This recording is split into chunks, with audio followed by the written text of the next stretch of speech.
Maniacs Tarot with your host, Tropical Empress and Spirit. Hi, beautiful people. How are y'all doing tonight? I'm sorry I'm running late. I wasn't expecting to be kept over on a emergency phone call, so it was a call I could not just excuse myself from that I had to be on. So I apologize for running late. I hope y'all are doing well, though. Thank you for being here tonight with me. I hope y'all have had a wonderful, beautiful day today. Got some rest. Hopefully y'all have gotten some good weather too, because it's been raining here all freaking day long. Hi, Sunnyland. Hi, Bob. How y'all doing?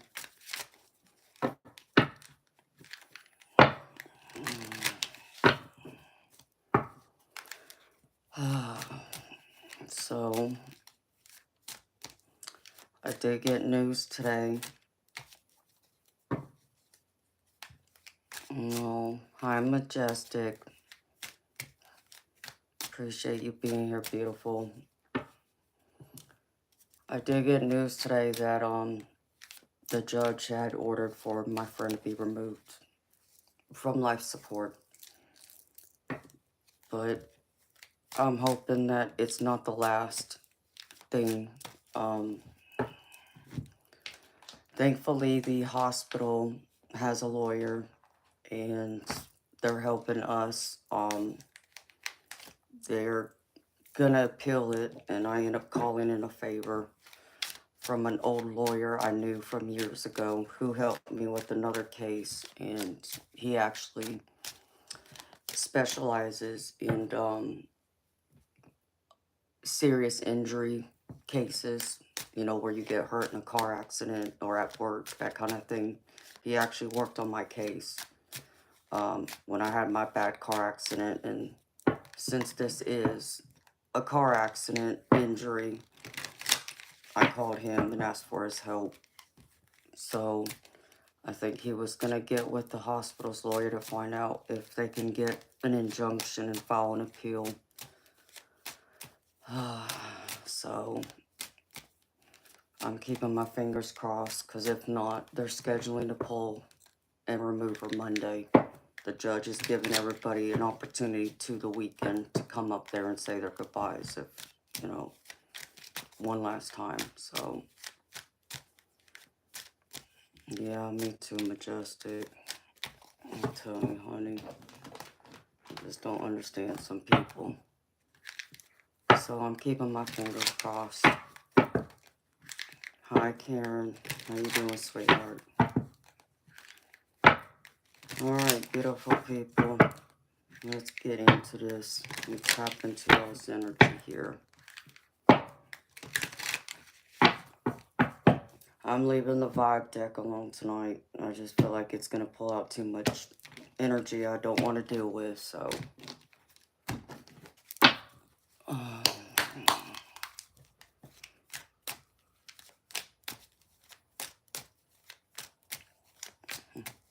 Hi, Jimmy Crickets. Thank you. Well, have fun at the gym. Enjoy your workout. Thank you for stopping by and saying hello. Alright. I'm starting with the keywords oracle deck. First card out is keyword dog. Ability to devote yourself to your path. Happy, loyal, faithful, friend, devoted.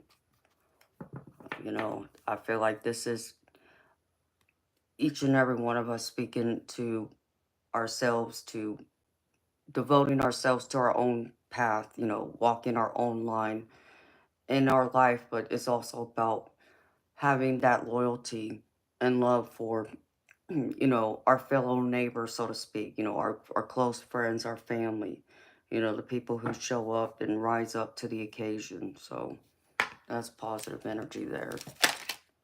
And that card almost jumped out. Hi again, Bob. How you doing? Hi, Moonchild. How you doing, honey? The next keyword is camel. Travel, journey, wisdom, endurance, survival, service, self-sufficiency, conservation, and stamina. And the couple words that stand out to me is journey, endurance, and self-sufficiency with stamina.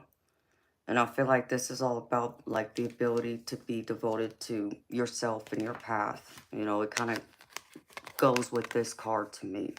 So you're able to go the extra mile in times of stress, worry, when, you know, life just seems to be knocking you down. You always find that extra strength and endurance and have the stamina to keep pushing through, to not allow anything or anyone stand in your way to keep you from what you're wanting to devote yourself to in this life, and to yourself and also your close circle of friends and family.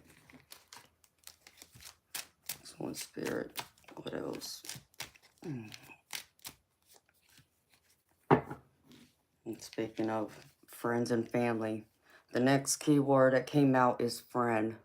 Trust, quiet comfort, comfortable, hanging out, doing nothing with someone you like, pal. And, you know, it seems to be going all in together with the dog and the camel. You know, being devoted to friends and family. You know, finding comfort in those, you know, trying times when, you know, you need a shoulder to cry on or lean on, and knowing that your friends and your family are there to help love and support you through it, and to be your cheerleader, and to give you that extra strength, or maybe that extra shock of energy that you need to have that extra stamina to keep going forward. So I like that too. Hi Debs, how you doing, honey? What else, Spirit?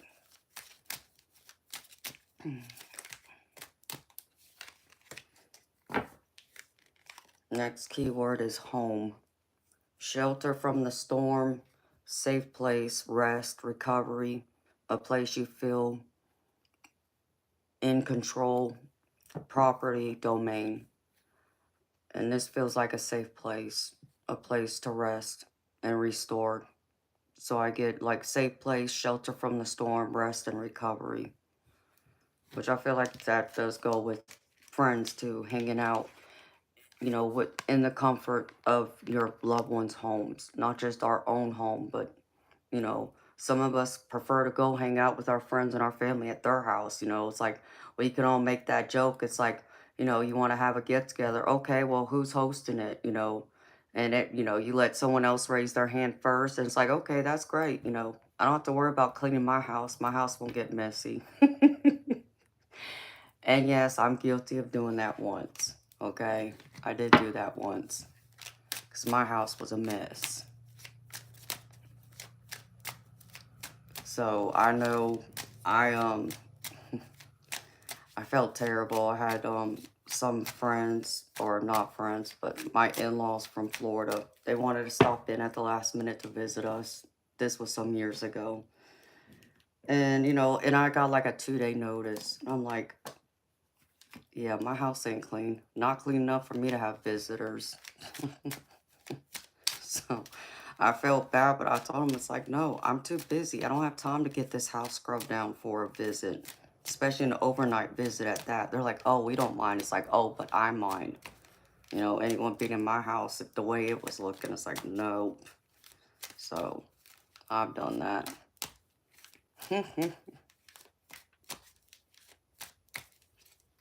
What y'all talking about?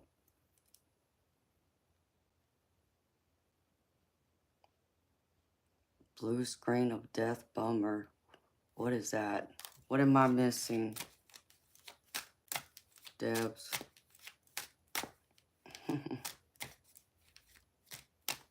You talking about your PC being like trash now? Hello, Hector. Oh, Spirit. Bounce is the next keyword.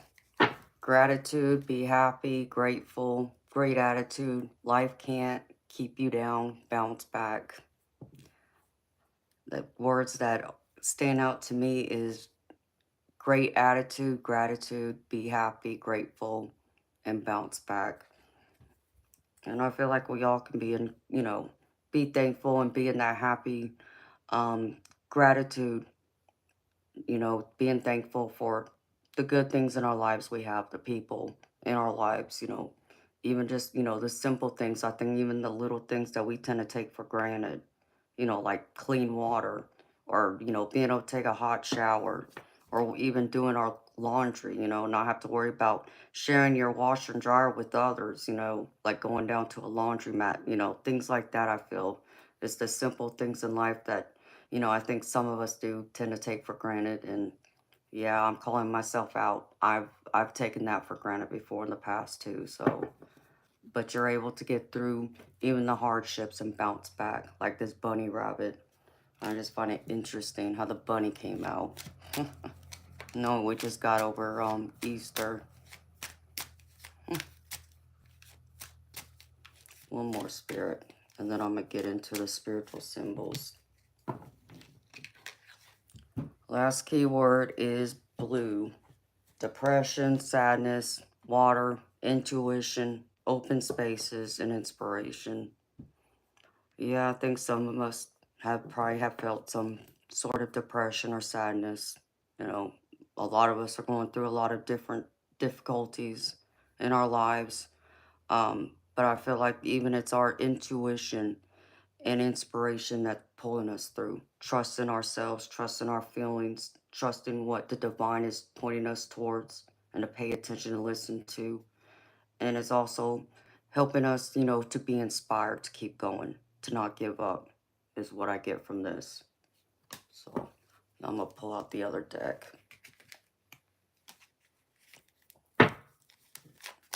Hey, you got to love technology.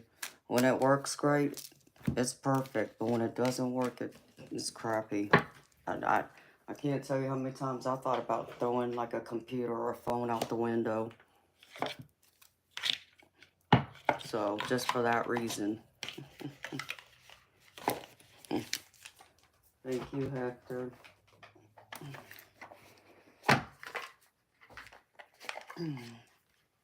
All right. Like I know I had a phone that it would keep freezing up, or if you start typing on it, like I think there was something wrong with the screen, you know, with the touch screen. So you would type one word and then you would see like several words just appear. Like it froze, like the keyboard froze or something. I hated that phone.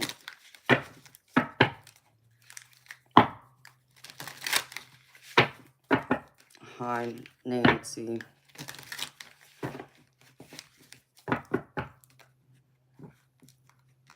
JD, that takes practice, baby. You'd have to learn from someone or take a class on it. Some people teach themselves. For everyone, it's going to be different.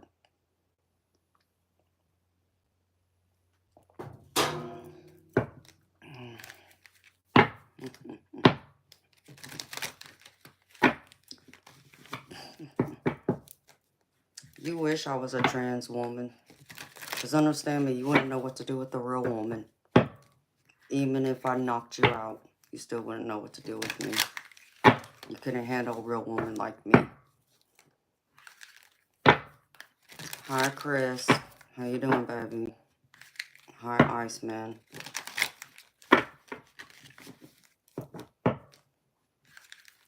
Iceman, that's trolls, baby. They come in here all the time, want to mess with me. It must mean I'm doing something right. It's like my beautiful Majestic says, I irritate their demons.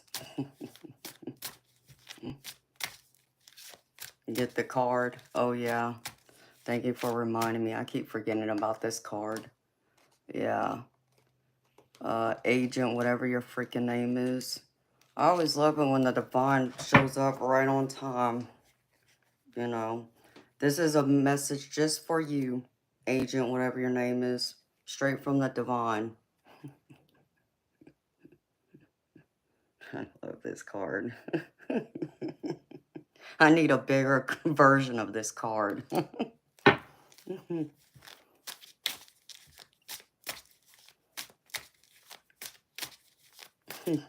I need a bigger version of that card. Oh, thank you, Yeller. How you doing?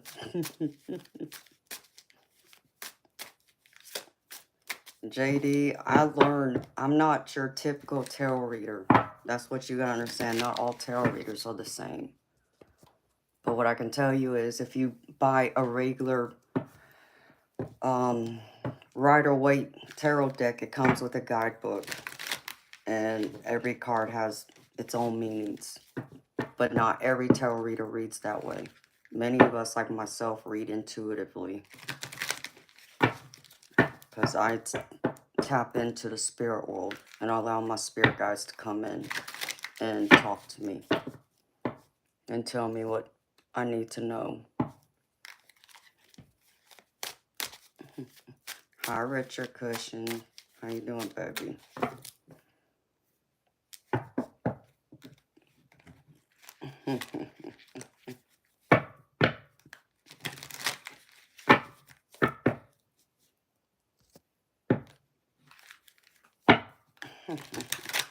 Hi, Parker. How you doing, baby? All right, spiritual symbols. Let's get a few of these real quick. And then I gotta pull a few more cards for y'all for the collective reading that I meant to pull. But I got distracted when I ended up on the phone.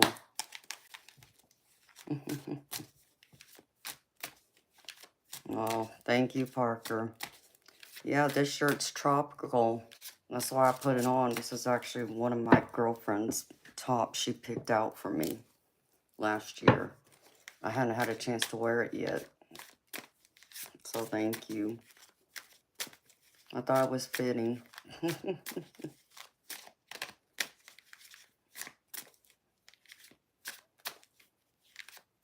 Hi, David. I'm good, honey. Thank you for asking how you doing. And thank you for the compliment. You know me, I try my best to look nice for y'all.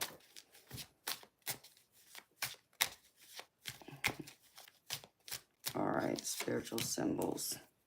First spiritual symbol is water.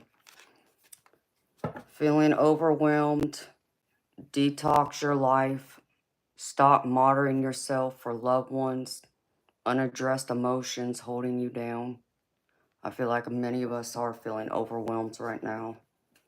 And I feel like this is what Spirit's trying to touch on, even from the first deck I pulled out, even though most of those messages were very positive. You know, there was the one about the keyword blue, and coincidentally, that card had the word water on it. So it's kind of like referring to this card to me, it being the first card out. So this is us still feeling a little overwhelmed, getting caught up in our sadness. And yeah, some of us, you know, maybe going above and beyond the call to help a loved one or to be there for someone in their time of need, and allowing ourselves to get overwhelmed and drained by it. So be mindful of y'all's energy, beautiful people. Oh, thank you, y'all. Yeah, I've been wanting to wear this top for a while now. I actually have a another top similar to this, but it's a different style. But I think it has a similar print to it. So I'll wear it sometime soon. Wait and see. Keep y'all on y'all's toes. So thank you. All right, Spirit, what else?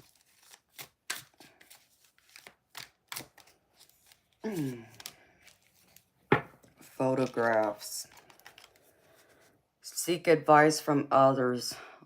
Listen. Anxiety about the past or memory. A need to focus on important things. I feel like this is a time to seek advice and listen to others.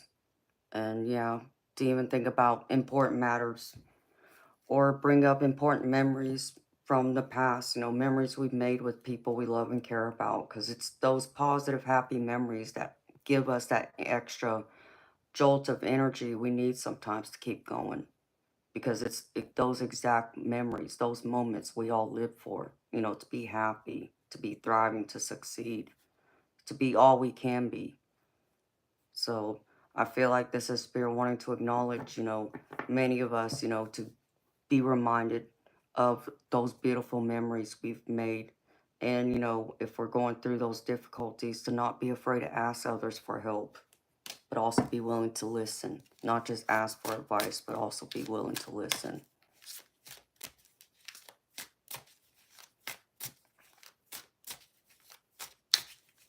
Hello, Callum. Hi, Kiwi. Whoa, that one just came out. Going forward, embrace change and envision your desires, allowing the universe to align with your intentions. So, beautiful people, I know we don't like change, at least some of us, it makes us feel uncomfortable when change happens, but change is good because we're growing, we're evolving. And sometimes we want change because we want change for the better. It's not always about the worst case scenario or outcome. It's the best case scenario. So sometimes we do welcome and want that change to come in, especially when you've hit rock bottom. So allow that change to flow through you. Allow the energy around you. Allow the energy of change to surround you and flow with that energy. Don't resist it. Flow with it and adapt to it. And the more you learn to adapt to go forward, the better off you will be. It's definitely you getting overwhelmed. Oh no, Moonchild, what's wrong, sweetheart? What are you getting overwhelmed over? I'm sorry. Alright, Spirit. Can I have one more? Or a couple more, please?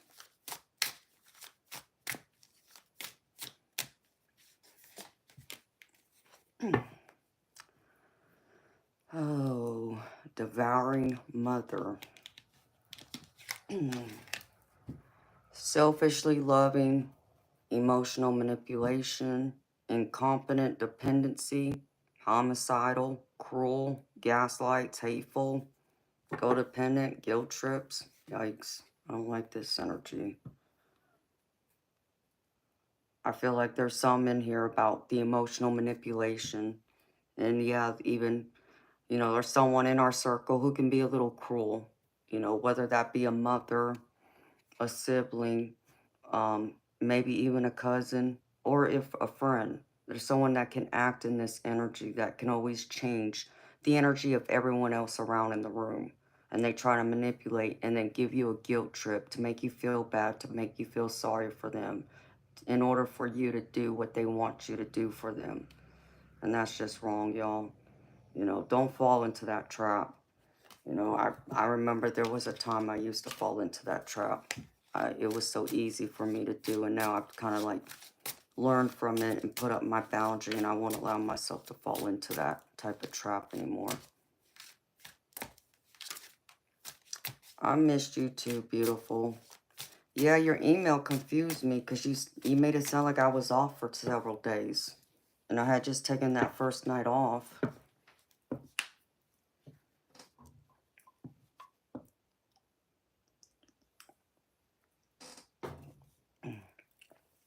But I did miss your girlfriend. Well, hello, Cameron. How you doing, sweetheart?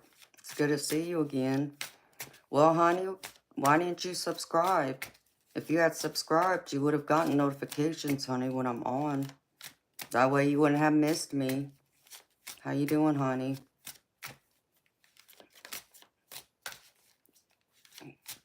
All right, Spirit, one more. Oh, I'll take two more, actually. Or three. Okay, Spirit. Well, that's interesting.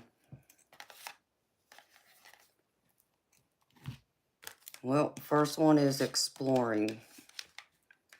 There are many more things for you to discover, so don't give up. And that's a positive message. There's so much more for you to live for, and Spirit wants to remind you of this. So don't give up, even in those times when you feel overwhelmed, drained, or like you can't keep going. Spirit's saying don't give up. Keep looking ahead.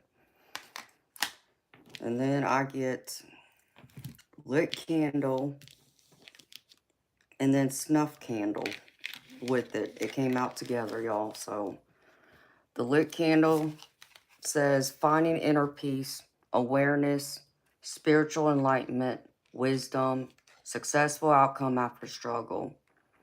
And I feel like this is all about us being aware of our spiritual enlightenment, our awakening, and finding that inner peace within ourselves and looking and being able to be successful in every outcome after going through those obstacles and challenges and struggles that life throws at all of us. And the other one is, like I said, snuffed candle. Victim of rumors of gossip, challenges on spiritual journey, future sickness, damage control. Yeah, I think we all can say we have probably been a victim of gossip at some point. And, hey, beautiful people. It's like I tell y'all, let other haters, people who are jealous or envious, let them talk. They can talk all they want. Doesn't mean what they have to say about you is true. You know what the truth is. Don't worry about what they have to say. You just go and keep doing your thing and prove them wrong, and then make them look like a fool in front of everyone else. And understand me, yeah, I'm that spicy girl that's going to go out there. I'm going to give you something to talk about. If you want to talk about me, I'm going to make sure it's extra gravy. That's me all day long.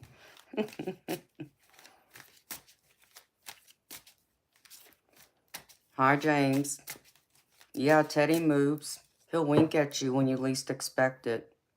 He likes to, wave and say hi, let you know he's back there. Don't get too scared. Hi, Saul. How you doing, honey? All right, last one. Triangle.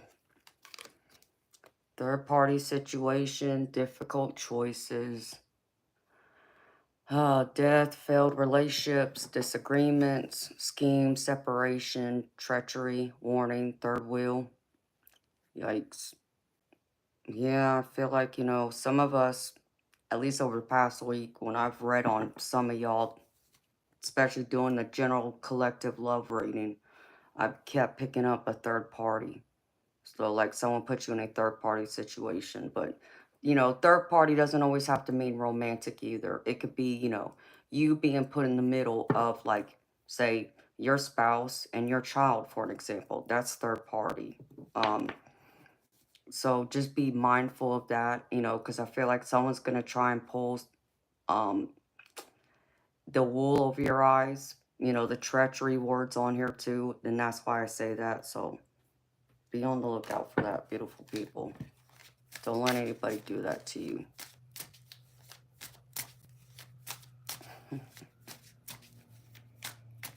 He does the same thing as your horse. Well, that's cool, James.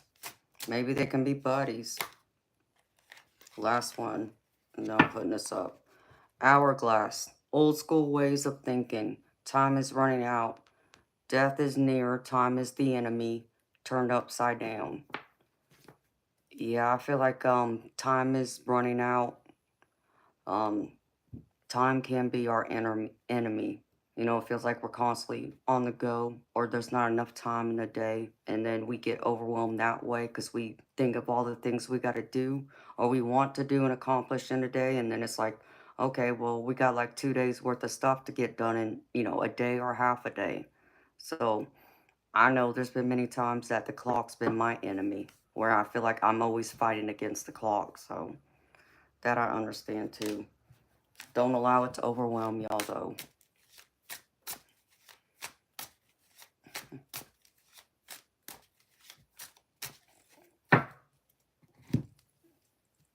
Uh-oh.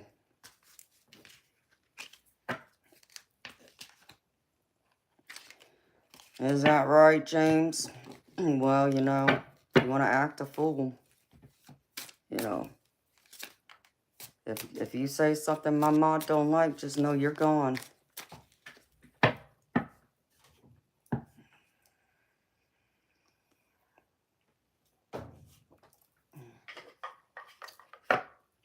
All right, beautiful people. I feel like I need to pull a couple of these cards for y'all for some reason.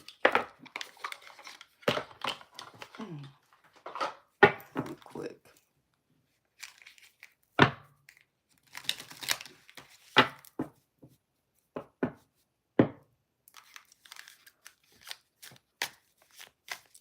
The fact that some of your comments can be read wrong. Poker like to kiss. Yeah. I suggest you be mindful of how you're talking to me. Because I don't take any perverted comments or disrespect. Understand me. You know what? I'm a daddy's girl. And my daddy would have you off his property in a heartbeat. By the way you're talking to me right now.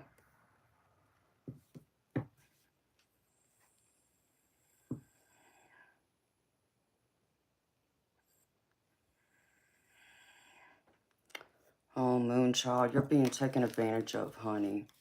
That's not good. Hi, Diane. It's good to see you, beautiful. Hi, Jody.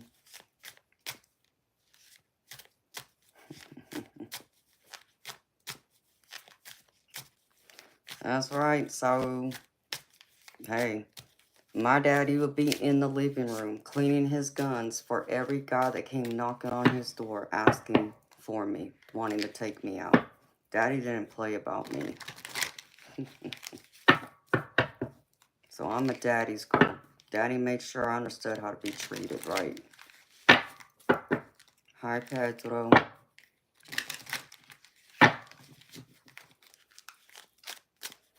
Yeah, Aaron, wrong stream.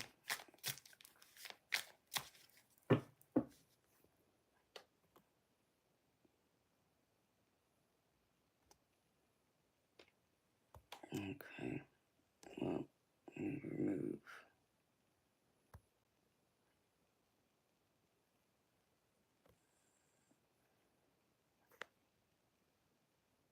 Hi, Cheryl. I'm good, honey. How you doing? That guy, you got any manners? Read your future? Sure. You wanna, pay me $30? I will.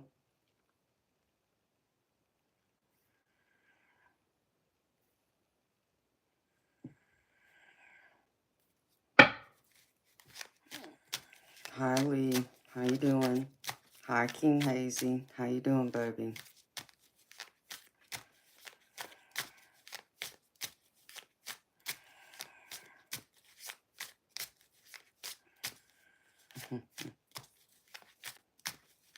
Oh, anytime, Diane. You know we're here to love and support you too, girlfriend. Alright. A few messages from the universe real quick. For some reason, Spirit wants me to pull a few cards from this. So, I'm just doing what I'm being told. Alright. First one out. Spirit.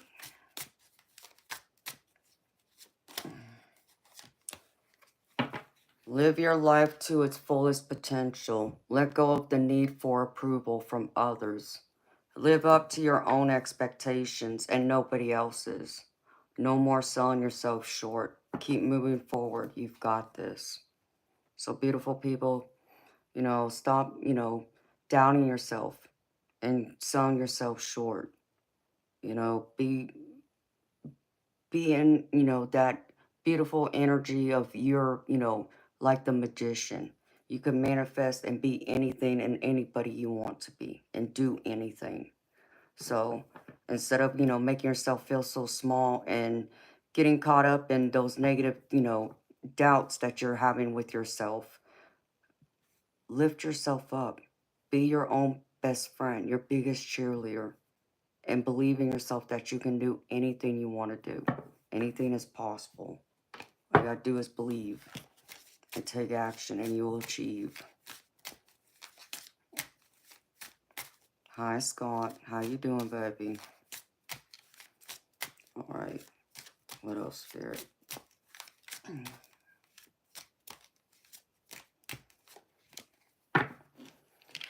You will soon be surprised and grateful for how everything happened the way it did, for you to receive better and greater. It's all adding up in your favor. Trust the process and how things are unfolding for you. So, beautiful people, trust the process because things are working out in your greater favor, is what Spirit wants y'all to know.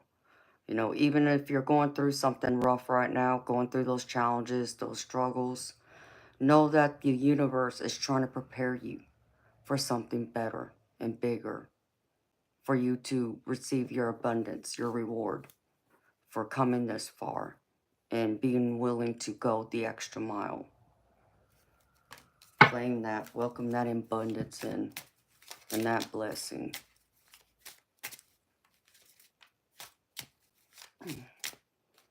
It's been alright, baby. I know, could be better, but I'm good. How about you, baby? Last one. You can't do the same thing over and over and expect a different result. Change comes from thinking thoughts you've never thought before and showing up to meet them down streets you've never walked before. And this is true, beautiful people. You know, I say something like this often to y'all. You know, like that whole saying about the whole meaning of insanity is doing the same thing over and over again and expecting a different result when you know that's not going to be the case. You have to change it up and do something different to have a different outcome. So Spirit wants to remind you of this. So think differently, change something. Maybe it has to just be a minor adjustment, but there's something different you need to change, you know, instead of keep doing the same thing and expecting the same, you know, to be delivered a different result of some kind. You know, it may not be the result you're looking for. And even if you keep doing the same thing over and over again, it might turn into a different result, but it might end up being, you know, the worst possible outcome that you could think of instead of it being something better. So look at it in those terms too.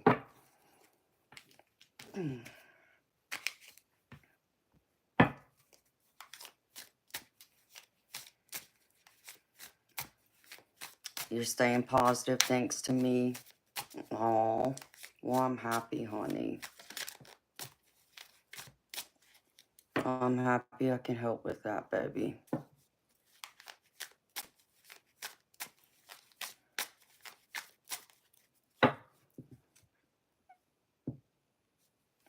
Okay. And I'll say this last one. It's at the bottom. Love yourself more by saying no to things that feel draining and burdening for you. Saying no when you want to say no, instead of saying yes to please other people, is a real act of self-love. This one just stood out to me, so it was at the bottom. So, love yourself more by sometimes we have to say no, even to the people and things we may not want to say no to, but we have to. So, that's an act of self-love. And don't feel guilty about saying no, because sometimes we just have to say no. It's not because we're doing it to be mean. It's just things happen. So I've had to do it.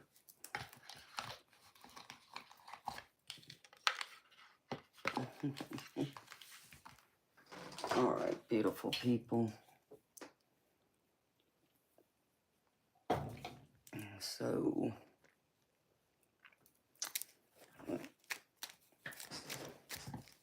so the thing tonight was I got the Justice card in reverse and the Sun card in reverse. So I feel like this is some of y'all feeling like life is being unfair, or someone in your life is being unfair. You might even have some guilt, but this is also about holding yourself or others accountable. And it's also allowing yourself to get caught up in the negative thoughts and outcomes instead of focusing more on the positive. You know, there's nothing wrong with being positive, but, you know, being even overly optimistic can, you know, create problems, you know, especially if you're not dealing with reality. So this is what Spirit wants to talk to y'all tonight about. That's what this reading's about. Yeah, let me grab this real quick too, because I was going to pull from that last. So I'll start with a few messages from spirit guides. The first one is the labyrinth. And with the labyrinth, I got released toxic relationships. So, you know, when you think of like some of the toxic relationships you have with people, you know, especially like, you know, when we want to call someone like a narcissist, for an example, they can spin our wheels, right? And we feel like we're going through this maze and we keep getting lost, you know, and we feel like we never get anywhere. Like everything we say or do doesn't matter, it doesn't count for anything. Like they don't see our effort, and it drains us and it wears us out to where we never find our way through this labyrinth to get to the other side. We keep getting stuck or locked in a corner or having to go a different way. So Spirit wants you to release yourself from this maze, from these toxic relationships that are bringing you down, that aren't supplying you with the happiness and overall support and love and well-being, and seeing the good in you and what you bring to the table instead of focusing on just your flaws and, you know, what you do wrong. You know, there's nothing wrong with holding people accountable, but there's a difference in holding someone accountable than to only see their, you know, downside and not giving them credit where credit's due. So I feel like Spirit's saying it's time to release these relationships that you may have with someone who's very toxic in your life. And the next one is grounding. And, you know, grounding can mean many things, but, you know, grounding for me is spiritual in the context of when, you know, y'all hear me talk about like putting up a protective shield, like a psychic shield, a barrier. I have to go out and ground myself first, bring myself back to center. What does that mean? It means hold me balanced, you know, to Mother Earth, you know. So think of yourself walking, you know, outside in the grass, and think of like vines coming out of your feet. And those vines are going deep into Mother Earth's core and wrapping around crystals, and it's holding you in place. That's kind of like what grounding is to me. And I feel like, you know, in this case, this is Spirit saying, you know, you've got to learn that there's a time to balance everything, to take accountability, because the card I got with it is accept struggles as lessons and learn to be balanced in this.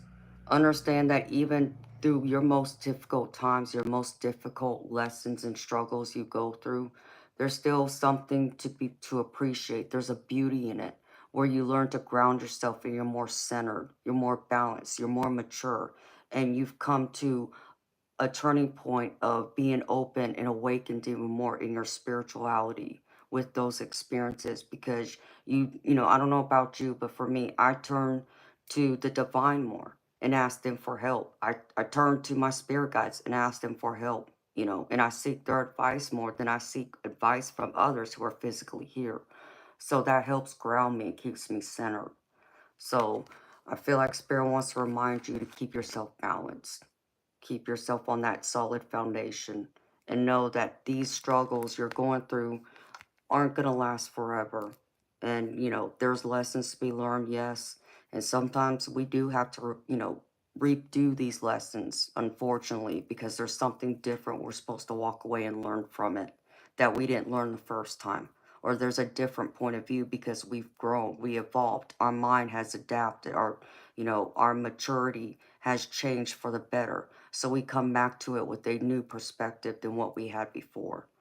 So Spirit wants to remind you to always look at this as, you know, a way to keep yourself solid, connected to both, to me, Mother Earth, and to the divine, to the universe, all at the same time.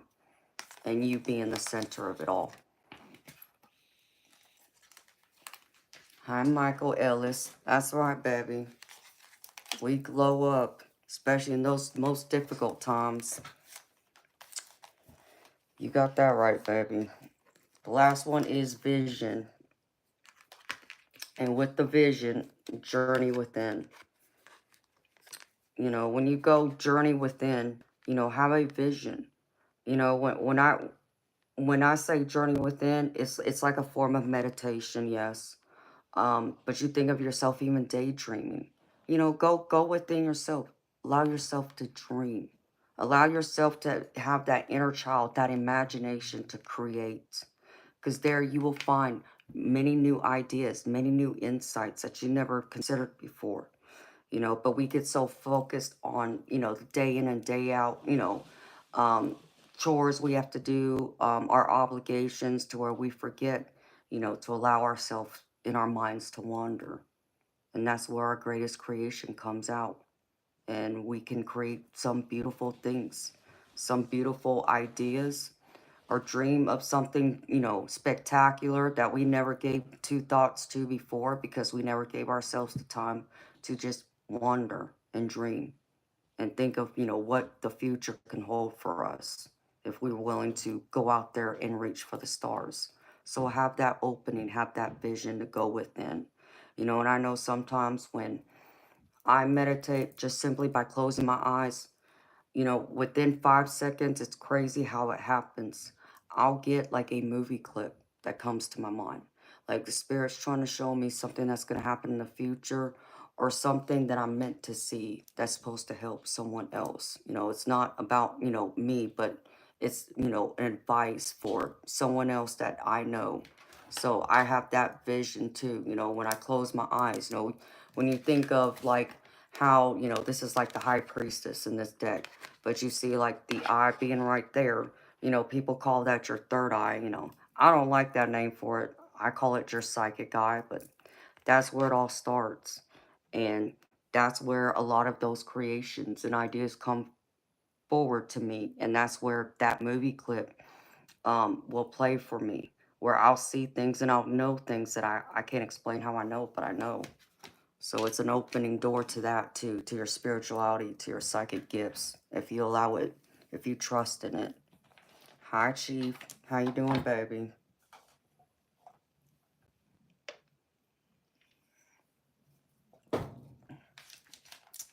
All right, beautiful people. So again, the theme of this reading tonight from Spirit is having to do with the justice, but it was in reverse.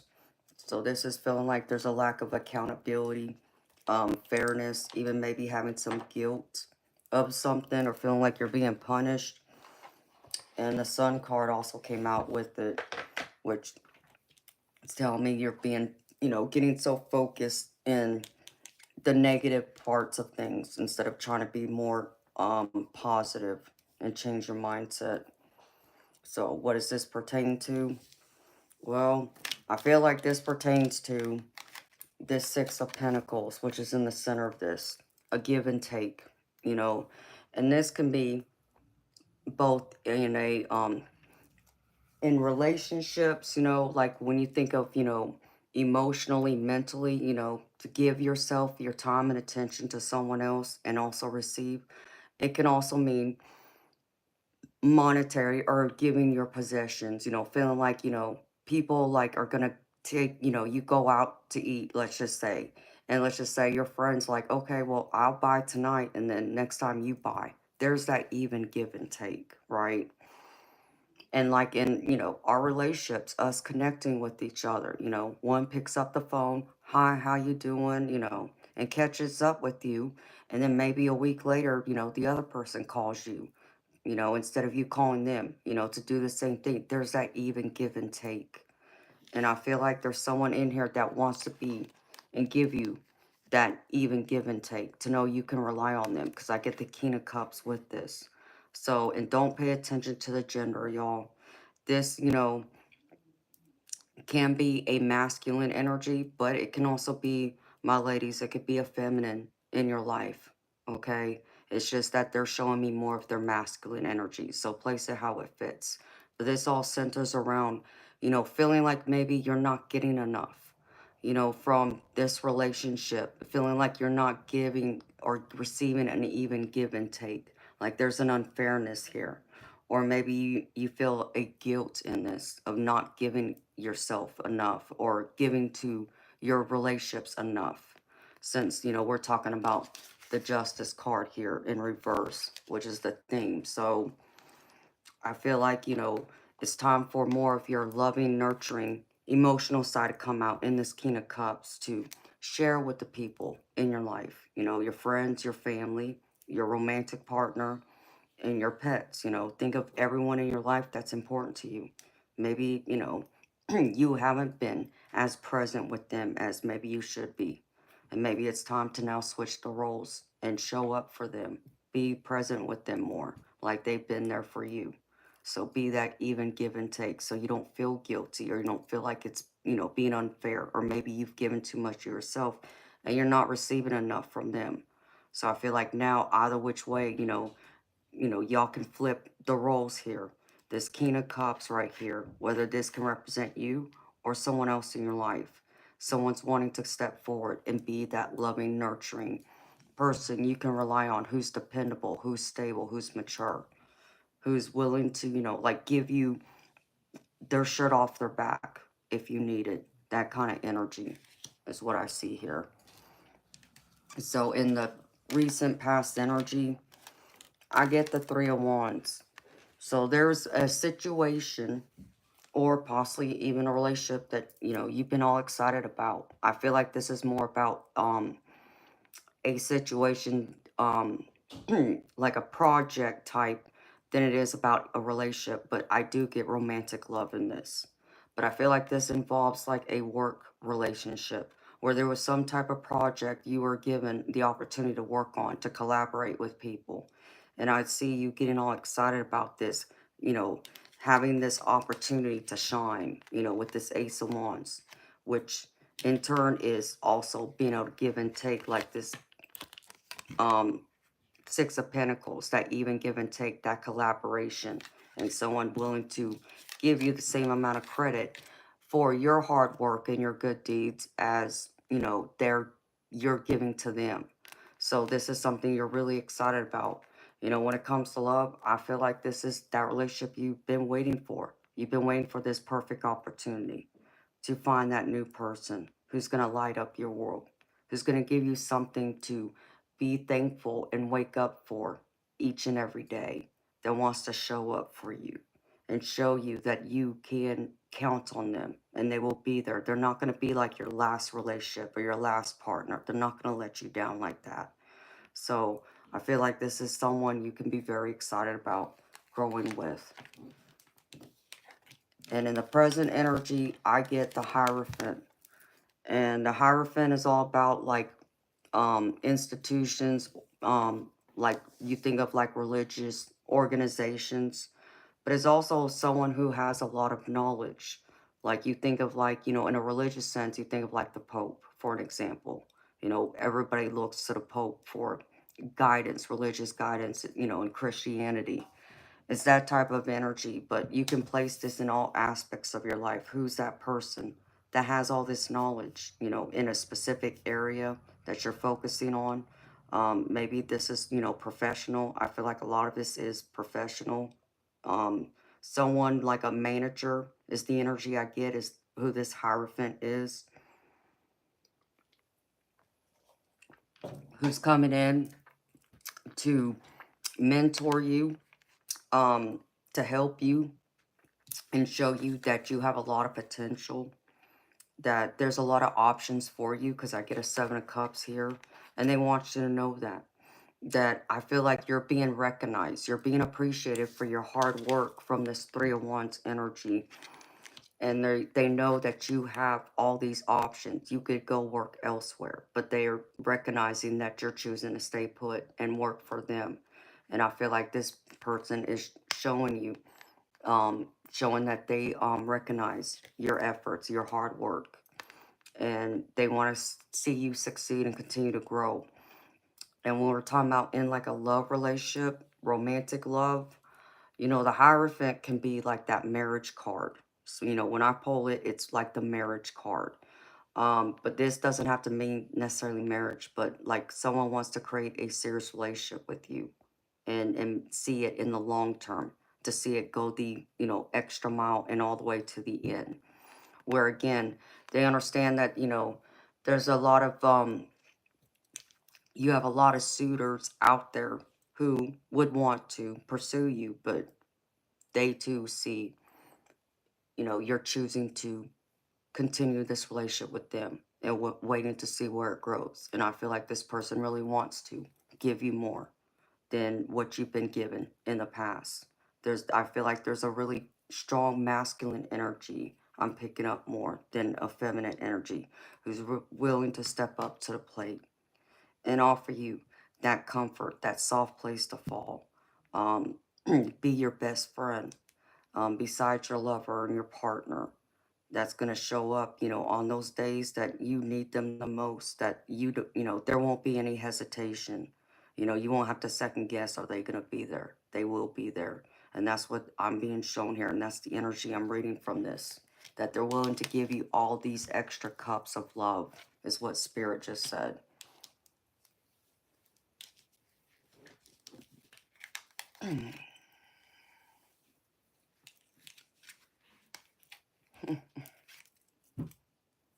Kelly J, hey honey, I'm waiting for it myself, girlfriend, let me tell you. I'm waiting for someone to show up for me like that. I thought I had that. I thought I found that. But I learned differently. But that's what experience comes from. You live and you learn. You know, don't feel like there's not still hope out there for that person to show up, the right person to walk into your life and just turn it upside down, but turn it upside down for the better for you, not for the worse. That wants to see you glow up.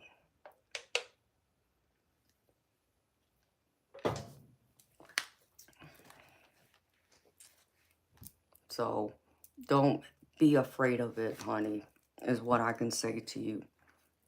And the challenge and obstacle, I get the Sun card, but instead of reading the Sun card this way, it's being read this way. Because this is the obstacle. This is what's working against you. And again, I feel like this is y'all not willing to see the positive, even in the most stressful times or when things are challenging you. There can be a sense of arrogance, especially when we talk in a professional manner. Like, this King of Cups, I feel like being like a manager who's, recognizing your hard work and is willing to give you and reward you for your hard work. It can come with a sense of arrogance that can get the best of you, so be careful. And when it comes to love, as I feel like for some of y'all, this is a love reading, a romantic love reading. You're not looking at things from a positive perspective. You're only seeing the negative. Instead of focusing on all the positive that you have, the groundwork, the foundation of what you have built this connection on. Stay true to that.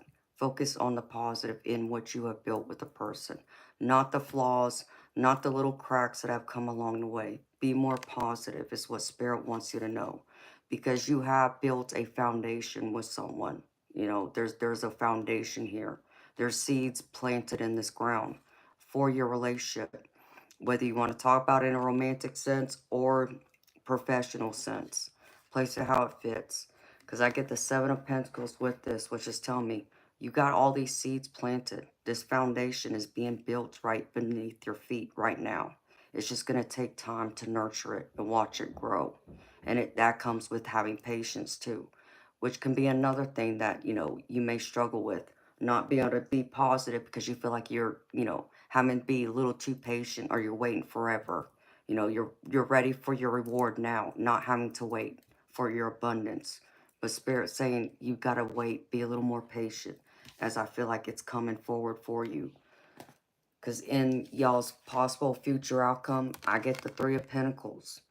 So this is telling me that this person wants to work with you. This is all about collaborations in a professional manner, in a professional sense, but even in relationships. This is someone wanting to partner with you. They're here to want to see the best in you, want to see you achieve, want to see you succeed.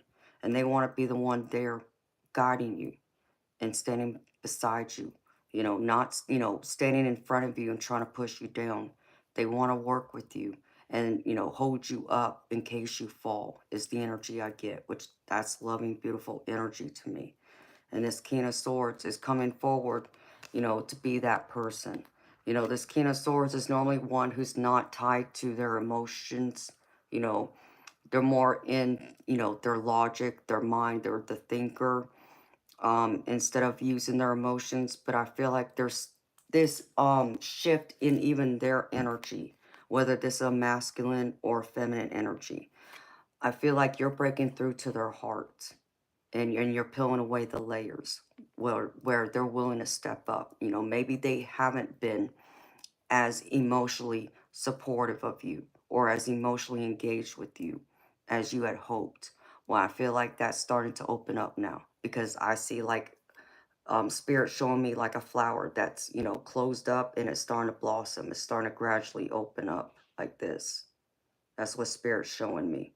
So this person is really going to start showing up for you, opening up to you, opening their heart, because they really want this. They want this to work, whether it's as a relationship or in a professional world.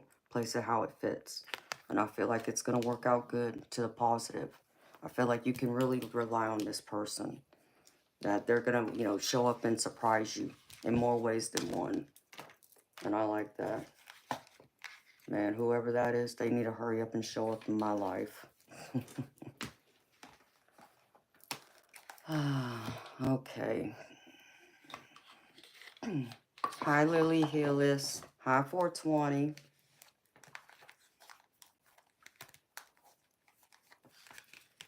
And I didn't want to interrupt reading the tarot, but I saw a comment real quick that I feel like I need to comment on. So hold on, beautiful people.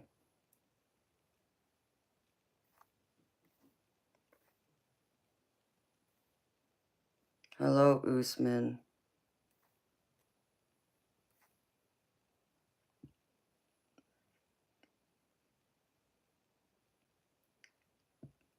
Oh, Chief, there you go. Talking about food again.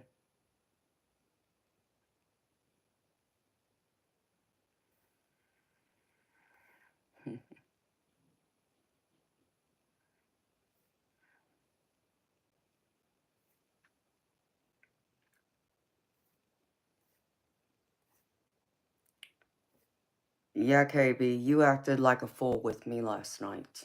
Just so you know. You almost got the evil side of me you didn't want to see. The shark side of me.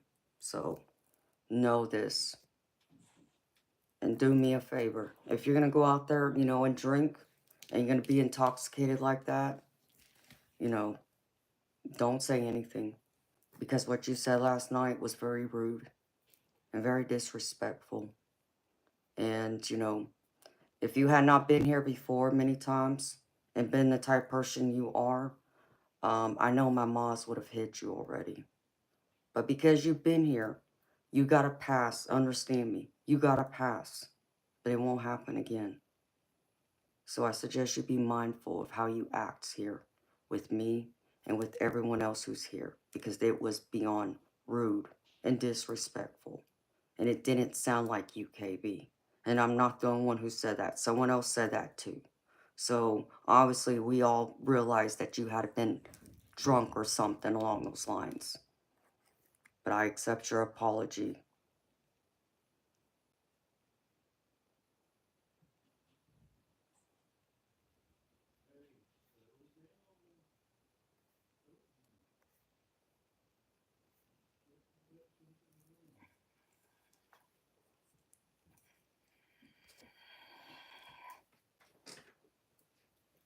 Oh, Lord Chief.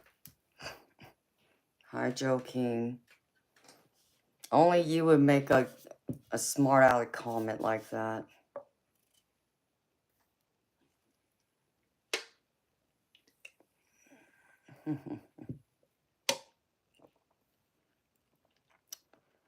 Lily Hillis, I'm glad your friend showed up safe and sound.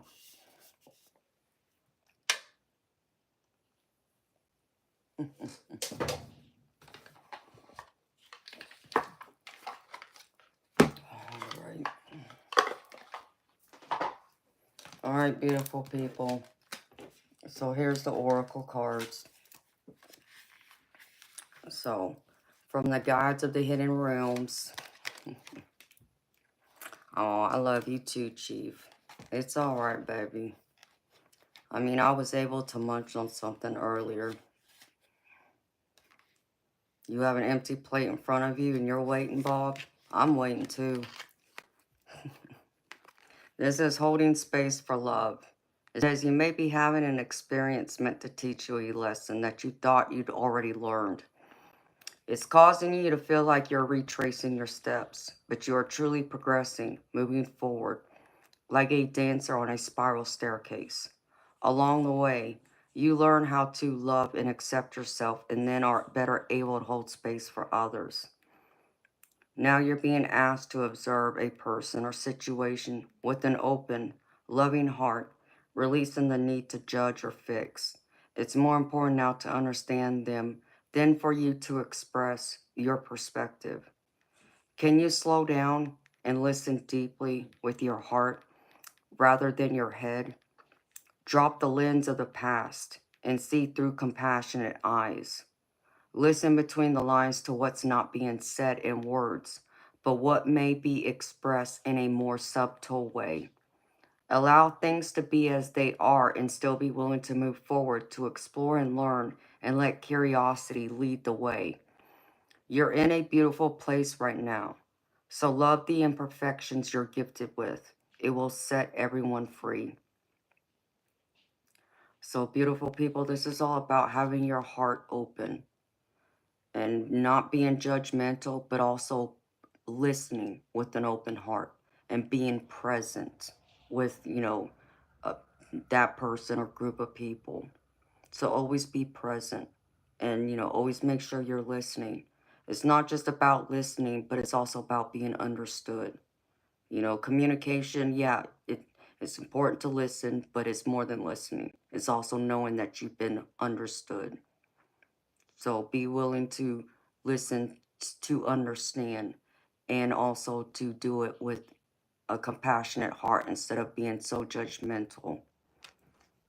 So that's beautiful energy there. I'm taking a deep breath in meditation.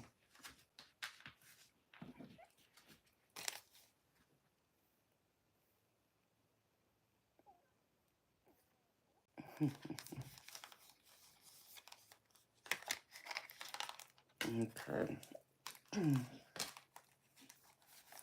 And then I pulled a couple of cards from my animals, whatever, spirit animals oracle. And the first one I got, 2 cards came out, so I took them both. The first one that came out is Guardian, Black Bear. Gentle and wise protector, give me your confidence and power. Help me protect the ones I love. Awaken my intuition and guide me. So be the guardian of the people you love and care about. Be their protector. And it's crazy because the other card that came out is the sea turtle, which is protection. It says you are master of finding life's flow. Be in harmony with the rhythm and your path will unfold. Persevere and you will succeed. You have everything you need to be protected and happy. So know that your guardian, whoever this is standing up for you and protecting you and guiding you. So now I understand why these 2 cards came out together. It makes sense because they go together. So know you're being watched over.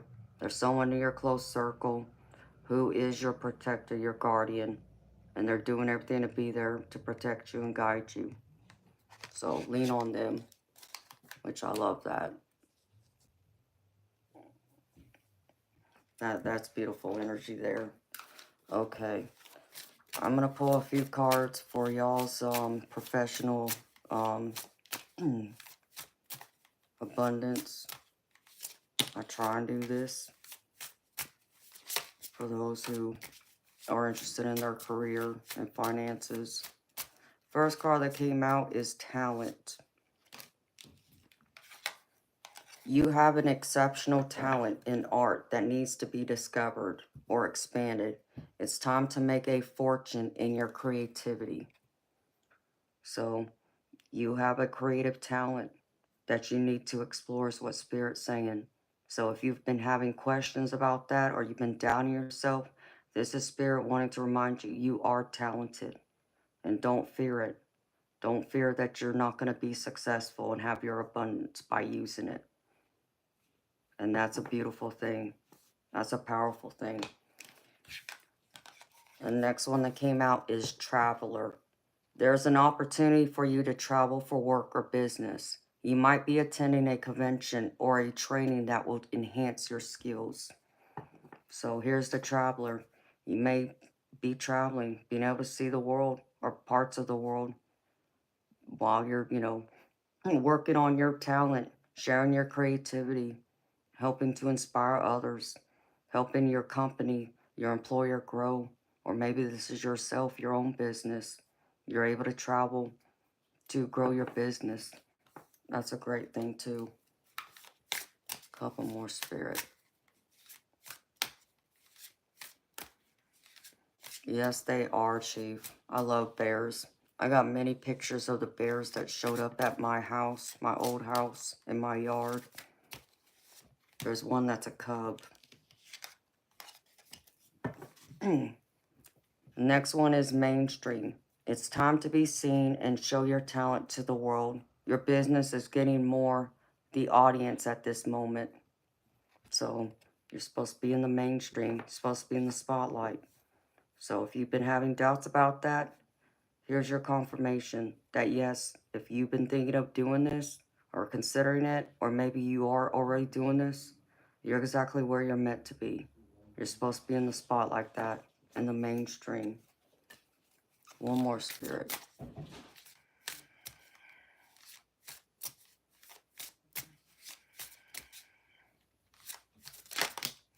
That one jumped out. Last one, miscalculation. Taking responsibility for your mistakes is a good sign to start all over again. Learn from the lessons and use them for better judgment. So if you made a mistake, that's okay.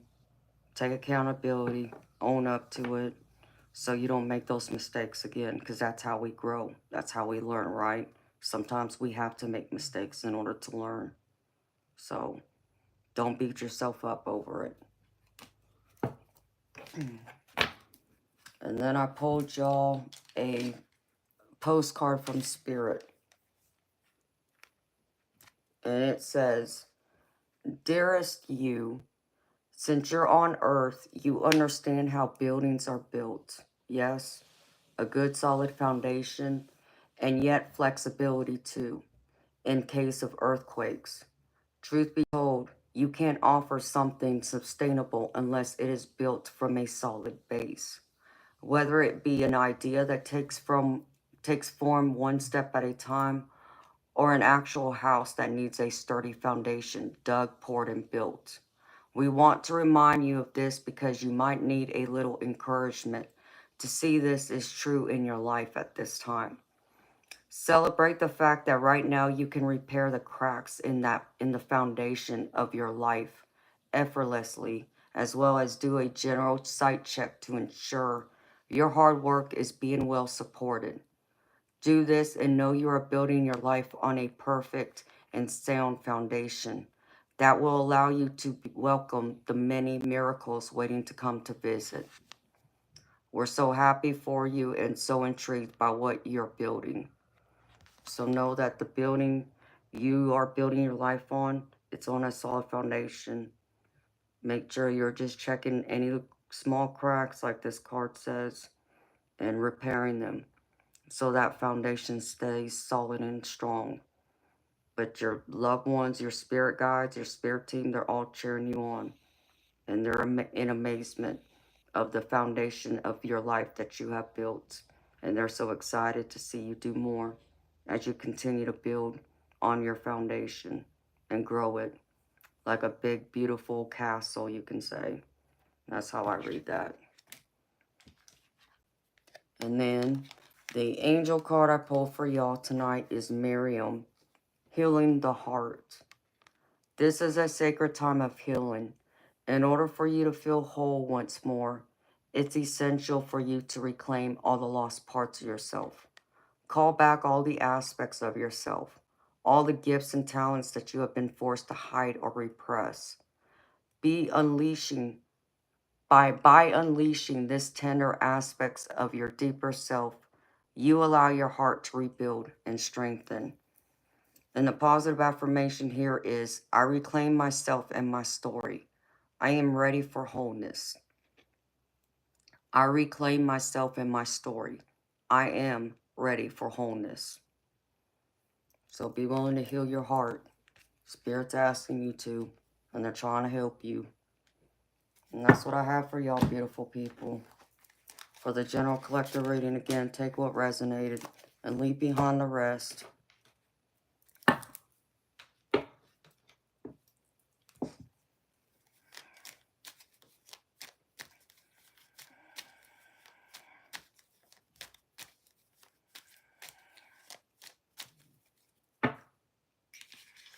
Sure, Moon Fox, what's going on, sweetheart? How you doing, honey? What's up?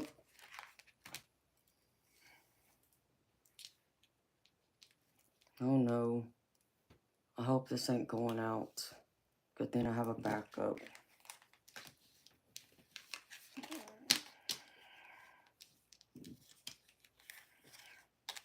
You're welcome, beautiful people.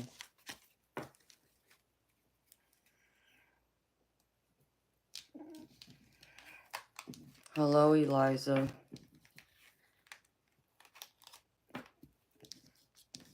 Oh no, Moon Fox Night. I'm so sorry to hear that, beautiful. I'm sending you my love, light, and healing and comfort during your time of grief, beautiful. I'm really deeply sorry to hear that. I can relate, honey.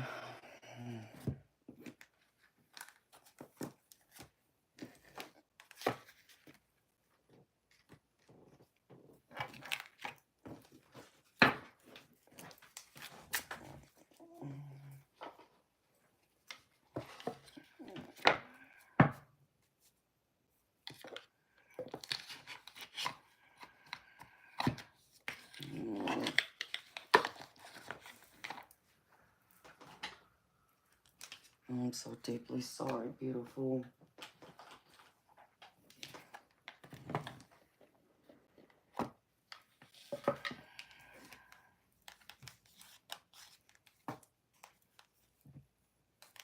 No, thank you, Scott. I appreciate you, baby.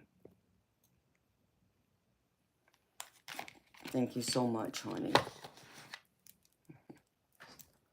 I am so deeply sorry, Moon Fox. Hi, Judith.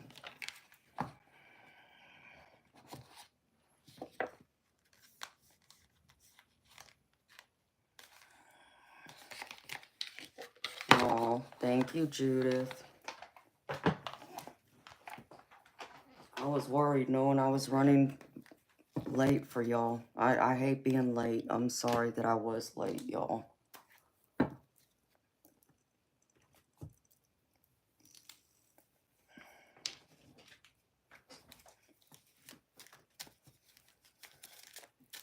Hello, closer to the path. How you doing, honey?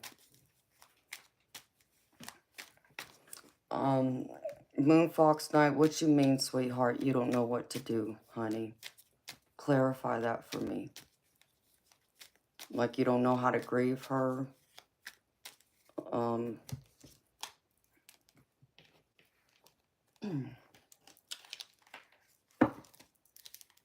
I'm so sorry, beautiful. I lost one of my best friends Easter Sunday, and I found out the other day. So I can relate. And you know, I already lost my mama, and I've lost both my grandmothers too. And so I can relate to grieving right now. You know, I almost took tonight off because one of my other best friends is going to be taking off life support Monday, unless we can get a judge to appeal the other judge's decision today. Oh, thank you, Judith. Thank you so much, honey. Thank you. So, I can really relate right now, Moon Fox Night. It hasn't been easy. The last 48 hours has been very emotional for me.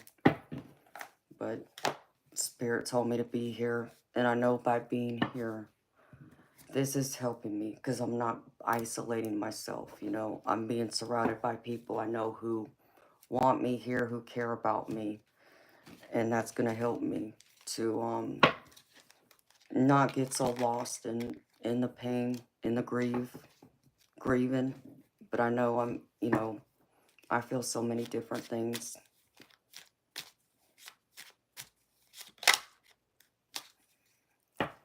Okay, that's what it's for, honey. Okay, I got you. Thank you, honey. Oh, thank you so much, Debs. Y'all are so sweet. Y'all are good to me. That guy? No, you don't need to be here. It's time for you to go.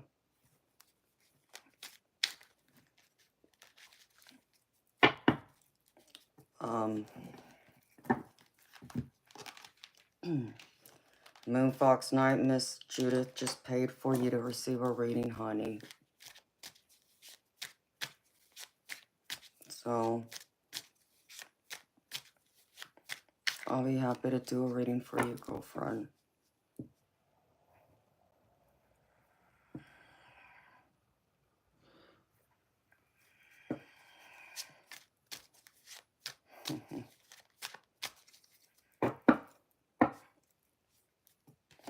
And that was very generous of you, Judith. Thank you so much, sweetheart, for doing that. So, I can do that reading for you, Moon Fox Night.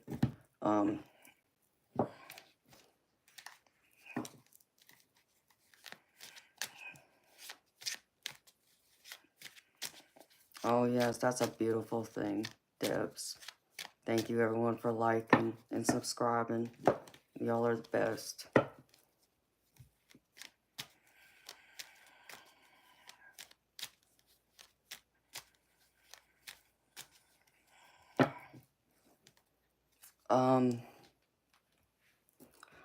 Moon Fox Night, I can pull my mediumship deck out to help to see what would come out of it.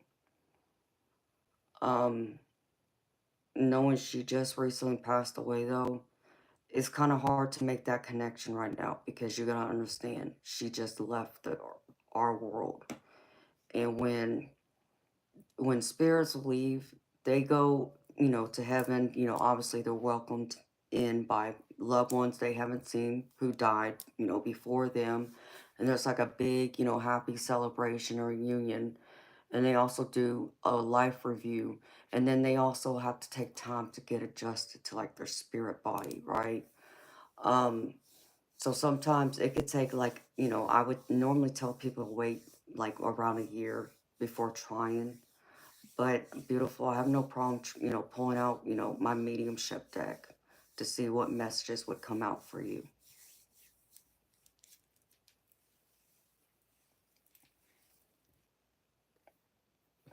Ouch. Hello, Jerome.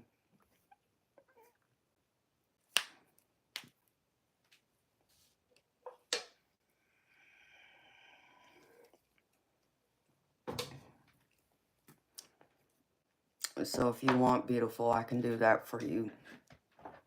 But hi, Onyx Stone. How you doing, beautiful? Yeah, you're telling me, honey. It has been a week. I'm sorry to hear yours has been a week, like mine. Mine's been something else, so I can tell y'all. It's been an emotional last few days for me.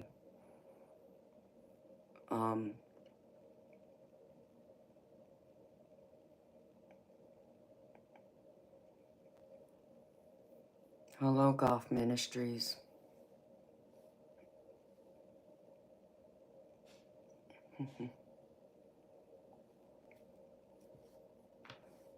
So Moonfox Night, I can do that, beautiful. I just gotta run to use the restroom because I was stuck on the phone for an hour.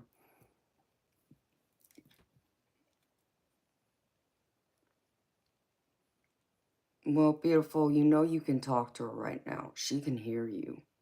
And that's what you need to know, Moonfox Night. She can hear anything you say to her.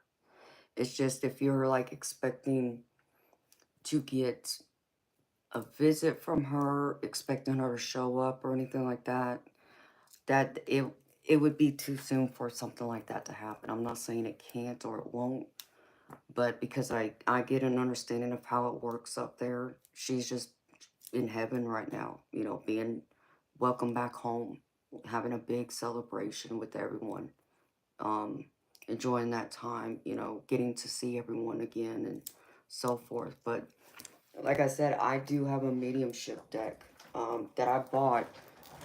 I had it made. Um, where'd it go? It's not it. Here it is. This is a $300 deck. So I don't use this except for paid readings because it's so expensive. But it has many different messages, beautiful. So I could try and see if she'll come through, and I could see what messages jump out for you that I'll pull. So I could pull from this deck, sweetheart, to help.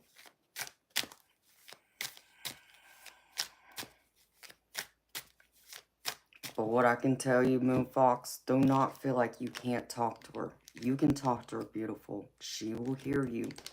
And what I want you to also know is you got to be patient. It takes time up there. Like, you know, we want things to happen right now. And, you know, instead of having to wait for things to happen. And so if you keep letting her know that you need a sign from her, I'm sure she'll come through. It just may take her some time, beautiful, because you got to understand, she has to adjust to her spirit body because things don't work the same way up there as they do here. So you got to think of it in this context, Moonfox. Think of it like we're all energy, right? So like, you know, I see spirit orbs, okay? And those are passed over, you know, loved ones. Those are people who have, you know, been on this earth, but they can also be angels or spirit guides. But it's their way of being able to move in and out of our world because they're just a ball of energy. In all actuality, that's what we all are. You know, this is just, you know, a clown suit, you can say. We're borrowing in this life. But once we leave, we become this ball of light.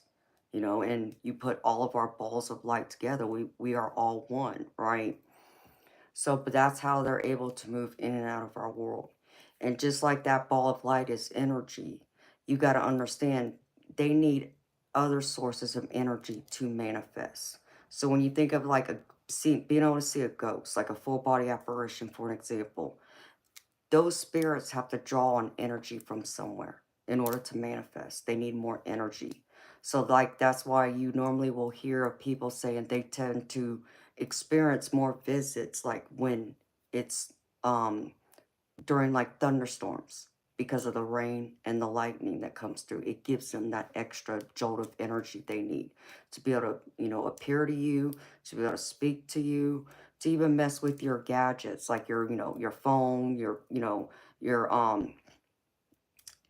TV, radio, all those different, you know, electronics. So it's kind of the same way, if that makes sense.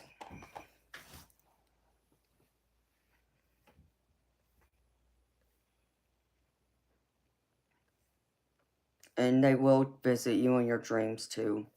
You know, and you got to understand, beautiful, you just got to keep telling her that you need that visit from her.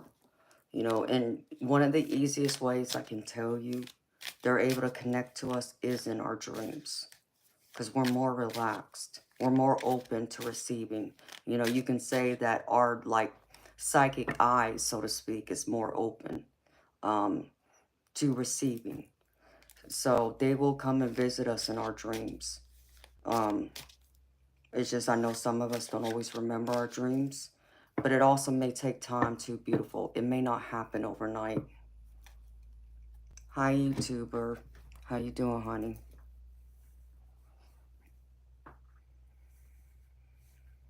So, but I would be more than happy to do that for you. Moon Fox Night. I just gotta use the ladies' room, honey, and I need to check on my cat. And I'll be right back, y'all.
Yeah.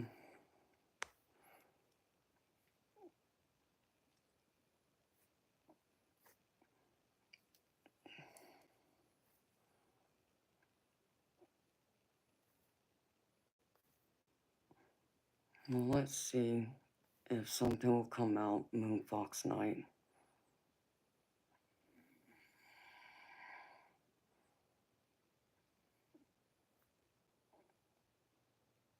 Okay, honey.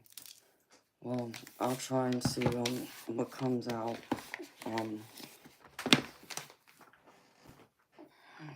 see. Hi, country girl. Yes, I did, honey. Thank you so much again for it.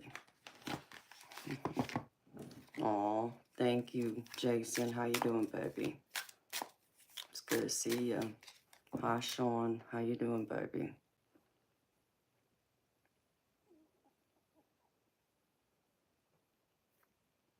Hi, Bella. How you doing, girlfriend? Aw, thank you. Y'all are so sweet to me.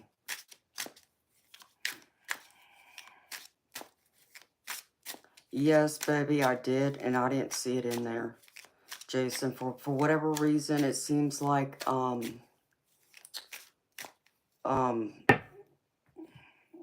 whoever hit you has to, like, do it from their side.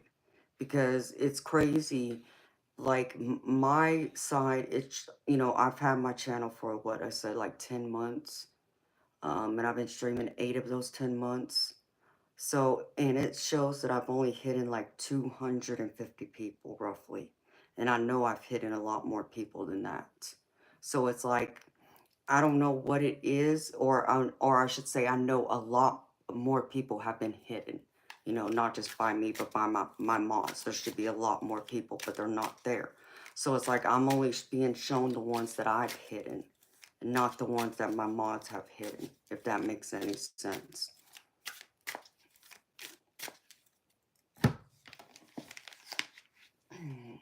So, I don't know who hit you, baby.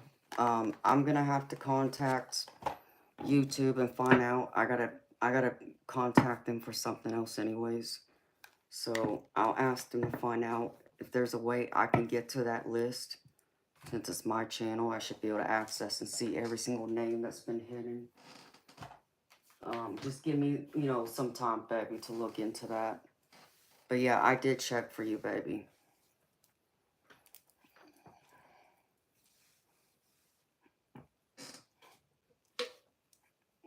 Okay, Moon Fox.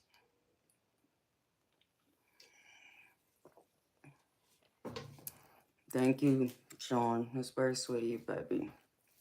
Y'all really like my top, huh? I'm just trying to decide if I want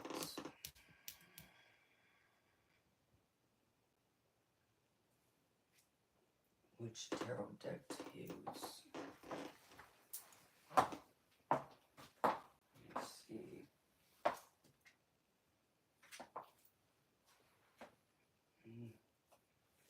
Oh, that deck's not shuffled yet.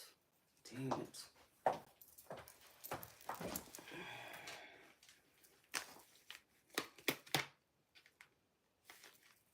Yeah, I haven't shuffled it yet. Let me see.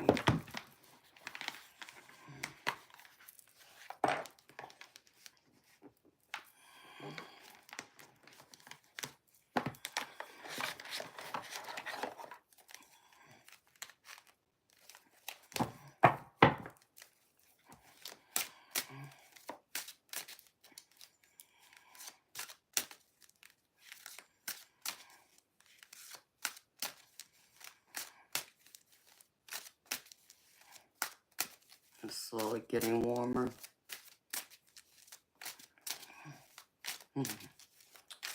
Oh, Parker, the same thing he's always doing, sitting on that couch, eating a sandwich. It's kind of crazy because he came and woke me up earlier. to ask me about my Cash App. Something about he was looking at a job opportunity, but they were wanting him to pay some kind of processing fee of like 20 bucks. I'm like, are you kidding me? For what? They're supposed to be paying you. Like, that makes no effing sense to me. And so, you know, wanted to know if I would be okay handing over our debit card number to our bank account. I said, nope, that's not happening. I don't give a damn what they say. I don't give a damn how much they're offering you. Excuse my language, but no. So,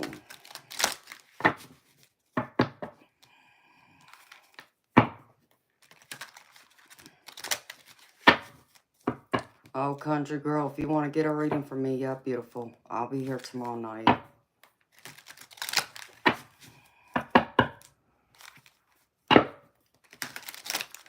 I should be here. Unless something unexpected happens, I should be here.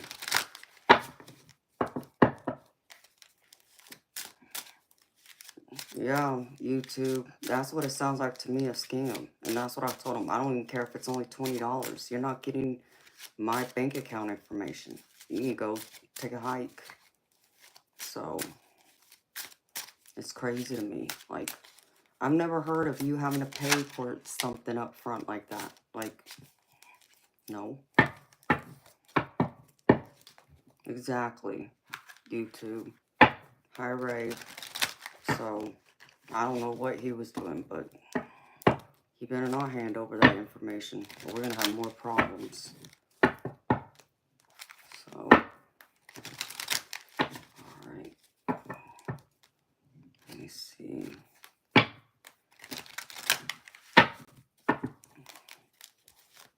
going to try to do this in a few layers for you, Moonfox Night.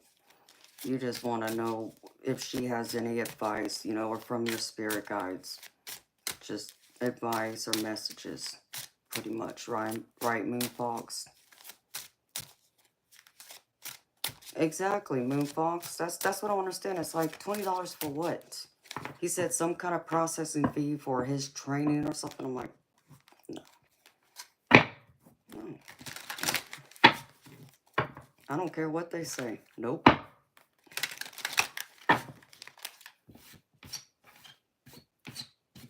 And it's starting to worry me that he can't see that that would be like a scam. Because he almost got scammed months ago where they tried telling him he won a car and $10,000. But then they wanted our bank account information because in order for him to receive the car, they had to pay a fee to have the car delivered, which was going to be like $1,000. And I looked at him and laughed. I said, are you kidding me? If you just won $10,000, why can't they take $1,000 out of that $10,000 cash you just won? Like, come on now.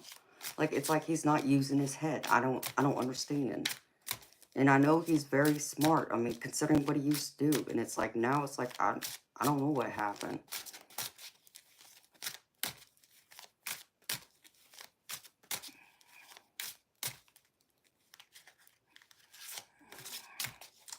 I don't know, Parker. He said it was some kind of training thing. Okay, Moonfox Knight, what was your grandmother's name, sweetheart? Just so I know. Let's see.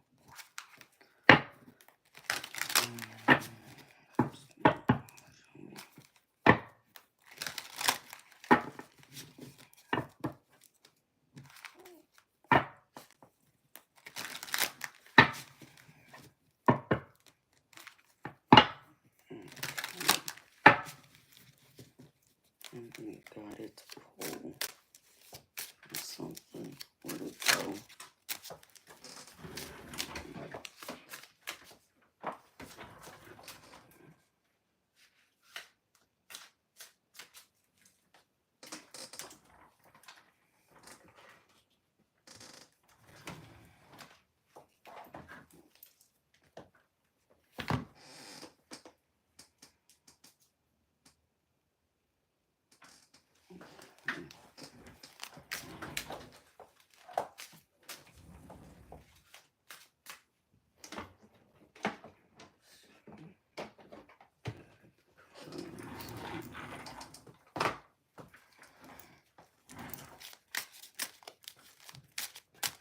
Carol. Okay, honey.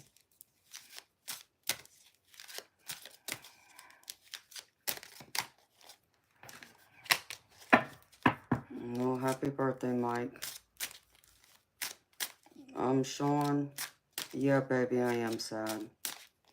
I unfortunately, lost my childhood best friend that I've known since kindergarten. That I became close with growing up when I lived in California with her and her family. She passed away Easter Sunday in her sleep. And then one of my best friends that I have known for 20 years that lives here in Georgia got into a bad car accident right before Christmas. That wasn't her fault. She was hit by someone who was intoxicated under the influence of drugs. And it flipped her car over twice. It's a miracle she's still here, but she's been in a coma since then on life support. And now her family is trying to pull the plug on her. And she has 2 small children. So it's been an emotional 48 hours for me.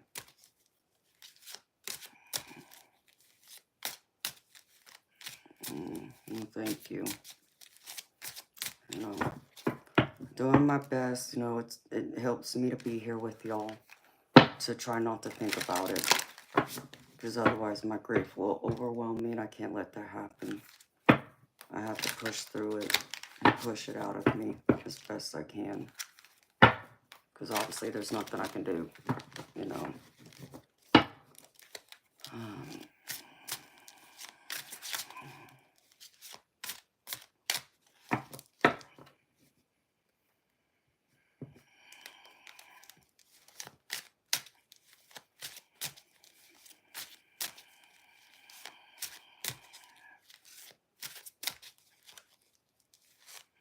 Oh, wow, country girl, that's crazy. Yeah, my girlfriend in California, I've known since kindergarten. So you can say I've known her since I was 5.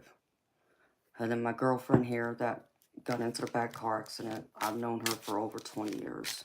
In fact, I shot pool with her and her husband. So,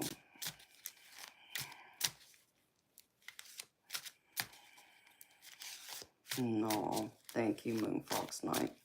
That's so sweet of you, beautiful.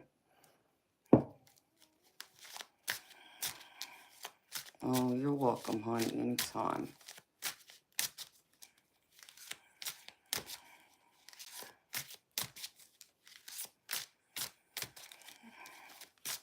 Yep, and I do believe she will pull through, but the judge put the order in today that they're going to pull the plug on her Monday unless the lawyer I know can get an emergency hearing to appeal it so it doesn't happen, to buy more time. So I'm going to wait and see. I'm praying for a miracle one way or another. I need a miracle. Otherwise, there's going to be 2 young children left without a mom and a dad.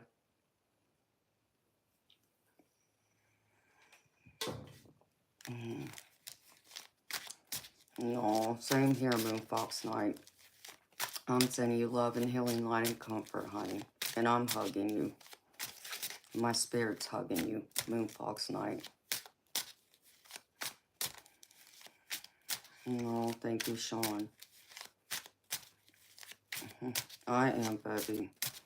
Like I said, being here helps. So I'm not isolated and alone with my thoughts and emotions, and especially when you don't have anybody to lean on, you know, that you can call or who lives close by. So that's what I don't want, you know. I remember how devastated I was when my mama died, and that was the worst thing. I didn't have anybody to lean on. I didn't have anybody to call to cry on, you know, to talk to. And it took a lot out of me to pull myself through, you know, grieving her loss. And the only thing I could do was focus on working and trying to preoccupy myself. Shooting, pool, and bowling. That seemed to help a lot. If it wasn't for that and my baby brother, there's no telling how things could have possibly ended up. So, work really kept me going. I can say that much. Okay, Spirit, how do I do this for Moon Fox?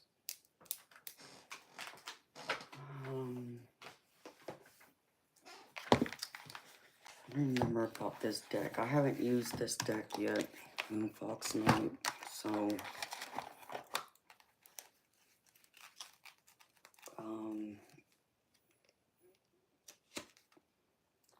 let me just see what happens, honey. Her name was Carol. I'm gonna try this one first.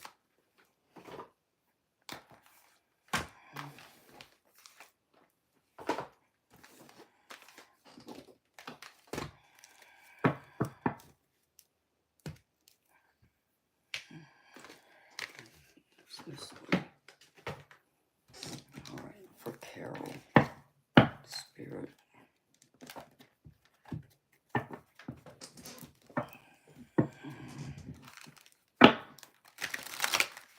I have a relative tarot is what it's called. So I'm trying to use that in my other, it's called Beloved Deck, or Beloved Deck Oracle. And see what happens here. Okay. Miss Carol.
just got cold all of a sudden. Hold on.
Okay, let me try figure this out.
Okay, Spirit. So help me. What's this mean?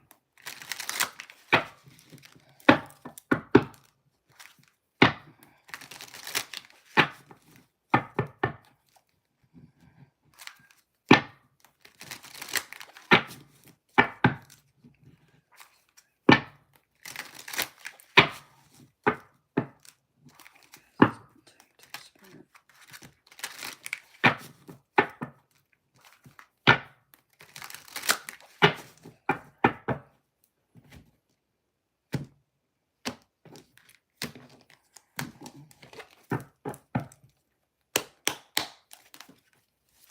Is this connected Spirit? Show me. Why is disconnect here?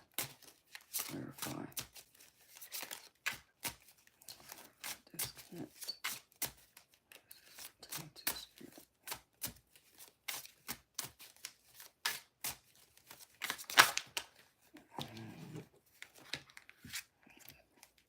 Holy Christ Spirit.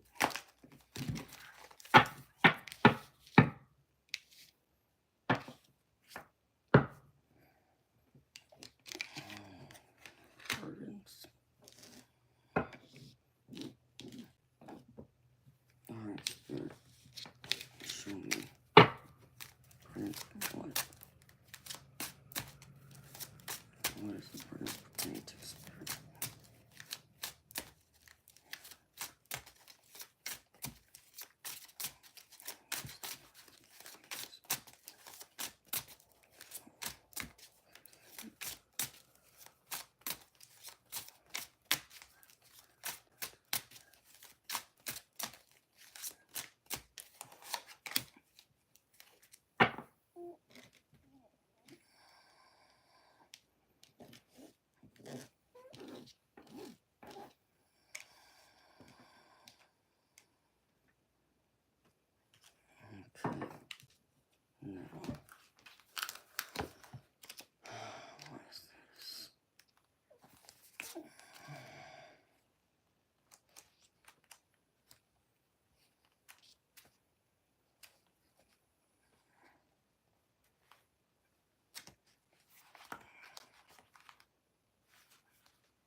There's definitely a thing that describes you, Shelby. That makes sense to me. Alright, Spirit, show me.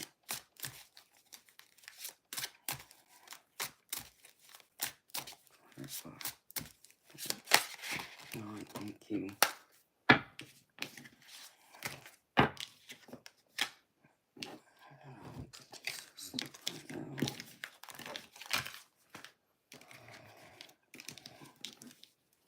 Alright, Spirit, show me.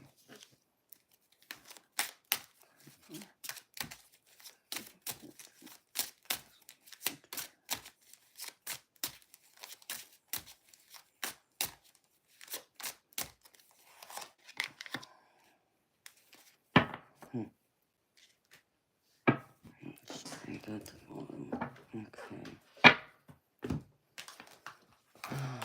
Next.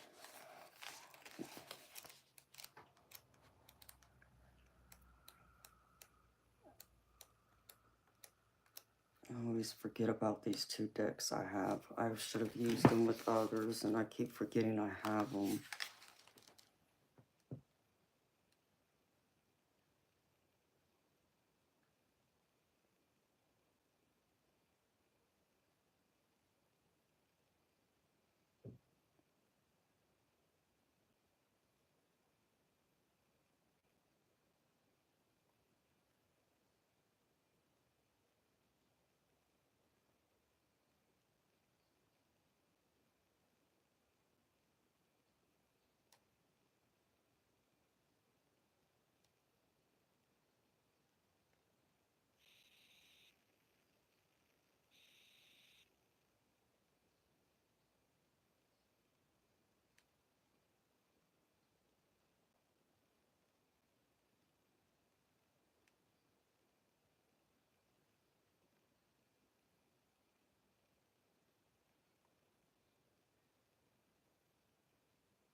Clarify this body here.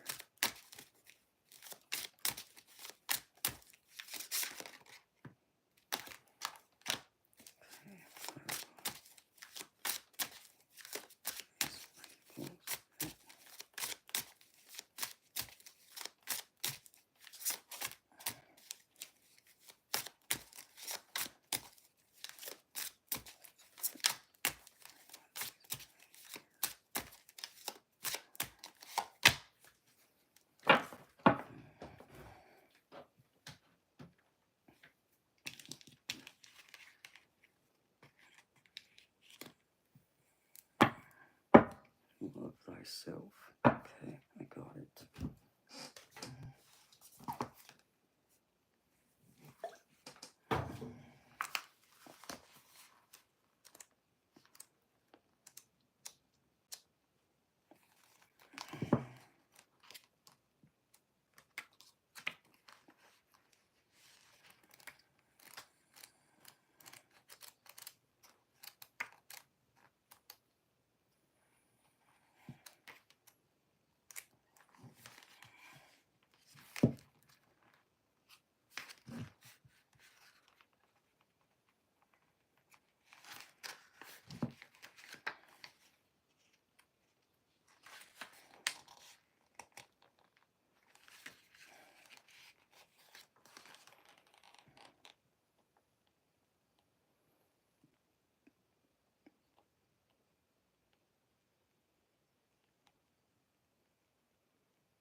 That's interesting.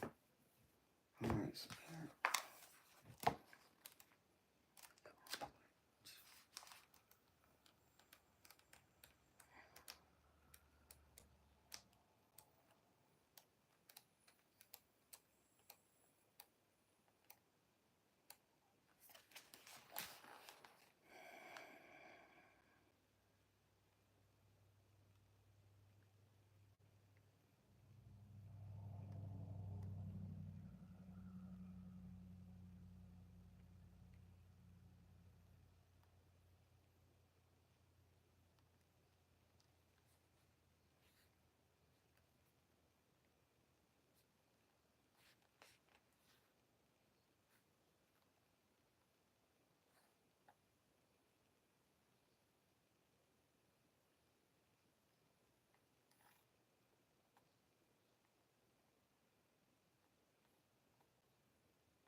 That's funny. Alright, Spirit.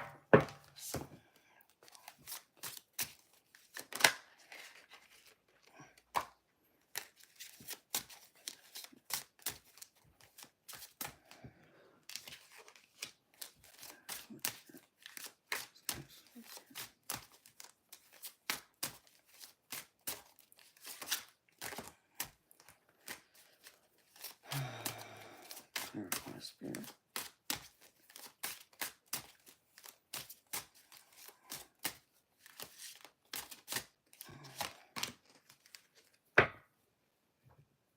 Wow.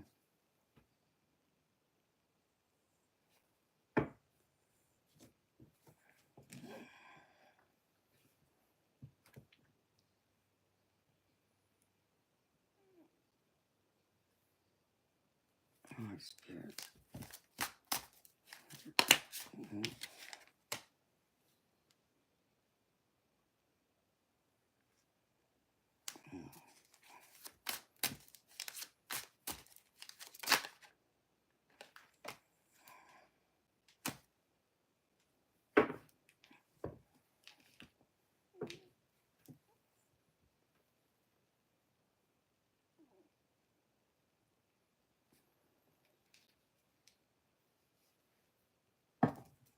Alright, Spirit. Stay in place.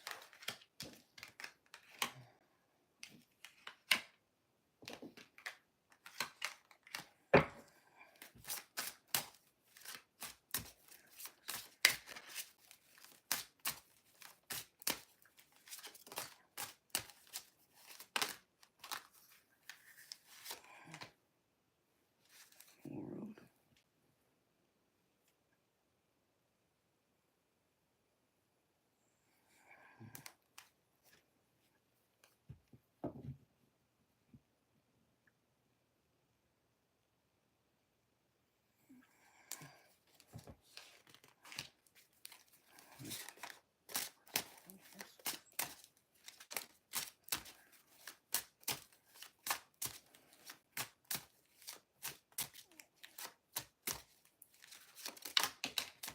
Alright, well, thank you, Spirit.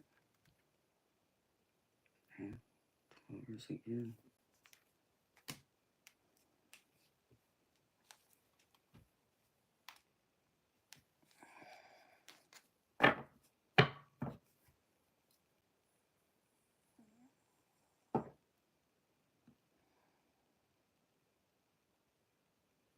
Oh dear. Some of these I can't show because they're naked. I forgot. Alright, Spirit. Show me.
Man, I just experienced deja vu.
Moon Fox Night, I'm being told it's too soon to connect to her. So the only messages I have here are going to be from like your spirit guides and your loved ones who have passed on before, your grandmother. But I don't feel like this is her coming through. I feel like this is someone else. I just think it's too soon.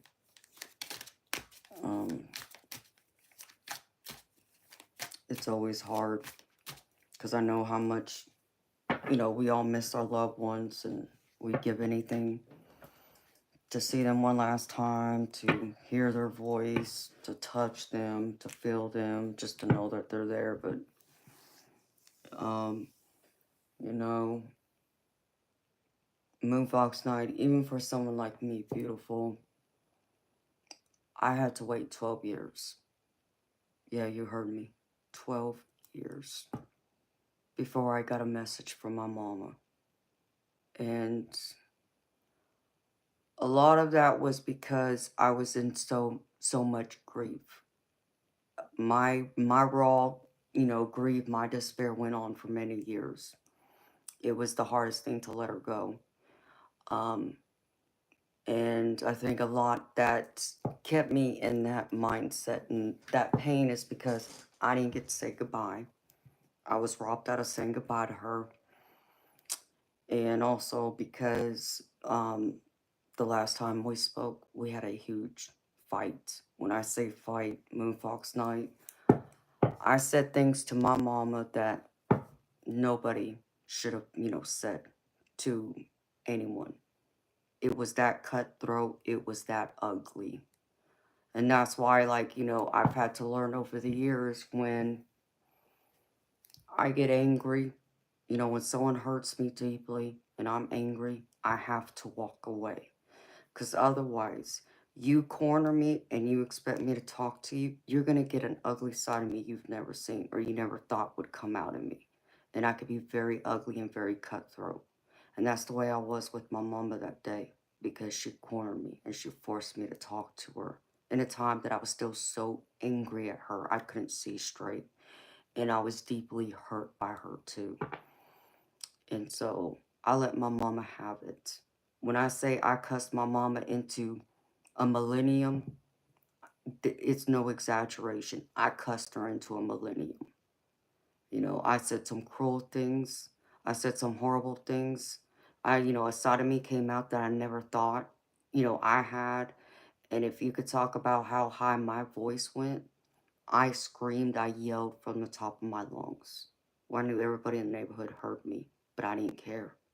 I was that in much deep pain and grief, with her, just by her hurt, what she did to me. And because of that, after she died, it went on for a lot longer for me. It took time for me to forgive myself and to let go. So even for someone like me who's connected to the spirit world, even I have to wait. And I had to wait 12 years to get a message from her because I even remember saying to God even, because I cussed God until millennium too, and telling him, let me see her one last time. Let me hear her voice one last time. Let me know that she's still here so I can accept this because I don't accept this. Would he let me see her then? No. Would he let me hear her voice then? No. And then it hurt. It hurt. I'd give anything just to hear her voice one more time, see her face, and know she's here. And I finally had reached that point that after my biological father had passed away when I was 25, I had to come to realize that I couldn't hold on to all that anger and that pain like that. Because by me holding on to that pain and anger and living in the past with her, it was keeping me and blocking me from being more present with the people who are still physically here, who love me and care about me, and allowing myself to be closer to them. So, and that was my wake up call. And I started to really open myself up to healing and forgiving and gradually letting it go. Was it easy? No. But I had to. So You know, my mama came through at a time for me. I needed to hear from her the most. And I'm so thankful. You know, I know how blessed I am to get that message from her. I've seen her spirit once, and I've heard from her a few times. I've literally heard her voice in my ear. So I think right now you need to give your grandma some time up there to get reacquainted with loved ones, to look at her life review, to also get adjusted to her spirit body, because you also got to understand they have to learn how to adapt to their spirit body to be able to move in our physical world, you know, to be able to, you know, be able to touch us or be able to talk to us or be able to show our spirit to them. That takes time. You know, yeah, do spirits pick it up pretty easily? Some do, but most times they don't. It takes time. They have to learn that too. So, you know, you could hear about people all the time who, you know, say that, you know, they just wish they could get just one little message from their loved one, you know, just for them to like move something on their table, just to let them know they're there.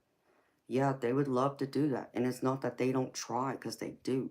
They just don't understand how to do it just yet, because they're still adapting.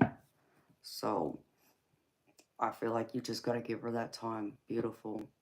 You know, give it a few months. You know, I would say try back in 6 months, but I don't feel like I'm connecting to her right now, and I feel that block in my spirit guide saying no, it's too soon. So,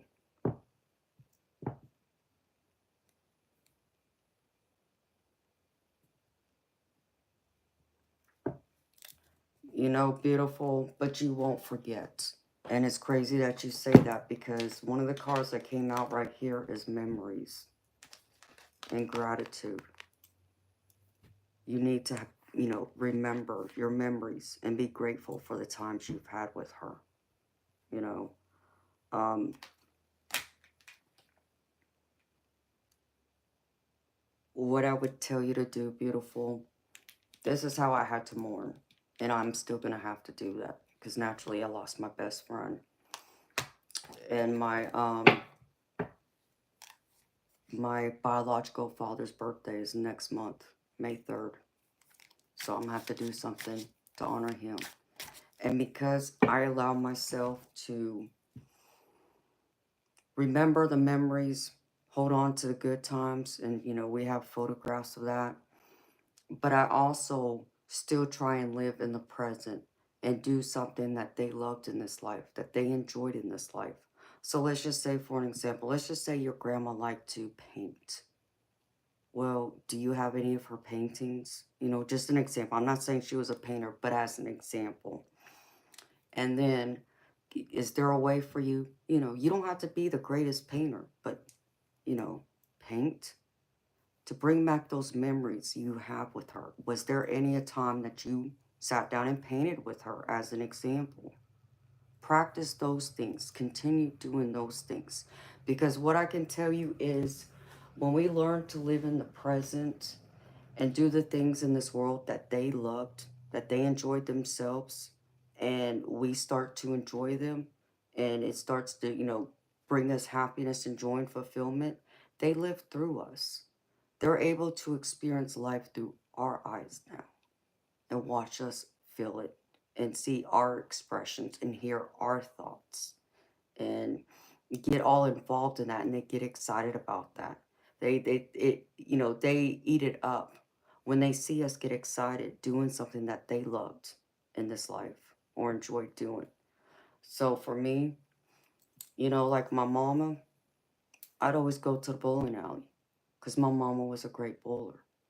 You know, she was so good that she got asked to join the pro tour when I was little.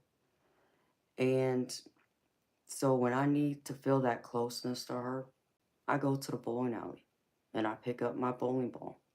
And I remember all the times over the years that I spent with her at the bowling alley, watching her bowl or her watching me bowl. In fact, one of my favorite memories with her is she had signed me and my older brother up to compete in a tournament called the Pro-Am. I was 10 years old, and it was right before we moved here from California. And the way it worked is you got to bowl 3 games, but one game you got to bowl with a different pro. You got to bowl against them. And the 3rd game, I beat the pro. I rolled a 226 that day. He only rolled a 200 game. My mama screaming, cheering from the top of her lungs. I could hear her behind me. I can still hear her now. Her excitement, her joy to watch me step into her shoes pretty much and be able to compete at that type of level. Because I think that's what she was hoping for us children, is to follow in her footsteps, to pick up where she left off. Because she decided to be a mama and a wife and not follow her ambition to bow professionally as she was offered the opportunity. She left it with her children to pick it up where she left off. And so I remember that day, after the game was over, the pro bowler came up to me. He shook my hand, and he sat there and he talked to me with my mama standing right behind me, and she's all excited and happy, and, and he's telling me, how good I am, and he told me, he was like, that I had skills and I had talent, and that if I continued on the path that I was on, that I'd end up being just as good as my mama, if not better than her. And my mama was so incredibly proud. I'll never forget that day. I can still hear her. I can hear her yells, her cheers, her applause, and in the joy, the excitement in her eyes, in her face. I can even feel her embrace when she walked up to me and hugged me and squeezed me so tight because she was so damn proud of me. I couldn't believe I beat that pro, but I don't think I completely understood it at that moment and at that time because I was still so young. But now I can. So that's a memory I have. So when I go down to the bowling alley, I think of that day. I take that memory with me. And all the other memories that I have with her bowling, when she's taught me or when she had one of her friends try and coach me and my siblings, when she would run the youth league. So there's ways of being able to remember her to where you're not going to forget her. Keep living in those memories and build on them. Continue doing those things that she loved in this life, whatever that is. If she loved to garden, start a garden. Find your joy in what she loved. And that in itself will bring her in closer to you. It will build a stronger connection on the other side. Because she's going to want to be more present and see how you do, how you advance. It's the same thing with my daddy. When I shoot pool, my daddy showed up. Let me tell you. I remember the first year my daddy was gone because he's the one that taught me how to shoot pool. And I was sad and depressed. And I was worried, because I didn't know if I could pick up that pool cue again and be in love with pool like I had been when he was alive. And so I decided that I would go through and sign up for a pool tournament on the day of the anniversary of his death, which is June 22nd. He died a couple days after Father's Day, in fact. And I remember when I went and signed up for that tournament, I went through and I told my daddy, I said, Daddy, I said, I signed up for this tournament for you. I'm trying to hold on to my love and my passion for this game. I said, but I'm missing you, and I would love for you to be here with me. Can you please come to me and show up for my tournament in spirit, And so, the morning of the tournament, I remember I woke up, and as soon as I opened my eyes, I felt him. He was right there in my bedroom. In fact, I knew exactly where he was standing. His presence was that strong to where it could not be ignored. And I knew it was him. I didn't see him, but I felt him so strongly. And throughout that day, in between my matches, I would feel him. He was still there watching me, cheering me on. And then he even helped me get home safely that night because my tires at the time, I didn't even know how bare they became, but they were pretty much bald. And my car slid into the other lane. I almost ended up in an accident, in fact. I remember I pulled over on the side of the road and looked at tires. And I talked to my daddy again. And I said, Daddy, help me. Help me get my car back on the road and get me home safely. And I felt him, and I saw this bright blue spirit orb leave out my windshield and go around the tires. And I just closed my eyes, and I meditated for a minute, and I let my daddy talk to me. And he talked to me how to get my car gradually back on that road so it wouldn't slide. Because I have a sports car, so you understand, you barely hit the gas and that car is going to go. So he was trying to tell me I didn't have to hit the gas, knowing I have a heavy foot, to not punch it more or less, so the tires didn't spin and I lose control, that kind of thing. And I got home safely. And as soon as I pulled into the garage, you know, I talked to my daddy and I told him, thank you. Thank you for being there with me. Thank you for spending that day with me. Thank you for being there to support me through my tournament. And thank you for getting me home safely. And I promised him, I said, Daddy, I promise. I'll get new tires on this car tomorrow. I'm sorry, I know better than that. And not even 10 seconds later, I see that blue spirit orb leave outside my back window of my car. So understand me. Do things that she loved. The things you even did together. It will bring her closer to you. Don't think she doesn't see what you're doing either. Okay? Understand me. The people on the other side, when we lose a loved one, they know everything. They see everything. They don't miss a moment. Okay? Even if, let's just say that your grandmother went to visit another relative, another loved one of yours, part of the family, she can come back and go to heaven and watch and rewind where you've been and watch it. So maybe she wasn't exactly there at that moment per se, but she still knows what happened. And she can still follow, your thoughts, your way of thinking. Because the other way you got to understand is, and people don't like hearing this, but it's also very true. Your loved ones get to know you even better on the other side than they did when they were here in the physical. Why? Because they're able to pick up on every single thought you have. And they're able to now put themselves in your shoes to where they can see why you think a certain way and why you do a certain thing. Like maybe something that might have annoyed your grandmother, for an example. And for the life of her, she can't figure out why you keep doing it. Even though it annoys her, she couldn't understand your reasoning behind it. Now that she's on the other side, she can understand because she's in your mind now. She's picking up on every thought of why you do what you do. So it's so much more than that. And, Moon Fox Night, you got to know, beautiful, love's eternal. It doesn't die, beautiful.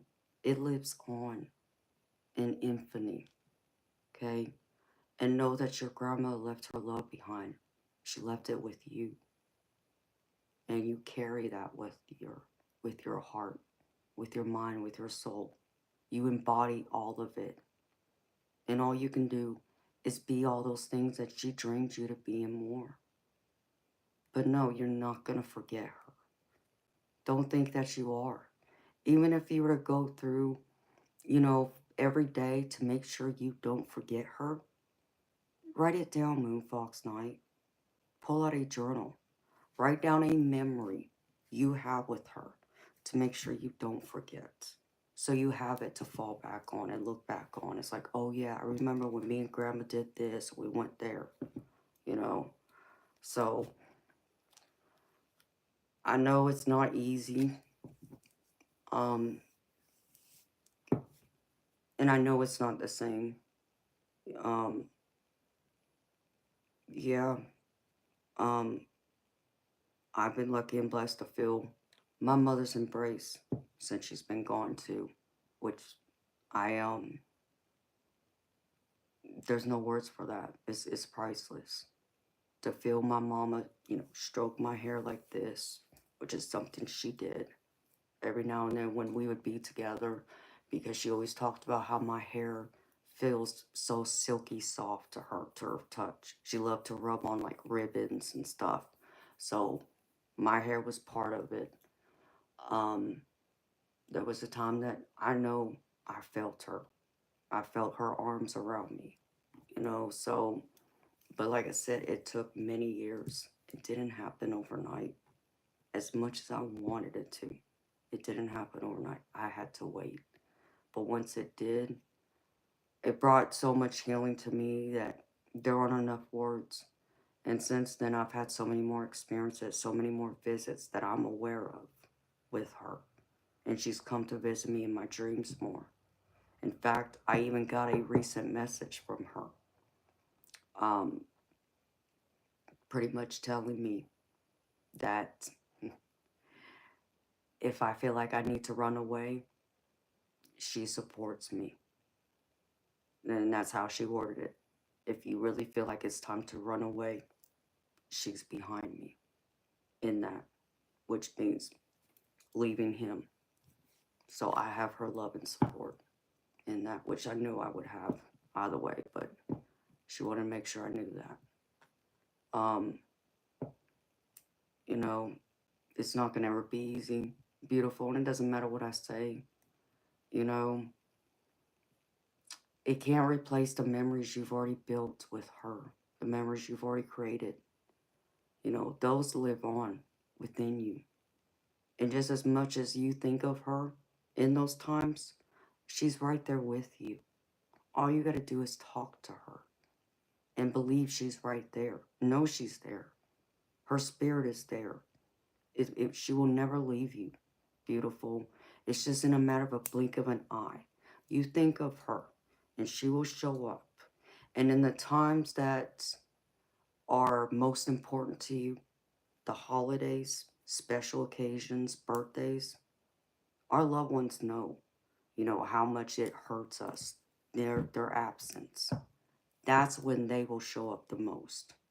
That's when you can pretty much guarantee you can connect to them more than any other time. Um, if you're going through some struggles, hardship, obstacles, they show up then too more than any other time. But it's guaranteed. Birthdays, holidays, she will show up. Your loved ones will be there because they understand how important, those get-togethers are and how much their, absence is felt. So think of the next holiday, beautiful. What's the next holiday? Um, what, Mother's Day? That's a perfect opportunity. Plan that day out. Do something for your grandma. Because you know what I do for Mother's Day? Even though my mama ain't here, I still go out and celebrate Mother's Day like she's still here. So I go eat at her favorite restaurant. I order her favorite food. I might go to the bowling alley if I feel up to it. I listen to her favorite music, the songs she used to sing to me. And I will go and buy a gift for her. I mean, yeah, I'm keeping the gift, but my mama knows this gift was intended for her. If she was here, this is exactly what I'd give to her. But I enjoy it now. I enjoy it for her. But by me enjoying it, I know my mother's enjoying it by seeing, her baby enjoy it. So think of it in that context too. I remember how hard it was that first Christmas being without my mama. Knowing she died Thanksgiving Day and trying to be in the spirit of Christmas. I wasn't. I wasn't remotely in the mood for Christmas, but I had to force myself to be because I still had my baby brother, I still had my daddy, and I did have a boyfriend at the time. So, and I remember I walked into Hallmark I can't remember what I was looking for exactly, but I went into Hallmark and I was looking at their greeting cards. And sure enough, I come to the cards for Mom. And, I picked one up. Just don't know why. I picked one up and opened it. Oh, I was a bucket of tears in that store. I'm sure everybody looked at me like I was crazy. But I needed to pick up that card. I needed to read it. And I remember even saying, clear as day today, I remember saying out loud, Mama, this card's for you. This is my card for you this Christmas. And know that my mama knew that. And she got that message from me. Even though I can't physically hand her this card and say to her, Mama, this is for you. But I know she knows. And I know she received the message. And just the same, I did buy like a flower, I think, for her for Christmas. An artificial rose because she loved roses. So I have one. That was like my little, gift to her that year that I keep. And I put it, I had it on an altar at my old house. I don't have it out now, but at my old house I did with her picture. So I do little things like that. And I talk to her and tell her how I'm feeling when I'm missing her, when I feel like I need her and I just need to feel her presence. And she shows up. You got to believe in that. Don't feel like you're going to lose your memories of her. You won't. You only fear that because she's not here now to make more. But you're still here, Moonfox Night. And beautiful, you've got to remember that too. You got to live for her now because she's not here anymore, physically. That's all she wants is for you to live and live this life to the fullest. That's all any of our loved ones want. They don't want to see us hurt. They don't want to see us in pain. They understand that, yes, us grieving them naturally, that's to be expected. That's not what I'm talking about. What I'm talking about is one of the things that will keep, that will hurt our loved ones up there is if there's something that they did while they were here in the physical with us that hurt us to a point that's preventing us from moving on because we have that wound still from that trauma per se. Like with me, like me having my last powwow with my mama, that was holding me back. And that was also preventing me from connecting to her. So when I finally, forgave myself and let it go is when she came through loud and clear. So they hate to see that they are the cause of anything in our lives that's preventing us from living our full life, being happy, and seeing our full potential. They don't want to see that. So if there's anything they regret, that's what they regret. Whatever that hurt is that they have caused, that you have not been able to forgive them for, per se, or is holding you back. We just may not be consciously aware that it's holding us back. Like I wasn't aware back then that was holding me back to a certain degree, but it was. I can say that now, but I couldn't say that back then because I was still in too much pain, too much hurt, and replaying everything over and over and over again in my head. Replaying those last, days with her, my last words. I just, hating myself even. I was self-hating for the way I acted with her. She didn't deserve that. But I'm human, right? We're all human. And that's the other thing that they do understand too. We're going to make mistakes. And I knew my mama forgave me. But did it make me feel any better? No. Because I still didn't get to apologize to her. I still didn't get to tell her I loved her. Instead, that day, I told my mama to go F herself. I also told her she wasn't my mother anymore. I told her I hated her. I told her I never wanted to see her again. And more. So understand me. I was cruel to her that day. She didn't deserve that from me. But being a mama, she knew I was only speaking out in anger. I was, lashing out in pain. you know, so, but I can't ever take those words back, you know. I had to find peace and forgiveness of myself for saying them and understand that I know she forgives me, but did it help me back then? No, because that event still played over and over in my head of that day of just ripping into her that I'd never done before, not like that, not to that degree. So, you know, it takes time though.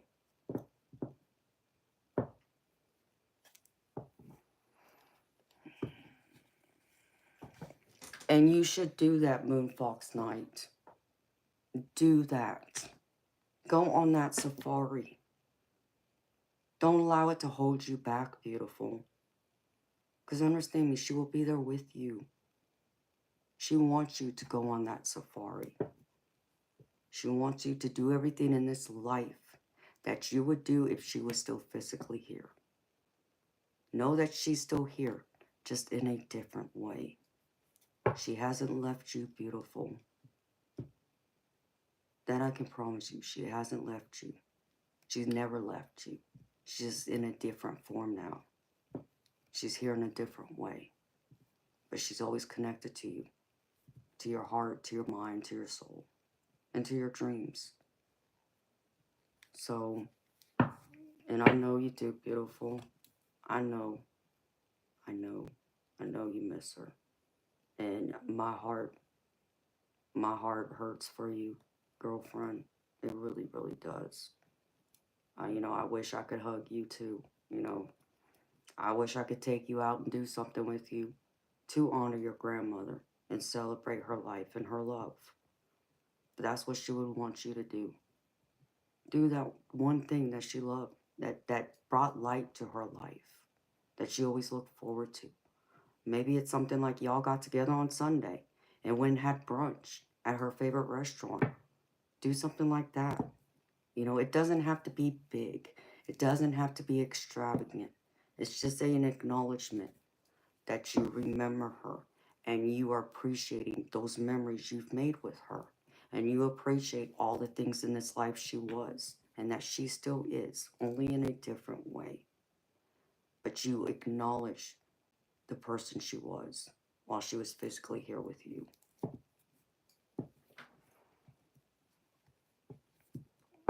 I know it hurts. So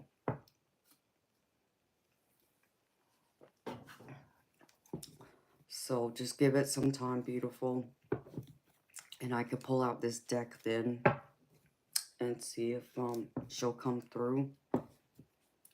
But I did pull from 2 different decks here. So think of this from your other loved ones and your spirit guides. This is what they want you to know, because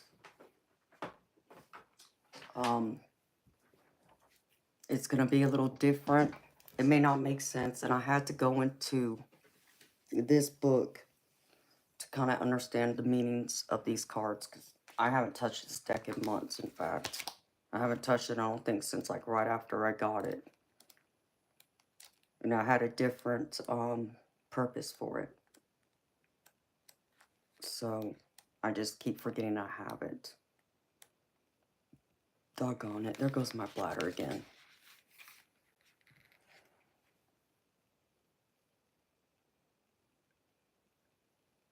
And beautiful, do that. Go drive wherever that is. What are those roads y'all went down? Do that. Don't stop doing that. That'd be another way to take her with you. And you just have to know and believe and trust that she's in that car with you. Because I can tell you, I drive my mama's favorite car.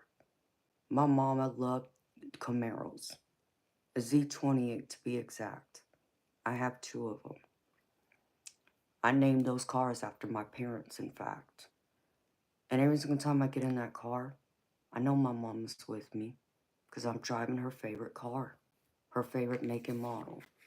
And, you know, every now and then I take the T-tops off my car when the weather's nice.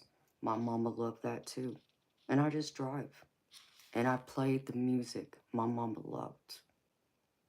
So I take her with me. All you gotta do is do the same. Don't stop doing that just because she's not physically here anymore. She would want you to continue doing those things. Okay, honey, well, you run to the restroom.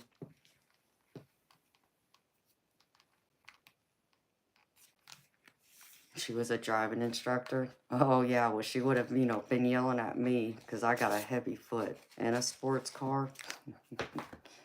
All right, honey, I'm going to go run to the restroom too real quick. I'll be right back.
Y'all talking about heavy foot, yeah, my foot's like metal to the pedal, especially having a sports car. I wish I still had my mama's Camaro though. I you know, I thought I was gonna get it too. Never expected my daddy to sell her car. Granted, that car needed a lot of work. Unfortunately, because of finances, we couldn't get everything repaired on the car that should have, but you know, that car did sit out there for a few years before my daddy sold it. Sold it to somebody for parts, which ticked me off, but welcome back, beautiful. But yeah, I have a heavy foot.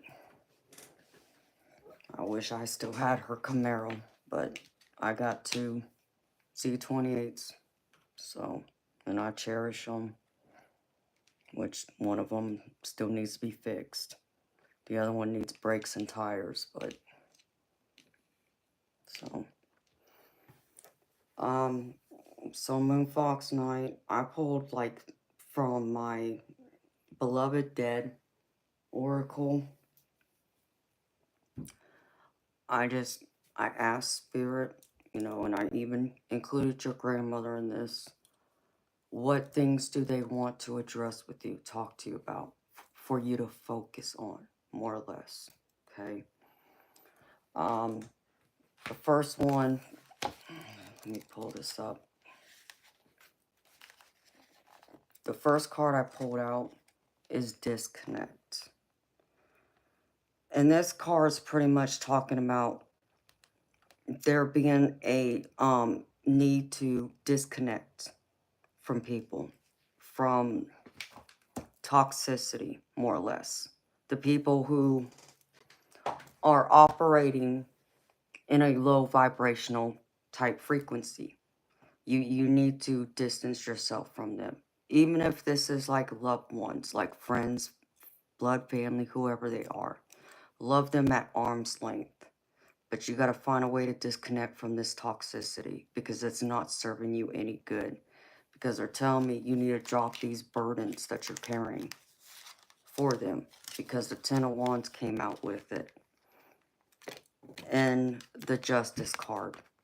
Which the Justice card is all about karma, a need to, you know, for things to be fair. And I feel like things haven't been fair for you. So you're being guided to disconnect and drop whatever burdens that, you know, these toxic relationships have brought into your life. So you can, you know, rise to the occasion and shine brighter. Because I feel like your light's been dimmed some because of disconnection to whoever this is. I don't know, but if there's a disconnect that needs to take place is what this card's telling me. The next one is the Witch. And I feel like this is you. And because I understand that you also practice in this type of spirituality.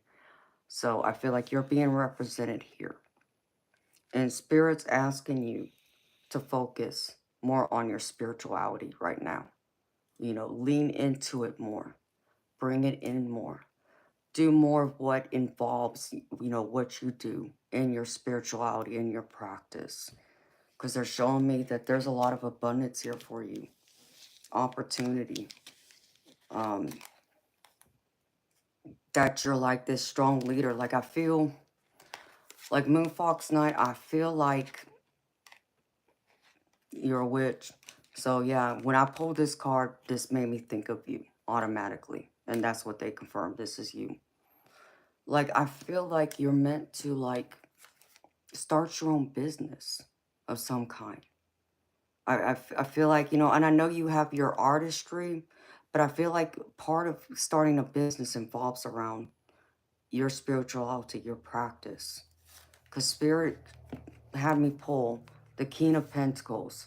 And when I pull the King of Pentacles, this can represent someone who is like a manager, someone who's like a CEO of a company or a business owner, which I feel like is you. And they're asking you to lean into that. If you have considered starting a business with your spirituality, this is what you're being guided to do.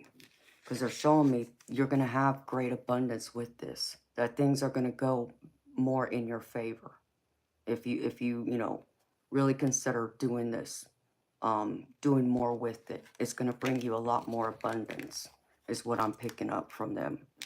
So they're advising you to step into, you know, this will to help you in your favor so you can be this King of Pentacles and enjoy this abundance with your spirituality, which the abundance, you know, doesn't have to always mean monetary or material, even though, you know, that's what we normally think.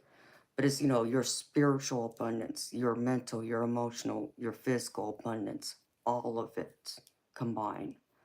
I feel like you're going to be very powerful if you continue on with this, because they're encouraging you to continue with this, whatever it is you're doing, and it's meant to help people, I feel.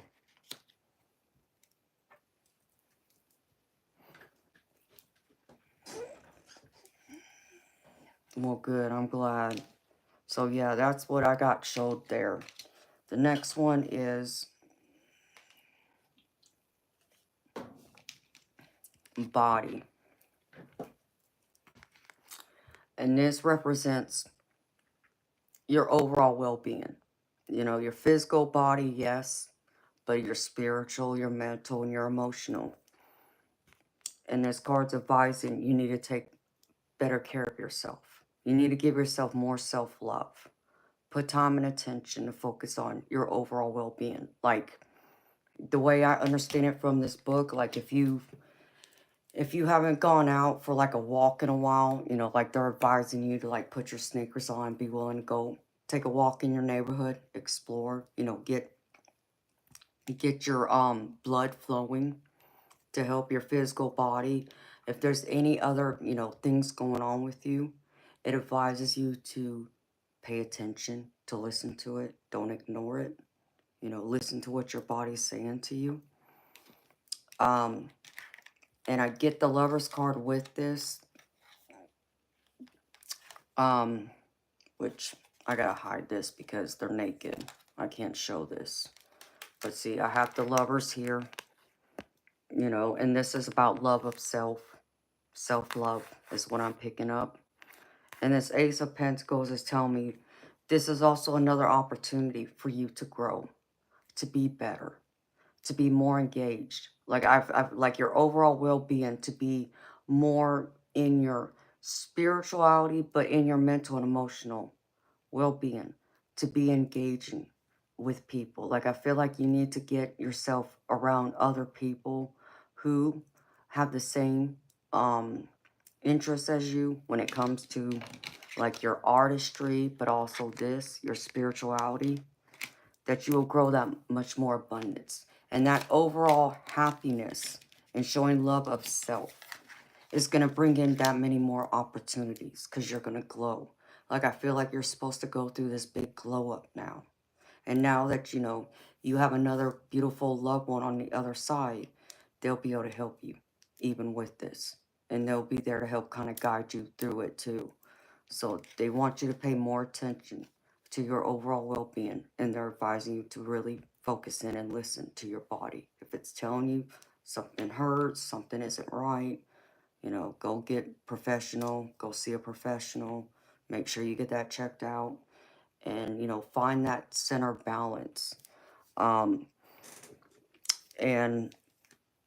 you know, be able to meditate and connect more intuitively is what I just got. When your whole body is functioning well, like one well-oiled machine, everything else flows. You know, your emotional, your mental, and your spiritual just comes into an alignment. Like all your chakras line up the way it's meant to.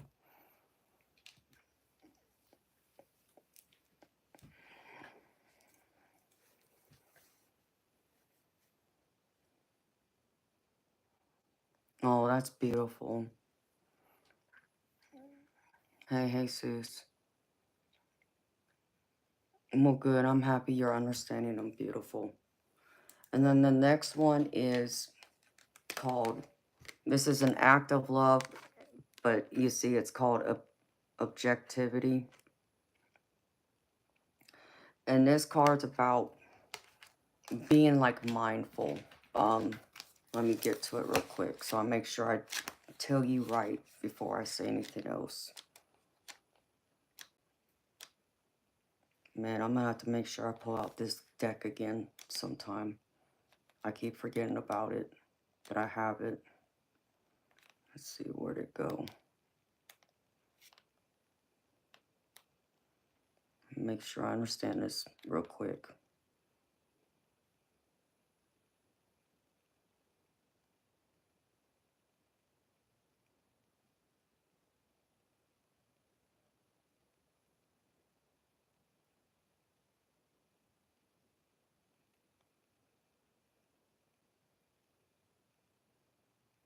Okay.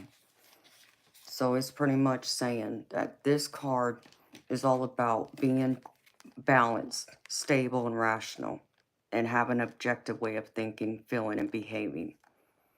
And it's also, in this dynamic, this helps you to improve your relationships and your interactions with people and to create a stronger bond to where people are going to be able to meet you on a higher ground where you don't feel as threatened or triggered. Like I feel like you've had people like kind of like why this card came out, toxicity, the toxic relationships. I feel like this card plays into it. I feel like this is, you know, addressing part of that to where there are people in your life who have triggered you, who cause you to not be your best self, to where you act out irrational and it's hard for you to be objective and have a balanced mindset, be balanced both mentally, emotionally, and spiritually, to where you might do something that's, could be considered immature, for an example. So spirit wants you to find that balance again and be grounded and not to be so triggered, to come back to being more rational. Sorry about the loud noise. To be more rational and objective in the way you're thinking, in your approach, and how you engage people. I do get like a younger energy here. I get the Page of Pentacles. So I feel like this involves a younger person. The Page of Pentacles is normally, representing a young child, but it can also represent someone who is immature. So think of someone like in their late teens, early 20s, and they're, still immature because they're still growing up. They haven't learned yet. So I feel like it's in connection to whoever that energy is to you. Someone who acts immature for their age. It's either a young person, like a child, or it's someone, an adult, but who acts very immature. Doesn't act their age or, acts less than their age, we'll say. So Spirit wants you to, I just heard, recalibrate your relationship and the way you handle them. And it's going to help you so you don't get so triggered by them, by the things they do. Maybe they do something that gets on your nerves and you may, say something that's out of line, that's not like you, just because by them doing something that just triggers you. It gets to you, right? So Spirit wants you to work on that. And with it, I feel like you will get more of an opportunity, with the Death card here. There's going to be shedding the old and now welcoming in the new. And I feel like by you changing your way of thinking, your approach, the way you engage with people personally, and putting up your boundaries. Do not forget your boundaries, beautiful. Be stern. Be firm about your boundaries. Don't let people cross them. And be willing to say no when you need to. Okay? Stand up for yourself. Have that self-love. If you could learn how to do all of that, I feel like this will create a lot more abundance because you're going to be shedding the old ways and bringing in the new to where I feel like more opportunities for your abundance. And even connections with people, new people will grow. And I feel like it will intensify, but in a good way. It won't be so triggering, overwhelming.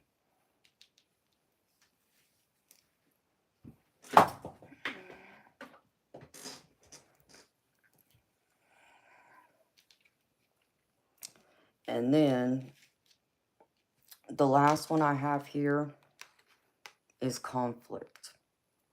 So naturally you read conflict, you think of like a problem that's going on, like something that hasn't been resolved.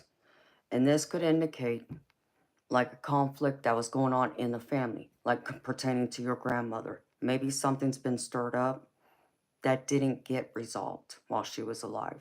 And now it's creating tension, it's creating problems where maybe the family's going to start drifting apart.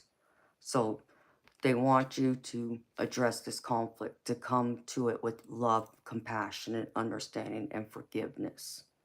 You know, to find a way to meet in the middle, you know, to agree to disagree, to be able to work on your relationships, to end these conflicts, and to also keep yourself at arm's distance from those people, including your own family, who can be toxic again, like this disconnect, that, you know, have that toxic like energy. And Spirit's asking you to work on this, you know, put some extra time and attention to nurturing this, to resolving whatever these conflicts are, whether it's within the family or this could be with you dealing with someone outside the family. This can also even indicate a conflict with yourself, is the other thing the card said. So maybe it's not having a conflict with others, but the conflict within yourself that you're having to face. So Spirit's asking you to work on this. Put some time and attention. You have the skills, the knowledge, and the experience and the wisdom to do it, to break free of this, to find resolution. So you're at peace again, because that's what this card's encouraging, is peace.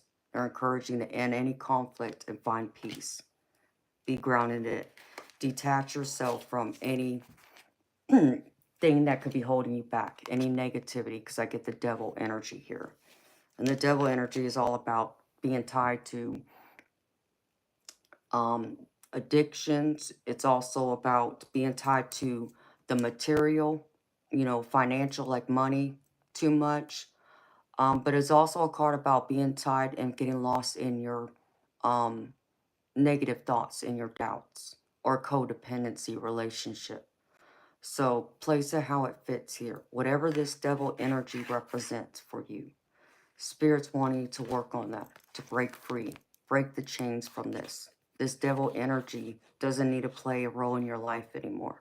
So find peace, find resolution there, to where you can be more opening to love, because I know you're also looking for love. I got the lovers here. I can't show this lovers card because they're naked. But I also get the King of Swords here. And I know you're looking for love. And I feel like this person is going to be like a King of Swords energy. If, you know, you keep your eyes open, I feel like love's coming its way. It's coming to find you. So look for someone who might be someone who's educated, who's stable, who can be, we'll say, rash at times. They're not as connected to their heart, to their emotions as much as someone who's like the King of Cups energy, for an example. But it doesn't mean that they can't be a good partner and a good match for you. They just use more of their logic, their rationale, than they do their heart. But they're very experienced, they're stable, they're mature, educated. Like when you think of a King of Swords energy, I think of like a doctor, like a lawyer, you know, someone who's by the book kind of mentality, is that type of energy that I feel like you're going to find. You know, possibly it could be someone like that who, you know, has a doctorate degree or is a lawyer. Something that's required a lot of education is the energy I'm pulling through. So to where I feel like love will find you again, where you're going to find your forever happily ever after here. Because I see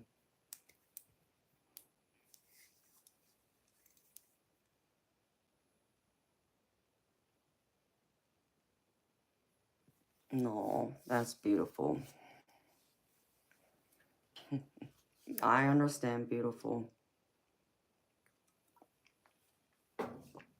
Well, if he comes knocking, just so you know, I feel like it's a King of Swords energy to be on the lookout for.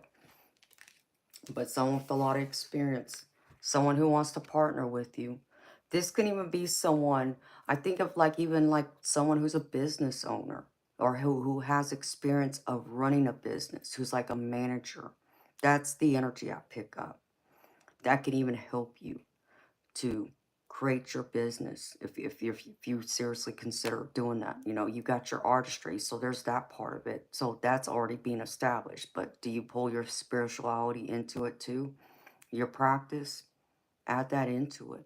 I feel like you're going to get a lot of guidance, a solid advice to help you, to push you along, that wants to work with you. Because here you are, and it's kind of crazy how you say that. I get the Magician here, the Lovers, and the World. And you're talking about how you want to share love with the world. It's kind of crazy how this lines up. Here you are trying to manifest that love for the world. I can't make this up, beautiful. You said what your hope is. Spirit's confirming it right here. This is your advice. You just gotta work with people. So think of it this way. Three of Pentacles, to work with people as you manifest your desires, your wants, your abundance. Ooh, I can't show this Lover's card. They're naked too, sorry. But the Lovers, sharing your love, your excitement, your hope, your dreams with the people around you, but also with the world. I can't make this up. And that just gave me chills, Moonfox Night, that you said that. And here's the cards confirming that's what you're meant to do. So if you're wondering, here's that advice. This is your advice, beautiful.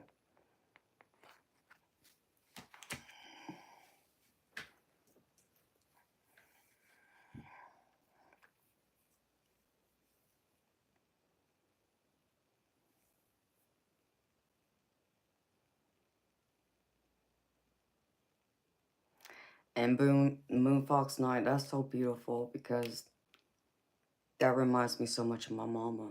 You know, she loved everybody. When I say she loved everybody, she loved everybody. Um, she accepted everyone for who they are, you know, until you did something, you know, that could hurt her deeply. But it was rare. And she hated it when the people, you know, she loved and cared about, when they were mad at her. She couldn't stand it. It tore her up inside. But she would go out of her way to make you feel special, to make you feel important. Like I remember growing up, all my different birthday parties, my mama planned for me. And she would go out of her way to make it as special and as memorable as it could be. And she succeeded. So one of my other favorite memories with her is my sweet 16 birthday party that she surprised me with after I acted like a brat and kind of almost threw a tantrum wanting one. And here she was already in the middle planning it. I just didn't know. They were surprising me with it. But that was my mama too. Very loving, very caring, got along with everyone. Everybody loved her, admired her, wanted to be around her, you know, just to talk to her.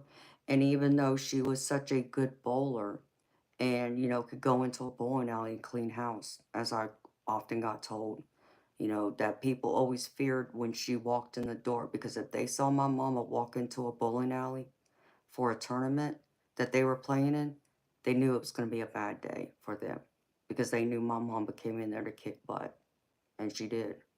And my daddy and my grandma told me, said she won most of the time too. So, but people still loved and admired her for her sportsmanship and the way she was with people. You know, she wasn't that catty type of person. You know, she loved everybody, but even though she had, you know, female friends, she did have those.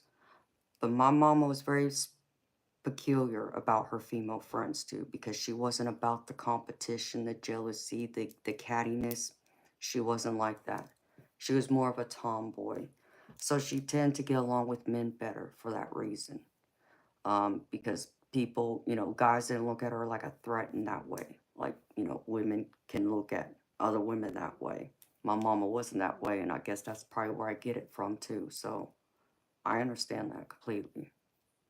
And so you do that. You share your grandmother with the world. Share her love. Share her memories. Teach others what your grandmother taught you. That's how you keep her memory alive.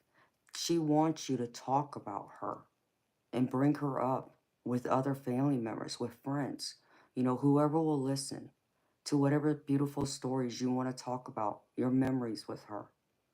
She wants that.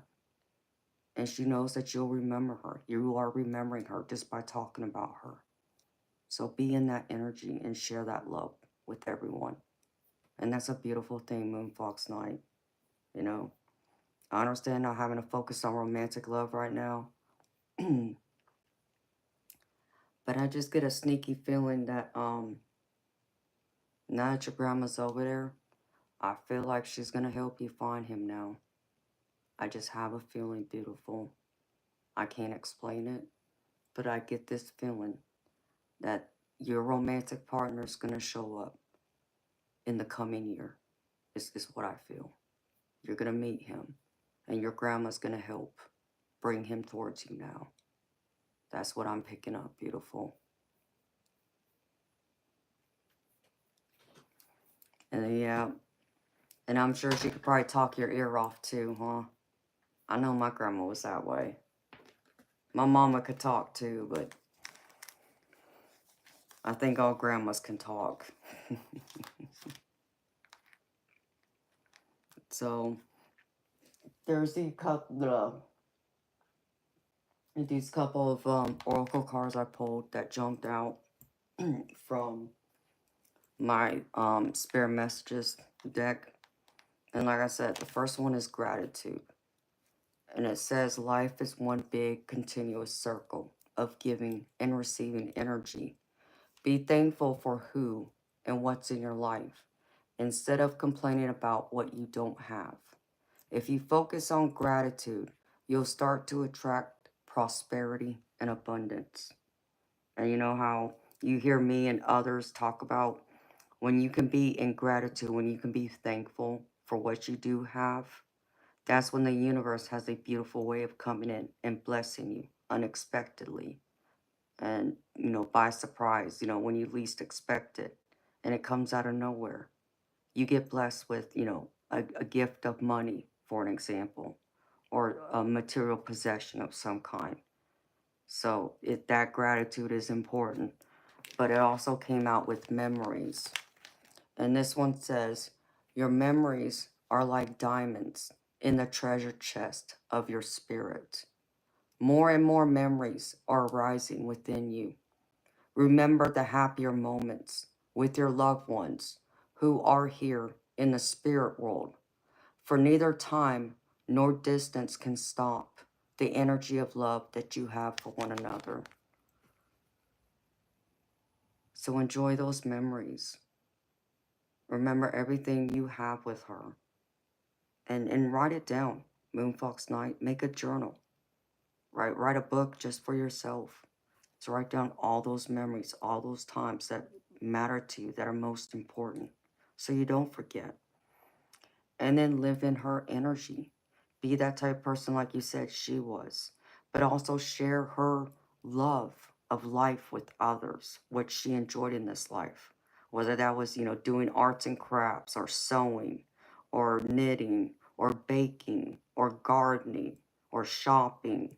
Whatever it was that your grandmother loved, find that love and same excitement and enjoyment for it too. To build more memories, and you will connect with her, and she will show up.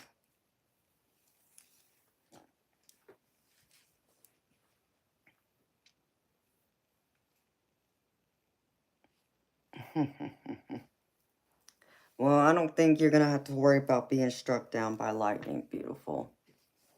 I feel like you'll know, too, when he shows up. And it's not to say that it will, be your forever partner, per se, but it's going to be the one you're meant to be with for a good while, at least.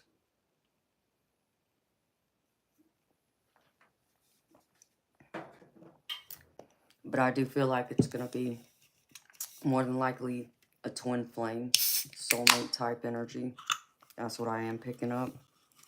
Because I know when my mama died, I felt lost. Like I lost my best friend like you. And I was engaged. At the time my mama had passed away, but my mama hated him. My mama didn't like him. Out of all the guys I dated over the years, he was the only one my mama couldn't stand. And, she didn't want me with him. Well, she got her wish when I found out she passed away. And so, in less than a year, I ended up meeting someone. And, beautiful, I can't tell you, but I knew when I, met him and got to know him a little bit after, like just a few hours of talking to him, I knew my mama sent him to me. I knew that. I felt that. There was something about him that I could not ignore, that I was meant to, have him in my life. Did I look at him in that romantic way per se? No, not right off the bat. But I knew my mama sent him to me to be there for me because she knew I was hurting. She knew I was struggling. I needed someone to lean on. I didn't have anybody to turn to, who could understand the kind of pain I was going through at the time, being 19 years old and burying my mother. There was nobody in my life who could possibly understand that. Did I know people who had lost a parent? Yes, but they lost them a lot later in life to where, they'd already, got to graduate high school, go off to college, get married, have their family type thing, before they lost, their parents. No, I needed someone who could truly understand what I feel in my heart, that void, of knowing that agony, that pain, that despair of her being absent during those major milestones, those important times that you would expect them to be there. And he just so happened to lose his father at 18 years old. So he could understand what I was going through. And that's what I desperately needed. I needed that understanding. I needed that person I could lean on, I could cry with, who would understand and wouldn't judge me and wouldn't hold it against me. And he was there. I gotta say, he was there in a way I never expected to be. Because I remember even when those days, like I would go to work and I would come home. Of course, we started dating. I would come home and I would say hello, but then I would go walk up the stairs, go in the bedroom, and close the door. I didn't want to talk to anybody. I didn't want to be around anybody. I needed to cry. I needed to be alone with my own thoughts and feel the pain I was feeling, right? And so he would leave me alone and give me that space and not come rushing towards me, like trying to force his way to be there with me. He knew simply by being in the same building as me was enough for me at that time. And if I went and I didn't think about, if I had dinner yet or not, he wouldn't bother me about dinner. He would just go out of his way and he'd go by my favorite restaurant and pick up my favorite meal and bring it home. And it would be there for me whenever I felt hungry. If I felt hungry. If, something else needed to be done around the house, he didn't bother me with it either. He would go ahead and do it. And that's what I needed. I needed that kind of love and support and understanding. I need someone there who I can lean on in that way. So that helped a lot. It helps me a lot. I needed that, you know. So trust me when I say I feel like she's going to bring that same person through for you. Because right now, beautiful, I don't have that. I don't have anybody um, that I can lean on like that. Especially a romantic person. You know, like I can't lean on him, you know, to help me through my grief. Now that I just lost my best friend and I might be losing one of my other best friends. He wasn't even there for me back in January when I buried one of my family members. He wasn't there. He didn't go with me to the funeral. He didn't do any of the things that he had done originally. Right after when he met me when my mama died, he was absent. He didn't care. So I'm missing that now. And I wish I had that badly. So, you know, I feel like that's what your grandma's going to bring forward to you now. So cherish it, beautiful.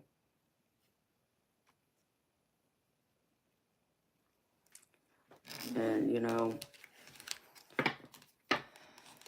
write it down, Moon Fox Night. Anything that comes to mind, beautiful, don't be afraid. Tell your grandma how you think, how you feel, or anyone else on the other side. You got to be able to allow yourself to feel it. Feel all those emotions and understand me, beautiful. Whatever emotions you feel, you're entitled to feel them. I don't care what they are. And don't allow anyone to tell you you're wrong to feel or think the way you think or feel. No, you're not. You have every right, okay? Allow yourself to feel it and go through it. And understand me when I say, right after my mama died, when I say I cussed God out, I'm not kidding you. I swore at him left and right and cussed him into the next millennium. I didn't care. You know, I let him know how angry I was, you know, and I screamed from the top of my lungs, you know, and then whenever, you know, that anger would overtake me when it came to just the idea and the thought of living my life without my mama, that type of anger, and also the anger I had for myself for how I acted with her right before she died, I let it out too. I released it. I screamed, I hollered, I cussed, I said whatever I needed to say to get it out of me. And the more I allowed myself to vocalize it and express it, the better off I was to be able to go about my daily life and do what I had to do. You know, in the middle of all that raw pain and agony and despair, you know, it helped me greatly. Um, like I said, music. You know, my mama used to sing songs to me in the car all the time. I would play her music and those songs, and that would help me, especially when I needed to cry. And I would make sure I get that out. And at times when I felt there was too much anger and I was getting engulfed by it, that's when I would go to the bowling alley and I'd pick up my bowling ball. And understand me, I was not there trying to roll a 200 game. I didn't care where that ball went. I didn't care how many pins it knocked down. The whole point of me picking that bowling ball up was to get my anger out of me. That's all I needed to do. And after I did it a few games, I felt better. So I did what I needed to feel whatever I needed to feel and expressing what the way I needed to express it without causing any harm to anyone else, you know. Um, and I remember there was a point a few years after my mama had been gone. I can't remember who it was, but someone had said to me, you know, because I was, you know, it was coming up on the Thanksgiving holiday, which my mama died Thanksgiving Day. I was sad, naturally. Not looking forward to the holiday. You know, it's like, how am I supposed to be thankful on a day that I lost my mama? What is there to be thankful for? Is how I felt for years. That's how I saw Thanksgiving originally. And so someone had told me, you know, hasn't it been long enough? You know, it was time for me to pretty much get over it, let her go, and celebrate the holiday. Yeah, I cussed them into next year. And I told them go F themselves too. I could not even believe that anyone would ever say that to me. Like, how dare you? How dare you say that to anybody? Understand me, beautiful. I've learned, you know, now that I'm 44 years old, and this year it'll be 20, 25 years my mama's been gone. Understand me when I say, yeah, 25. Understand me when I say this. You never get over it. You will never ever get over it. Not completely. There's only living with it and living through it. But there is no completely ever getting over it. Because her absence, just like anyone else you lose, it leaves an empty void in your life. There's an empty page. And I just saw a bright spirit orb just now. There's an empty page. And she's missing. That's the missing piece. So there's always that heaviness in your heart. You feel. You really feel the absence of her presence not being there. Does that mean that from here on out you're going to cry your eyes out day in and day out like you did originally, you know, when you first got the news? No. Okay, that's not what I mean. What I'm saying to you is there will be those days that you will feel like crying like that. But I promise you, there will come a day when you think of her that you will be able to smile before you want to cry. And then when you think you've gotten over it enough, where you feel like it's not playing a major impact in your life, that's when you'll find it'll catch you off guard and out of the blue.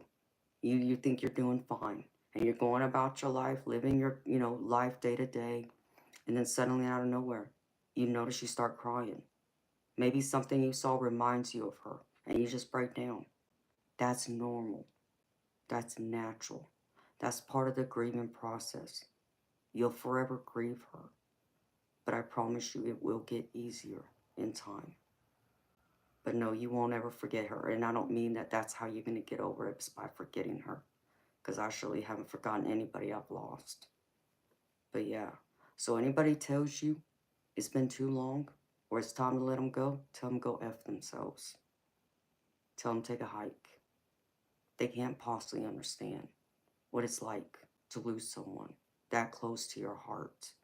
You know, to understand how empty your life is without their presence being there day in and day out. So I don't care. I've told a few people off though over the years who tried telling me that, especially during a time like that. It's like, how dare you? You know, the audacity of people. So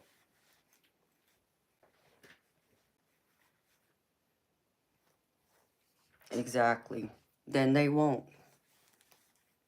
They won't ever understand. You know, unless they've gone through it themselves. That's exactly right. So don't ever feel sorry. Don't ever feel bad. Don't ever allow anyone to make you feel guilty for being human, for loving someone so deeply and missing them. That's being human. And that's what, you know, we all have to remember, because even for me, you know, even being a Christian and me swearing at God, cussing him out right after she died, you know, that's blasphemy, right? According to the Bible. And I just look at everybody and I shake my head and it's like, really? You really think I'm going to go to hell for swearing at God and telling him exactly how I feel? No. I'm sorry, but I disagree. Anyone who wants to tell me that. Because I guarantee you, God understands. Why? Because he understands I'm a human being right now. Having a human experience. Dealing with human emotions. It's natural. You know, and I let God know eventually that I'm sorry. You know, I told him I was sorry. You know, and I forgive him, you know, like, and now forgive me, you know. But it's things like that, you know. Don't allow anyone to tell you how to feel or what to feel or for however long you feel. You feel whatever it is you feel. It's okay. And anyone who wants to tell you that it's not okay, tell them go take a hike and shut the door on them. You know, you don't need people like that in your life who can't be compassionate, sympathetic, understanding, have empathy. those are the ones you want to avoid, because it's like they have like a black heart, you can say, you know. And no, they don't have to go through an experience that kind of lost like that to understand. Just the idea. That's all many of us need to do. Just the idea of losing someone who matters the most to us. Just the thought of that would be enough for anyone with a warm heart to understand what that feels like. To have a kind of understanding and recognizing that. So,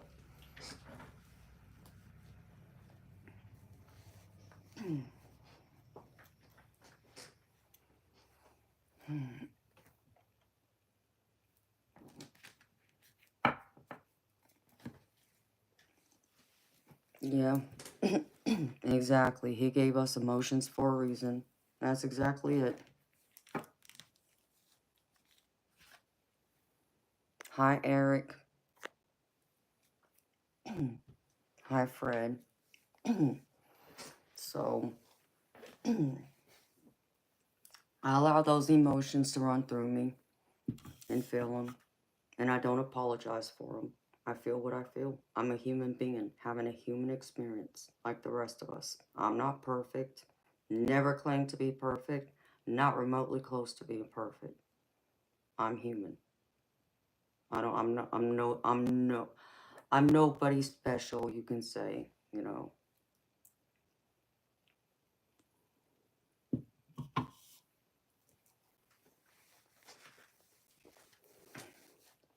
Oh, you're so welcome, Moon Fox Knight. Beautiful. You can email me anytime you want. If you feel like you need to talk to me, email me, sweetheart. I'll try my best to, stay on top of my emails. I gotta clean them out. I actually need to set up a second account because I can't stand opening up my emails and seeing mostly spam crap. I can't stand it. So I really need one that's just for people who know me instead of, the other.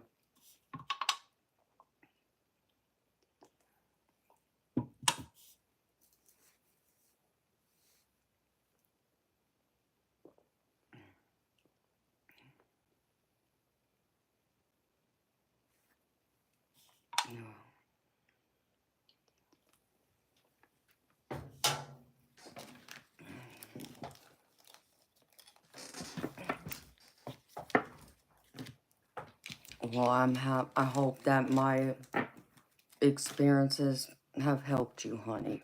I really do. Just know you're not alone. I'm here for you, beautiful. We're all here for you. You ever need someone to talk to, I'm here. You know I stream 5 nights a week, but you can always email me too. And I'll try and answer you as quickly as I possibly can.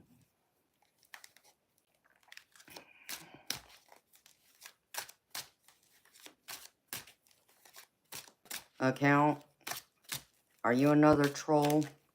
Are you Mr. 3 Inches?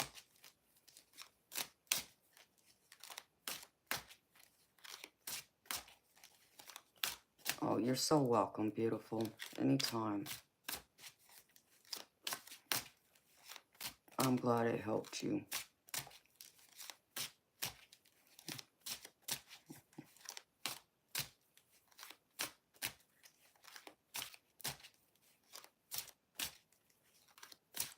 Seriously, Debs.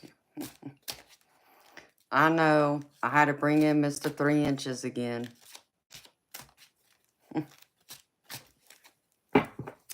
Can't help myself, especially when those trolls want to act a fool. You know, that's me.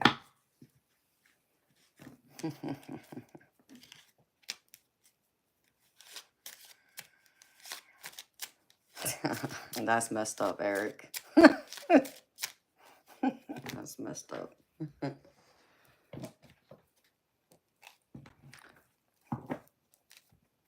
The pickle. Oh, yeah. Yeah, there's a subscriber that, his name is Pickles. So it's always funny when I see his name pop up in here.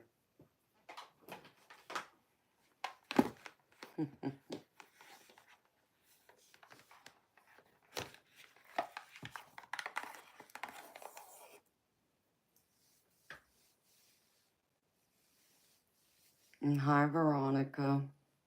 Oh, you're welcome, beautiful. Yeah, I don't think people talk about it enough because it's a hard conversation to have. It's hard to talk about because you don't want to bring people down, so to speak. So I understand why. But I'm happy it helps you, sweetheart. That lets me know that I'm doing something right here, even when the trolls want to chase me off.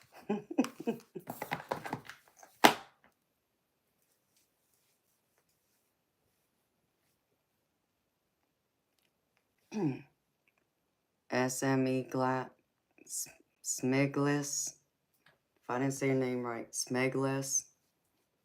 Hi there. Oh, well, I'm happy it helps you too, baby. It's good to have you.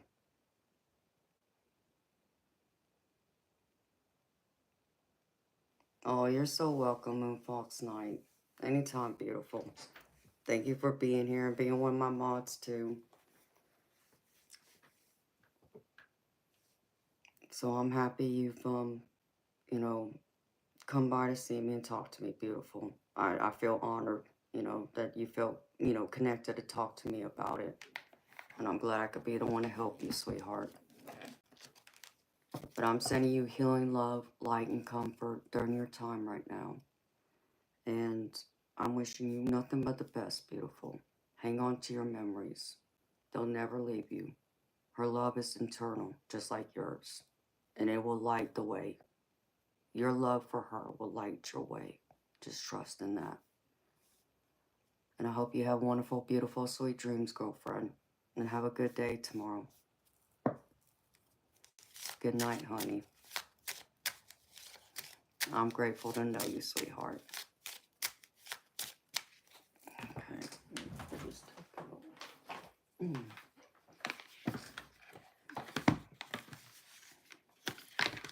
can't believe I forgot I have this deck. Let's see.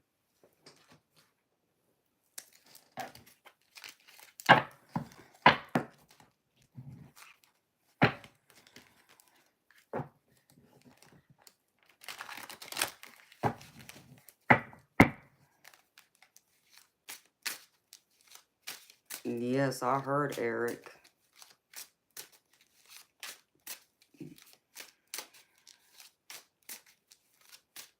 That'll be exciting to see.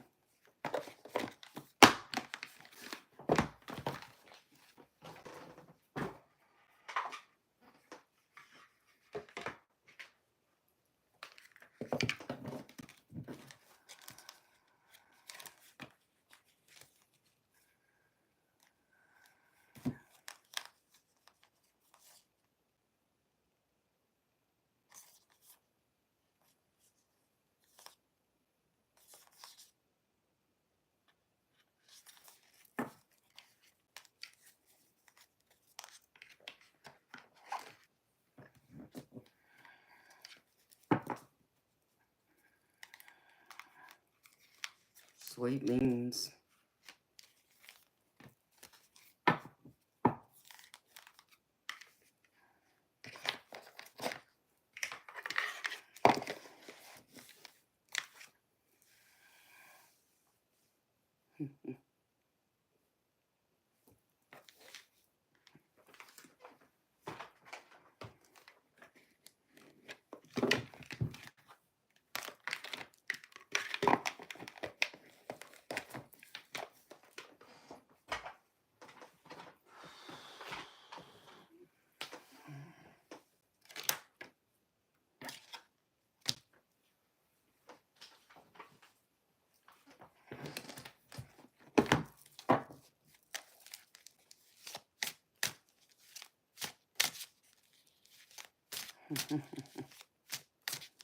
I need to start posting stuff.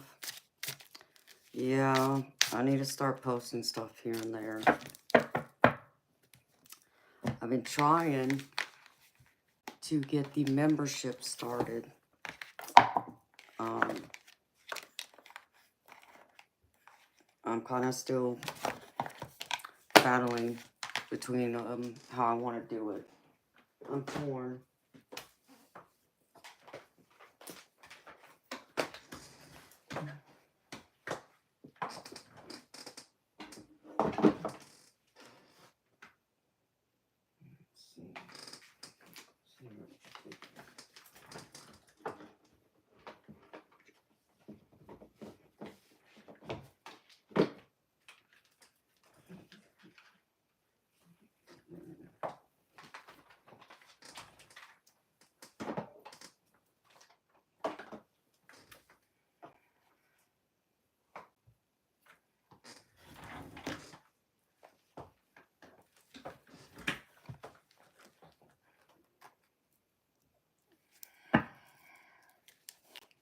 Oh, my bad.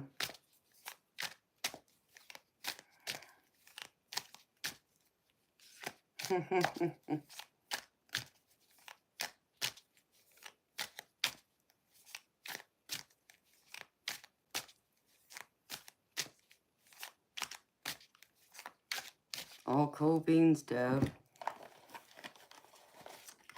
Yeah, well, I mean, this channel started out with me, you know, having pre-recorded videos, me sharing my experiences, but then I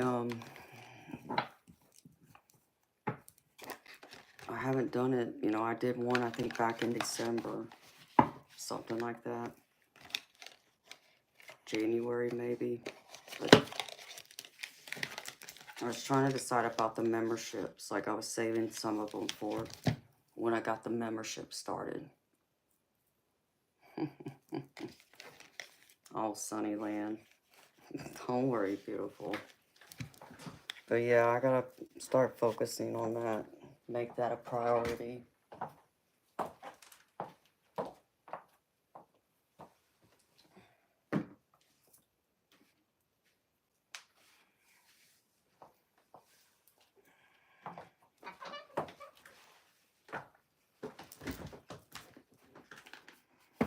I think that's on my decks. The rest of them are just laying here.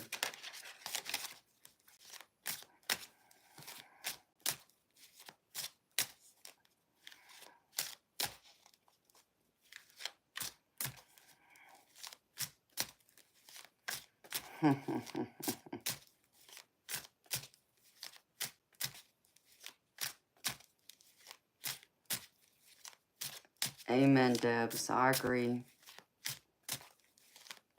Hi, Cal is corrupt. How you doing? I absolutely agree with you, Debs. We do. We find our people, our tribe. And I believe that's what Spirit was guiding me to come on here for, to do.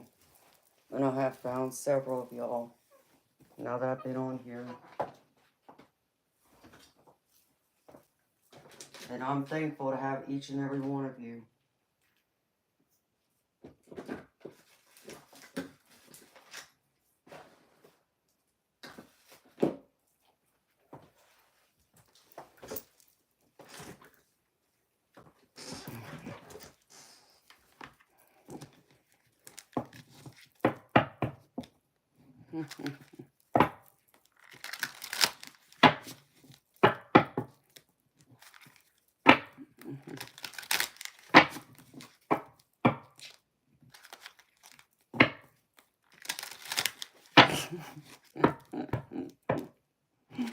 Okay, Debs, that sounds like a plan, beautiful.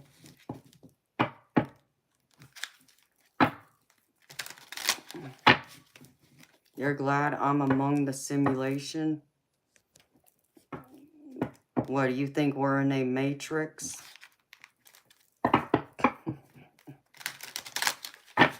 I definitely don't believe in that, but I understand some do.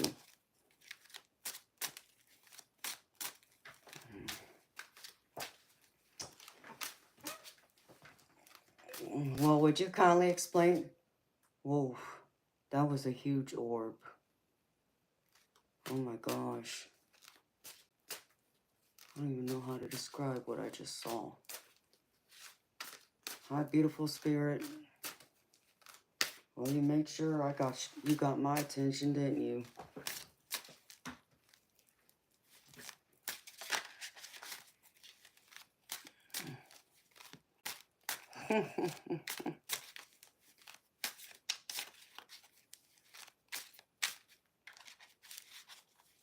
Oh, that's beautiful, Debs. I'll be here, beautiful.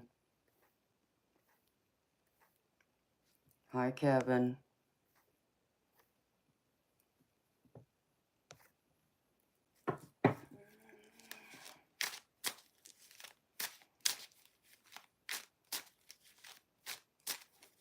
You stumbled in here, Chief. Is that what you did, baby?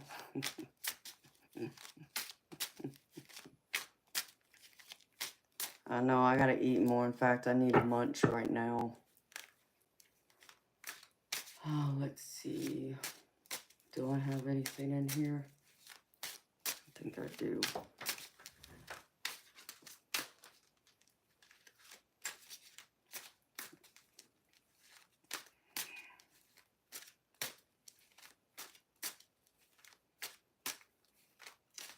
I was wondering, is North Carolina cheaper? I have roots in North Carolina. I have family from like High Point, Trinity area.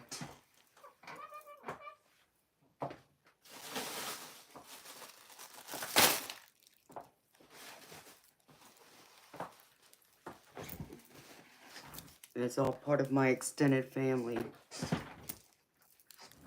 Oh, I know where Murphy is. I'm not far from Murphy. I'm about a 2-hour drive, I think.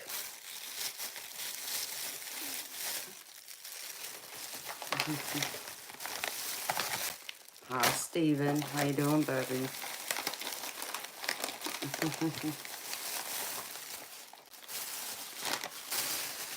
Oh, you're so sweet, baby. Thank you. It's good to see you, honey.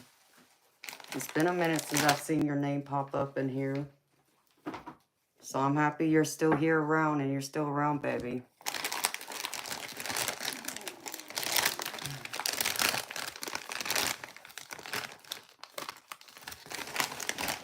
Is that right? Cal is corrupt.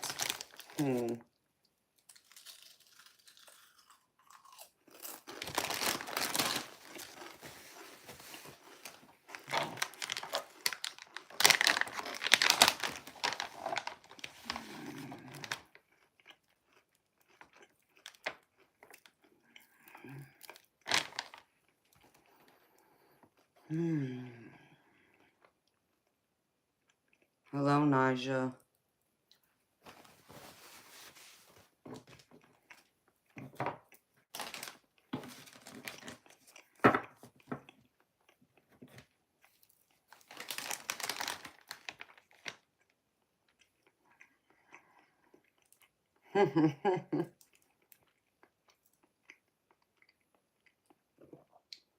Wow, Eric. That'd be beautiful, baby.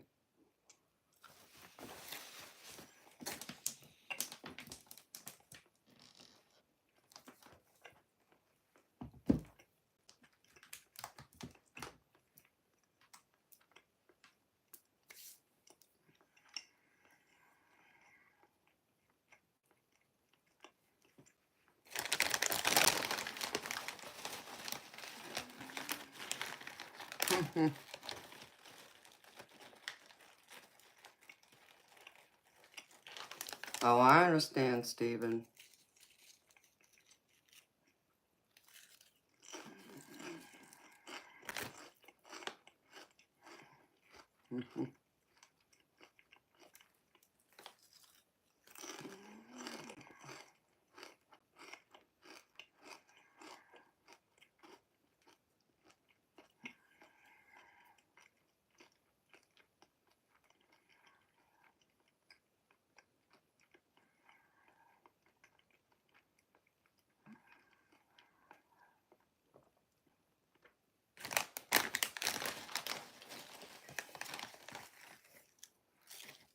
Hey, Eric, can you paint me a pretty tropical mermaid?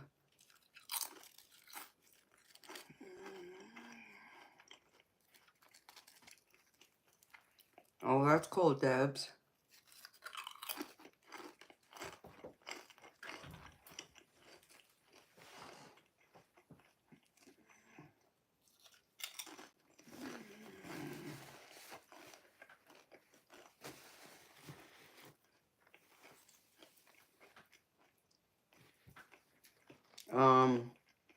It's time for him to go.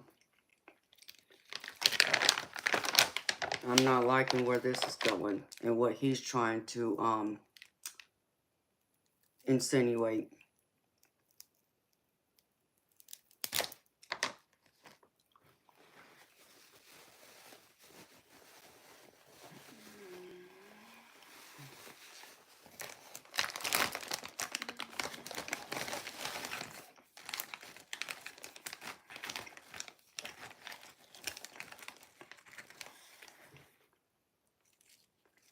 And that just gave me the creeps right there.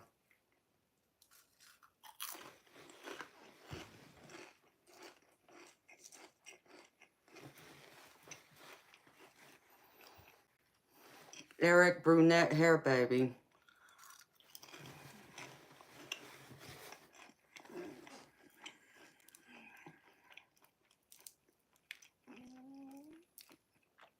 Yeah, he was talking along those lines, but he was making it almost sound like I already know that he's that way. And no.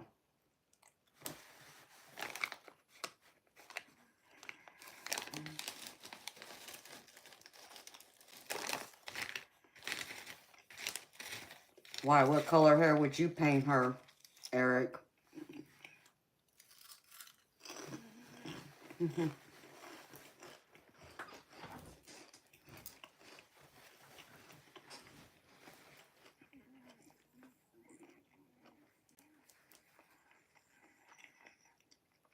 It was something.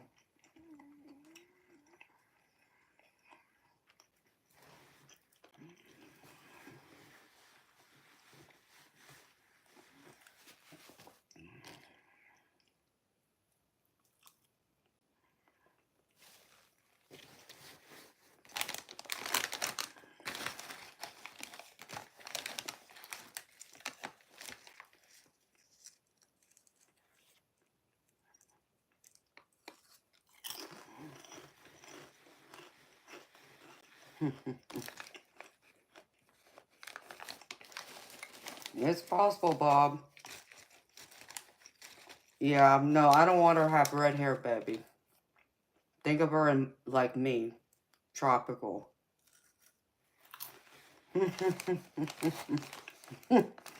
No, I'm not trying to be the Little Mermaid. I'm one of a kind.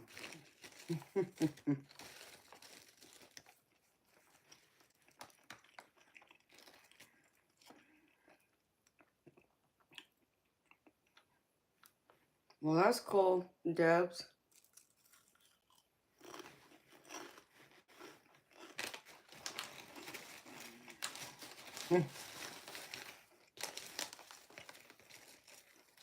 Oh, do you, Eric? No, that's pretty cool, baby.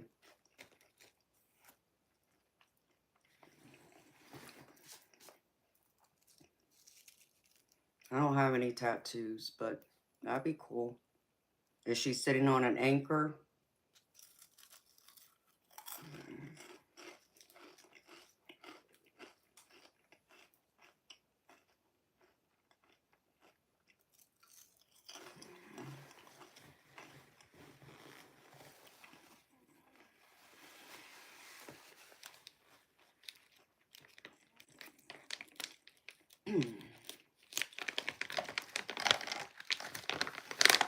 Hello, Hatia.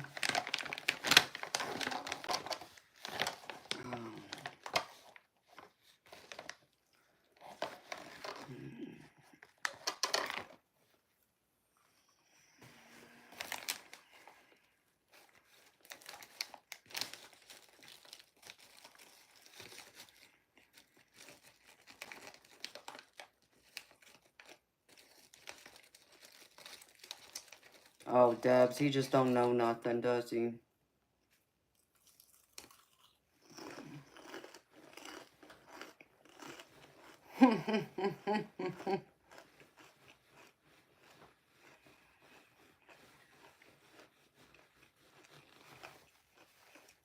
Hi, Jedi. Who's Melissa?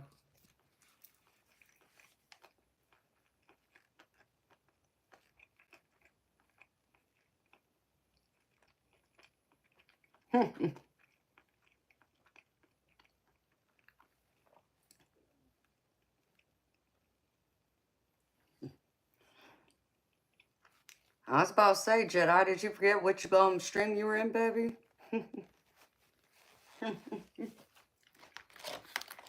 Well, Chief, what'd you expect, baby? You got the stick-on con, baby.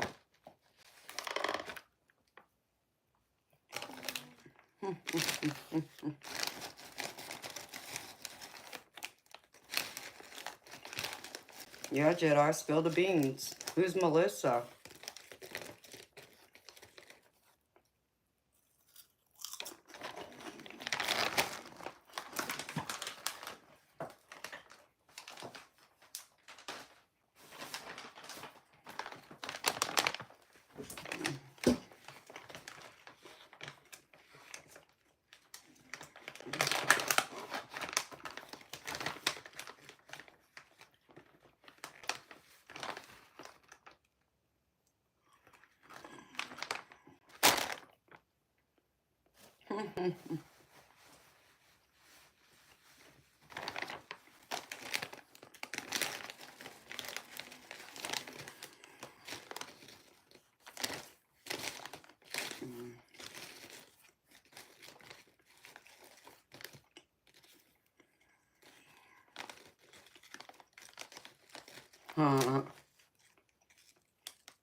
People being annoying is all. Okay, baby. I was just making sure you remembered which stream you were on.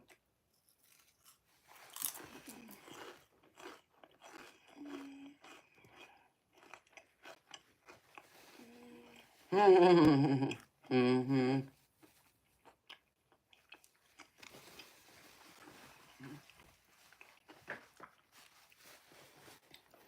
Exactly. Backpedaling Jedi, that's okay, baby. I'll remember that.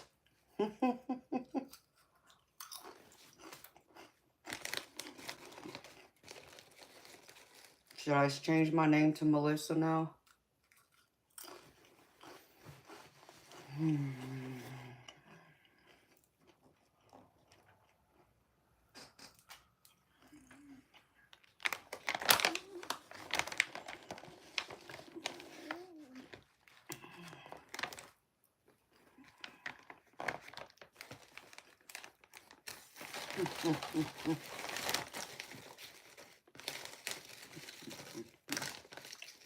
Oh, I love you too, Jedi.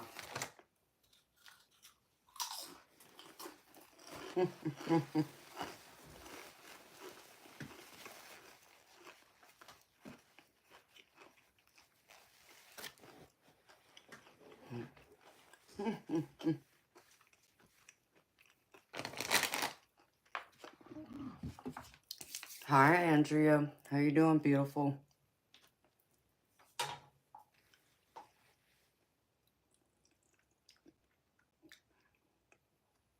Anzac Day.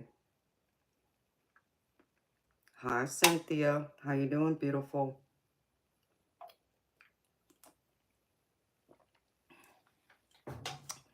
I know. Jedi was just busted for cheating on me. I still want to know who Melissa is.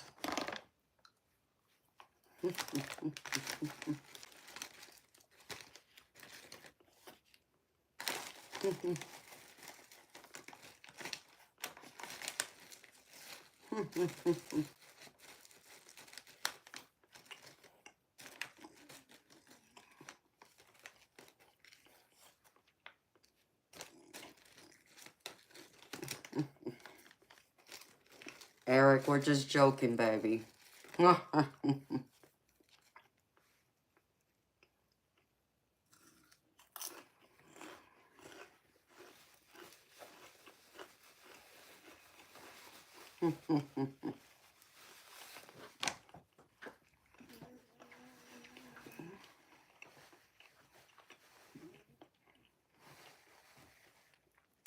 Hello, Lily Gilmore. How you doing, beautiful soul?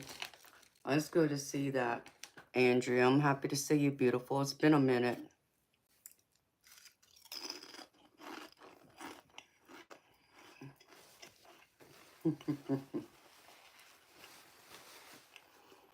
Hello, one of a kind.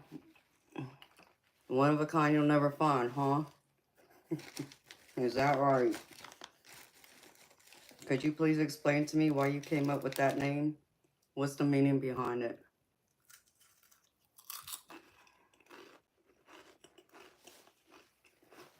Aw.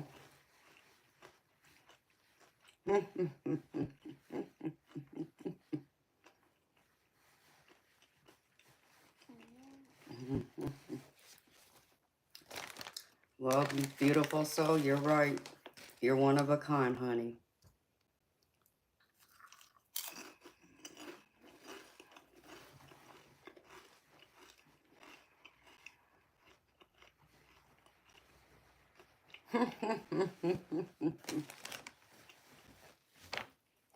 Of course, Andrea. You are, sweetheart.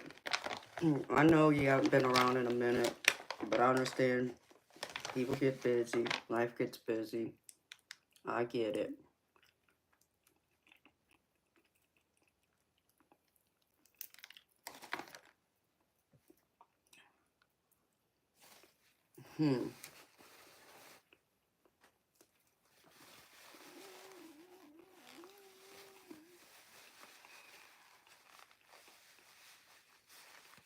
Is that right?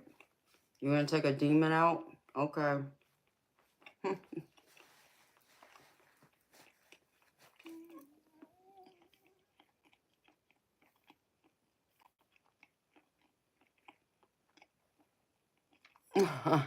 Hi, my beautiful majestic. How you doing, sweetheart?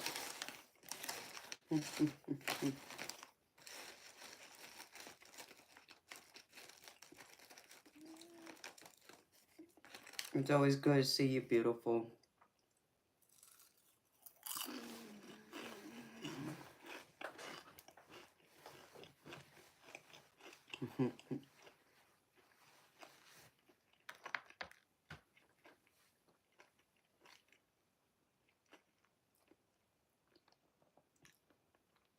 Hi, Raphael.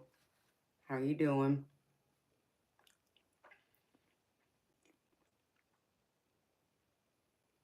It's been good. I just did a reading for Moonfox Night.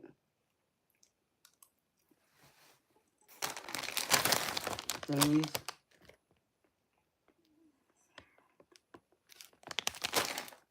Those are the ones I only eat, usually.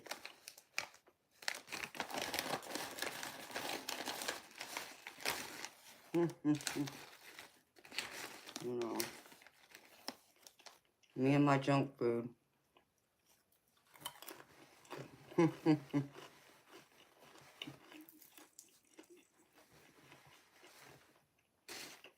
Man, I love my chips. I'm a junk food addict. I won't deny it either.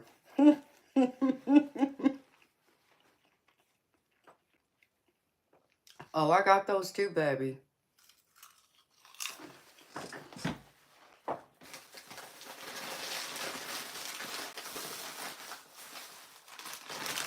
There you go.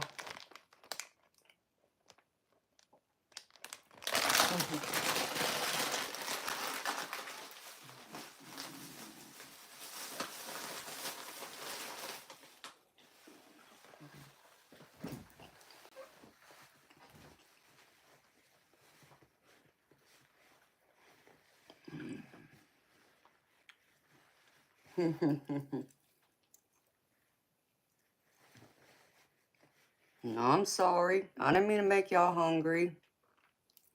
I hadn't really eaten today. But I love sour cream and onion too. Hello, Divine Colt.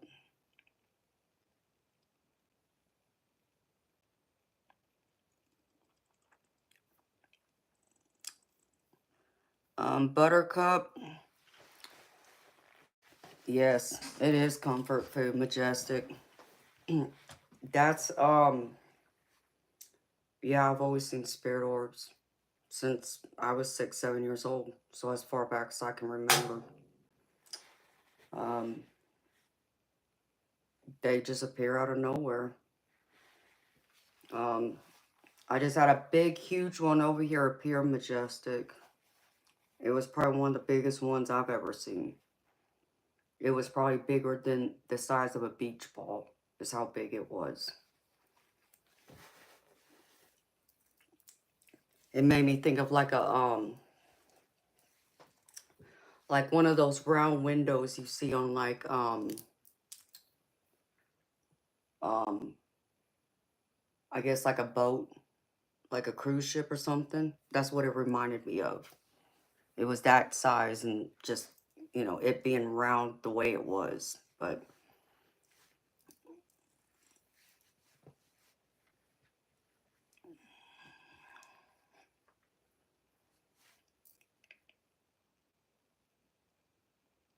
high ranking McCoy, thank you, sweetheart. That's very sweet of you.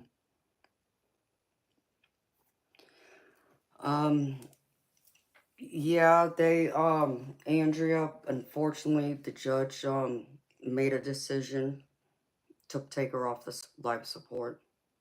And, they're ordering it to be done Monday. And to give everyone a chance to come see her and say goodbye one last time, I guess. But, I reached out to an old lawyer I know who so happens to specialize in injury, personal injury lawsuits type, since this was caused by a car accident that wasn't her fault. And, you know, told him the situation. And so he said that he would do an appeal on the decision and get an emergency hearing to hopefully override the decision that was made earlier today to take her off life support, because most of us don't agree, you know, that she should be taken off. But of course, I did hear that part of it was also the insurance company also wanting to do it, because obviously her being in the hospital these months has racked up a enormous medical bill. And yeah, I get that, but this is also a car accident. Like, you know, and I still get the inkling her aunt and uncle are wanting to do this because they understand if she does actually die, her lawsuit would be worth that much more. And that's what my lawyer friend had told me earlier today. So I'm talking multi-millions if she dies. And I just, you know, that in itself, I didn't even think about that part of it. But okay, that does make sense. But even, you know, with her life insurance, you know, knowing they would get that money plus the money that is in the trust for her 2 kids that her husband left. And, you know, it just, I don't trust these people. But what am I going to do? Unfortunately, she didn't finish filling out her will when it came to these things. So, and I get the feeling in the next day or two, we're going to hear about them now coming for the children. And I feel like it's probably, I'm going to hear about it by tomorrow. That is my feeling. That's the next step they're going to take the children away from my mutual friend. Her name's Teresa. And so they can have access to that money. But then she still has her house. You know, it's like for months those bills been being paid out of her own bank account that she had set up, that her husband also set up for her. So thankfully for that, if it wasn't for that, they would have lost the house. But obviously nobody's living in the house right now because she's in the hospital and the kids are at my girlfriend's house. But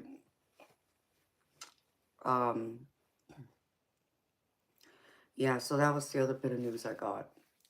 But no matter, at the end of the day, it's always about money. And I don't understand how people can put a price on someone's life. You know, because that was always my problem when when I had to go ahead and file a lawsuit for my back injury from the car accident, I was not happy about it. I sure in the hell was not excited about it. You know, I didn't want to go through all that hassle, that headache, and not knowing for sure if they would pay up. I mean, because no matter at the end of the day, and I remember saying this to my lawyer, you know, I just want my life back. Give me my life back. That's all I want. And I remember he would keep saying to me, I wish I had the ability to give you back the time you've lost, suffering from your back injury and being in all this pain. But unfortunately, I can't do that. The only thing I can do for you is get you a monetary, um, how do you word it? Monetary something. I said, I understand, but just understand. No amount of money. This company, you know, this insurance company for the guy that hit me, no amount of money can ever replace the last 4.5, 5 years of my life that I lost. Let's be clear about that. You can't put a price on that. But that's all I want. I didn't want the money. That's not why I did it.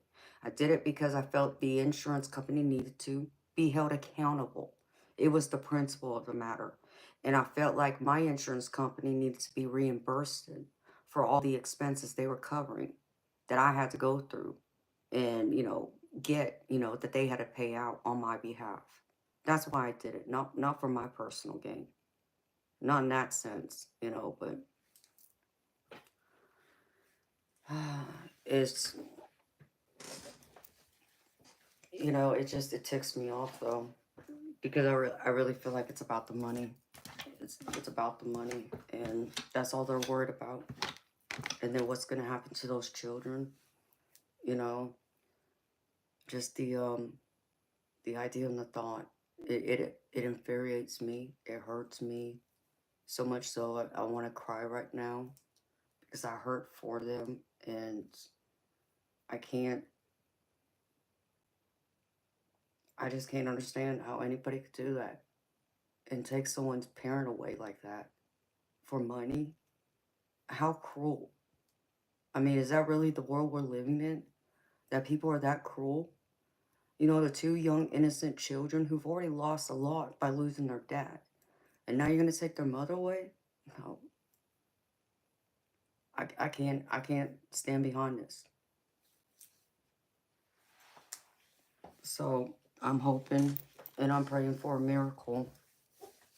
And if anything, to buy her some more time. And I hope she will wake up. And then they can't do nothing because she'll be here and she'll be aware. So,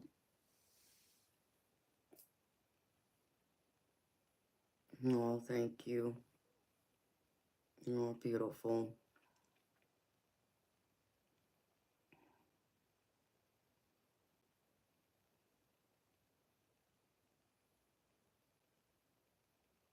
Yeah, Debs, I understand that. I do. And you know what, beautiful?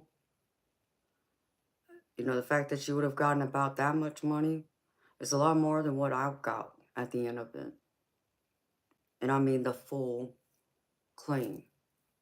You know, it just, it doesn't compare to those 5 years I lost of my life. And, you know, now here, one of my best friends, she's lost months with her children. It's, you know, and these children have lost that time, you know, with her. I just, no. I don't understand people who don't have a heart.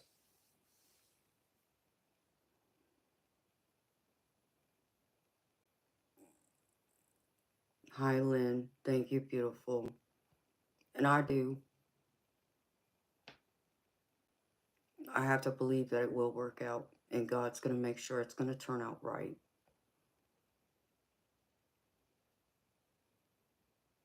Oh, that's beautiful, Jedi.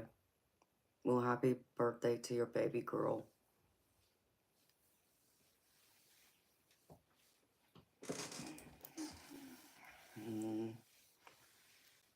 Bev, I'm so sorry, honey. So yeah, so I'm just waiting.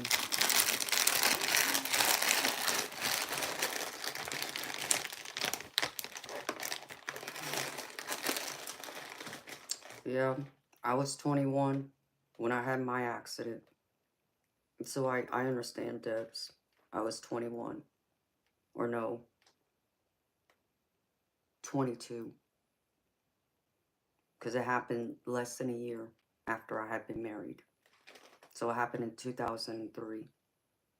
Right before my wedding anniversary, in fact. Like a week, 2 weeks before.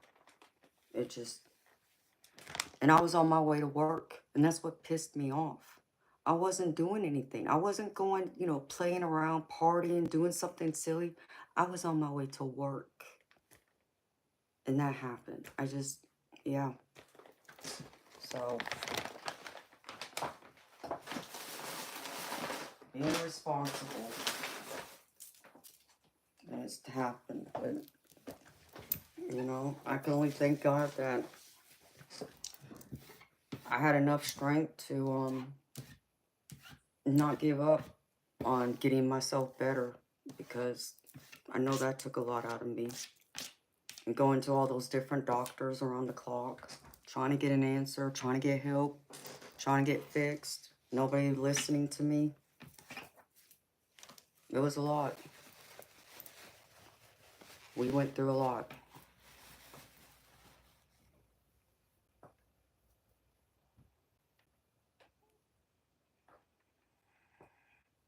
Yeah, and that's just crazy. So,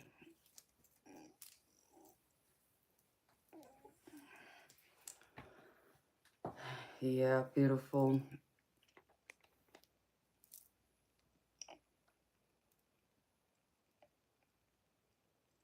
Okay, Majestic. Thank you for stopping in, beautiful, and checking on me. Love you, girlfriend.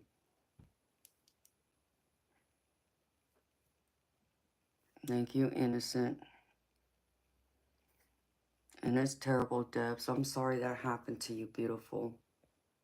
I really am, but I can relate. I really can.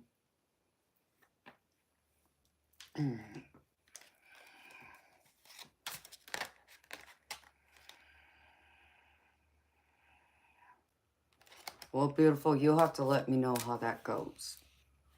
Because I know that suggestion was made to me once. And I considered it. But it scares me. It scares me for the simple fact that, you know, mine's in my lower back and it's part of the nerve root to the main nerve, to your sciatic nerve. So if they do that to that nerve, what's going to happen? I mean, it's, you know, the chances of what? My leg possibly going numb and then I can't walk. You know, I have fears about it, but I remember someone did suggest that to me once. Because naturally I got that cyst back there that can't be cut out. So,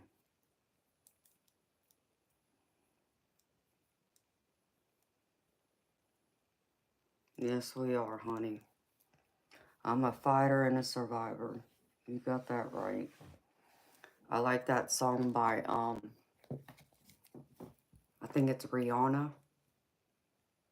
called Titanium. That makes me think of, you know, a lot of what I feel, especially knowing that I got titanium in my back.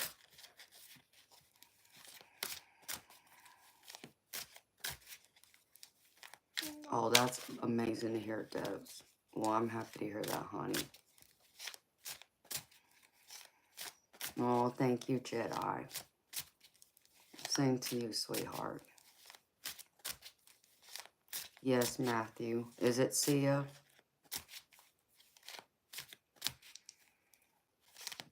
Why was I thinking it was Rihanna? But you're probably right, baby. Thank you. All in. Yeah, I know. It's no joke. I had to have a muscle cut. because it was pinching my sciatic nerve. Because what ended up happening is I ended up being one of the rare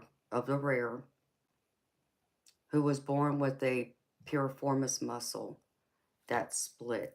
So it split into two, muscles. That's one main muscle, but it's split it down the middle, and the nerve runs right through the middle. Okay. And so when I had the accident, my pelvic bone got tilted and it stretched that muscle and it was pinching my sciatic nerve. And you talk about pain. When I say it felt like my butt was on fire, that ain't no joke. It felt like my butt was on fire. I couldn't sit. I could barely stand for a long period of time. I could barely walk most of the time because my leg kept going numb on and off, or I'd get that tingling sensation or that stabbing pain. Yeah, I know all about it. And so um, I went to my insignificant other's surgeon who did his rotator cuff repair. Come find out he used to be a spine surgeon before he started, specializing in the shoulders. And he saw the agony and the pain I was in. So he said, because, he was already, treating him, that he would, take a look at me if I was interested. Sure. Another opinion, it's not going to hurt me because at that point I didn't have anything. Everybody kept telling me I'm crazy, or it's all in my head, or I'm just looking for medications, that type of, thought process. So made the appointment, went in there, you know, he didn't even look at my scans, but he examined me and he turned me one way and I came off that table. I was in pain. Oh my God. And he just looked at me. He was like, well, I already know one thing that's wrong with you. Well, what's that? And then he explained to me. Nobody ever even brought that up to me, ever mentioned that. But he told me, he said, the problem is that some people are born with that muscle running over the sciatic nerve, or it runs under the sciatic nerve, or in my case, the rare of the rare is split and it goes over and under like scissors. And if it gets stretched, it clamps down on that nerve. And that's what was happening to me. So, I,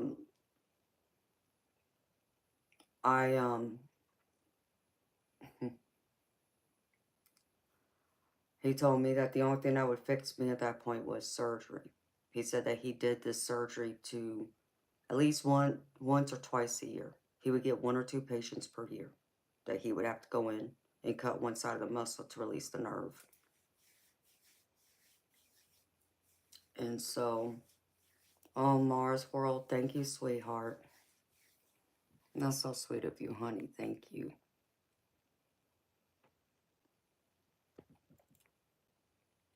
Thank you, honey. And so, he said all he had to do was cut one side. And if he could cut one side, it would release my sciatic nerve and that would help. And it did. I said, okay. And I went in and, had the surgery. And I knew the moment I woke up, there was a difference. And I could tell. I could feel it. I knew it. Even though he had messed with my nerve just to test out how much feeling I still had, I knew I was better. I just knew. And, and I healed from it. And that fiery pain in my butt went away. Didn't have it. And I was able to sit for a little bit longer periods of time. I didn't constantly feel like, that stabbing pain in my butt cheek, or, that stabbing pain going down, the back side of my thigh that I would feel sometimes. So it did help. But it wasn't the only thing that was wrong, naturally, because I still had the torn disc, which he didn't say nothing about discgram. He did look at the MRI, but naturally, the MRI was negative once more, so there was nothing he could do. But I was thankful for that much. He could at least give me some of that relief. Now it's just a matter of the bigger problem. The swelling in my tailbone. You know, where it swells the size of a half of a golf ball. I kid you not. And just that constant stabbing pain. Like someone taking a knife or a pair of scissors and just constantly dabbing at your back. It's that nerve getting pressed up against. So I was thankful that I finally found that other doctor that could help me.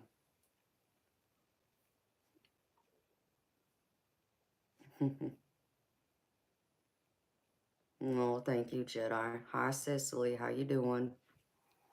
Hi, Rocco. Oh, same with you, baby. Thank you. So I do get it. I get it. I fully relate. So now I have this big scar that's about this long on my side, where you can see where I was cut, just from cutting in that muscle. And then I got, I don't know, that scar on my stomach from my back surgery is about 4 inches, 3.5, 4 inches long, where they went into my back to fix my back. Oh.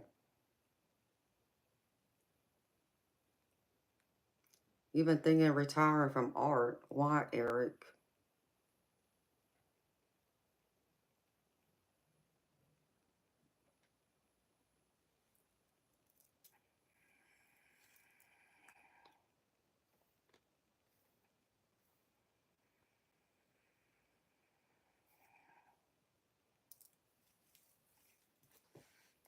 Yes, Cicely.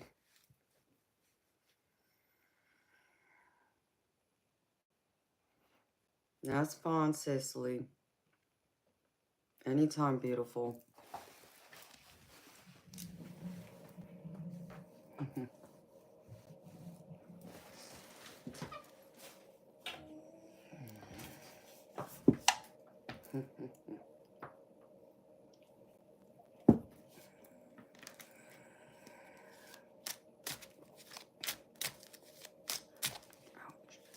And thinking of pain, I need to take some medicine, y'all. I'll be right back. I gotta brush my teeth too while I'm gone.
Oh, I completely forgot about that. Crap.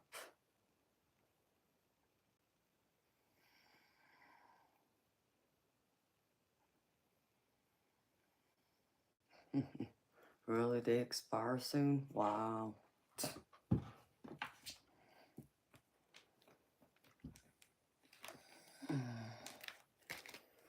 Yeah, beautiful, I guess you can say that. It's been an emotional week. With everything that's been going on. How y'all doing?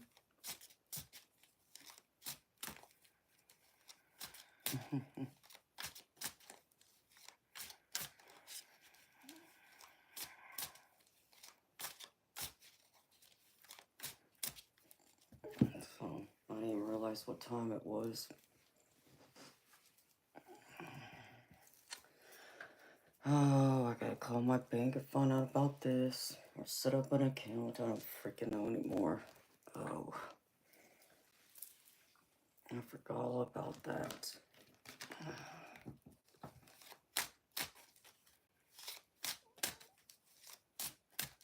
Hi, Robert. I'm doing okay. How you doing, honey?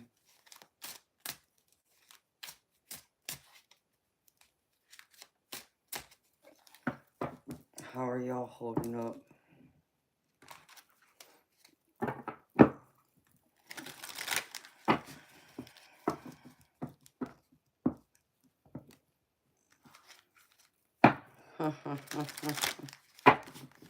Keanu Reeves dodging stuff all day and night, huh?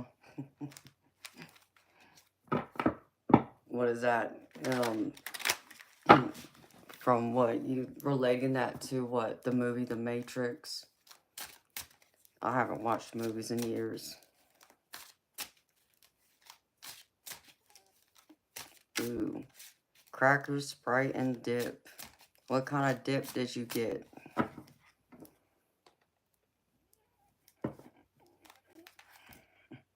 You're an idiot.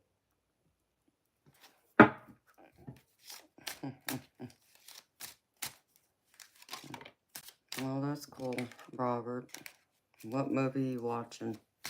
I don't ever watch TV anymore. I don't even know what's being played on TV.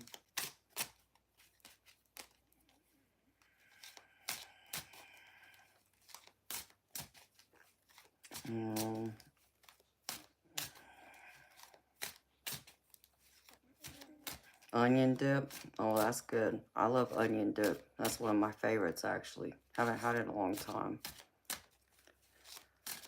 Oh, it's been emotional for you too, Diane. I'm sorry, sweetheart.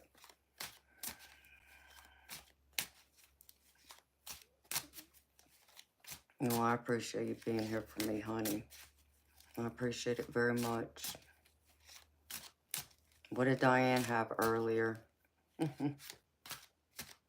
You haven't had a TV in 7 years? I mean, I got a TV, I just don't ever look at it. All about the Benjamins. Yep, that's right, Robert. That's what it's all about, baby.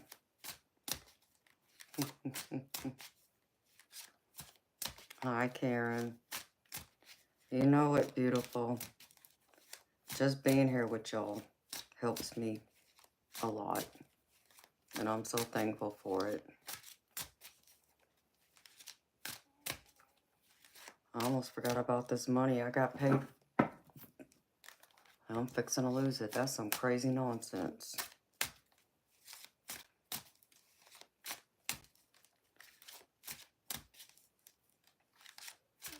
So now I gotta set up a whole nother account.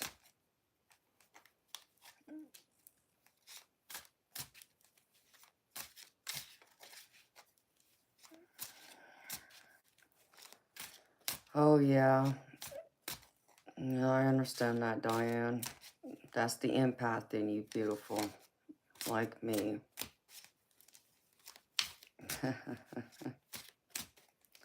That's so right. Play whack-a-troll.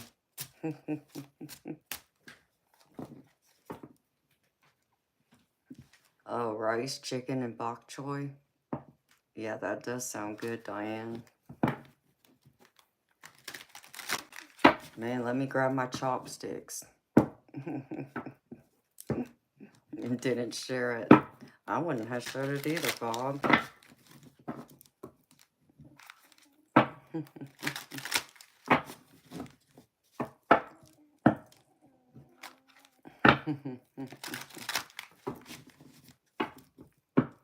I don't know, since somebody thinks we're living in a matrix, maybe everybody can put us in the matrix with Diane to have her dinner.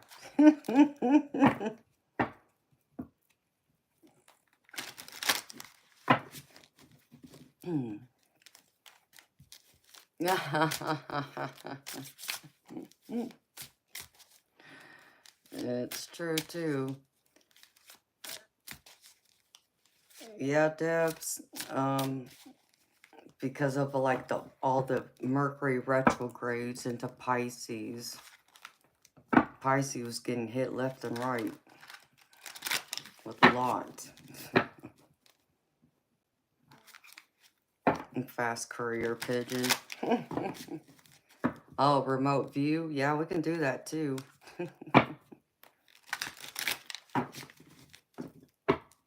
I would learn how to do that.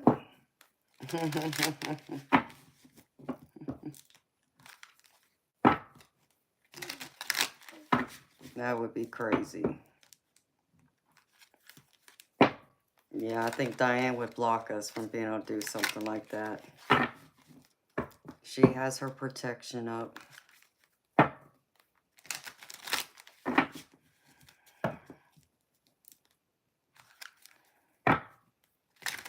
Yeah, it's just weird how it's going backwards instead of forward. You would think it'd be going into Aries, but then I guess it's retrograding back. So,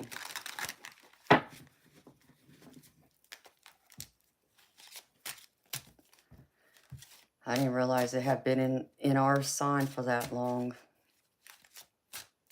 Yeah, I don't know that much about astrology.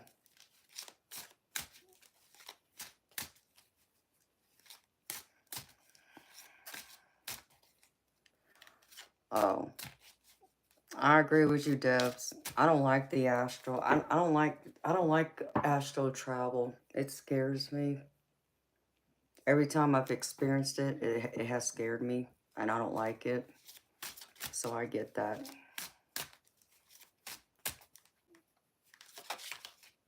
I like staying in my body, thank you.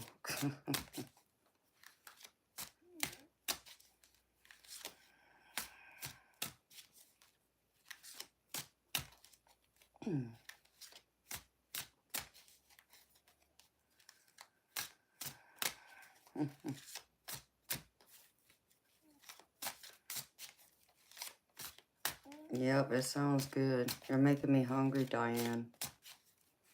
I haven't had any good Asian food in a while. Some sushi would be good. I haven't had that in forever.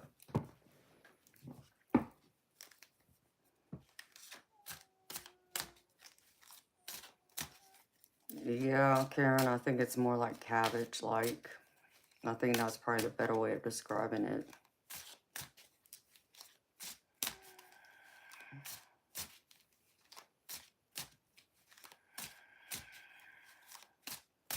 Crouching tiger, hidden dragon dream means you've defeated your enemies.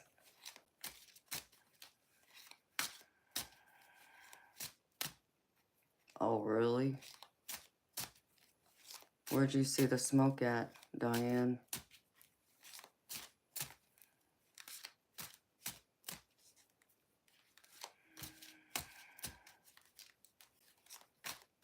I guess I'm gonna have to rewind the stream at some point and watch it. I wonder who's around. Let me say that was about 3 o'clock. I'll say between 2:50 and 3, I want to say.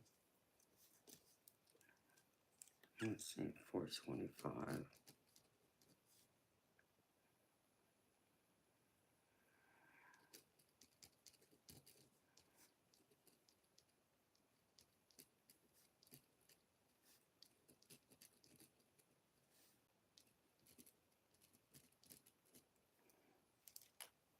305, 306. Okay, thank you, sweetheart. I'll definitely watch it. Let me see. I got a few I gotta watch. That's interesting. Well, no, and I saw that big, huge spirit orb right here on my wall, but it wasn't like the ones I've been seeing before with the rings. It was one solid orb, but it was bigger than the size of a beach ball. I kid you not. It was probably the biggest orb I've ever seen. But it was solid. It was like a... It wasn't white, but it wasn't gold either.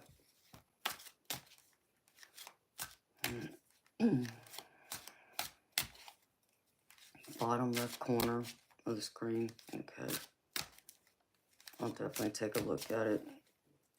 It's the biggest orb I've ever seen. I've seen one close to that size, but it's been a long time since I've seen one that size. Close to it. Left screen.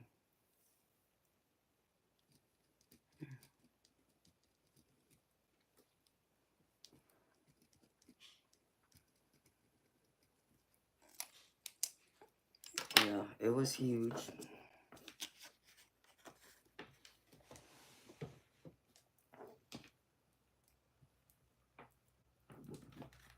Cynthia, don't leave. I know you're not AI, sweetheart. I don't want you to leave, Cynthia. Who thinks you're AI?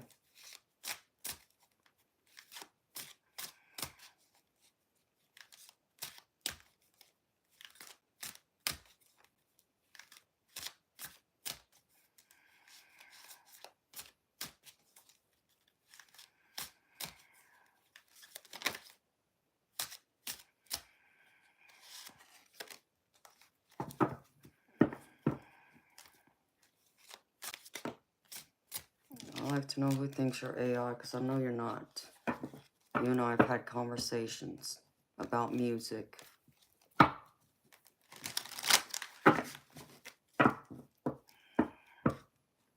Hi, Michelle. How you doing, beautiful?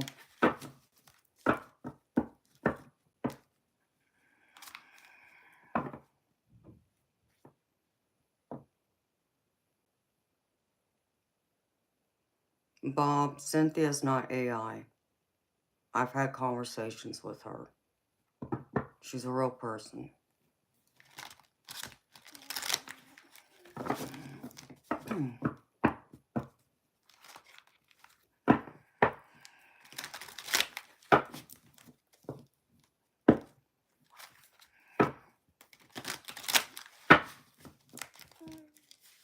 Well, baby, maybe not pick at her. Maybe she just doesn't want to talk to you, baby. Cynthia, I hope you're still here, beautiful.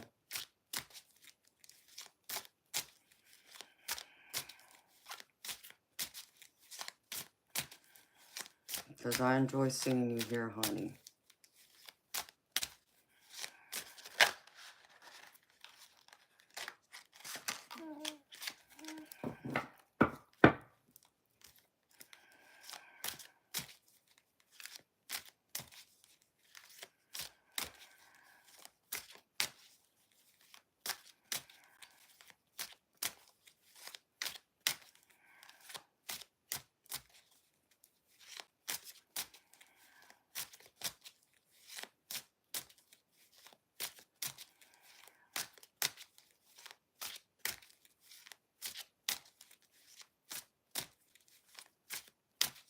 Okay, well, what am I missing then? If y'all were having a two-way conversation.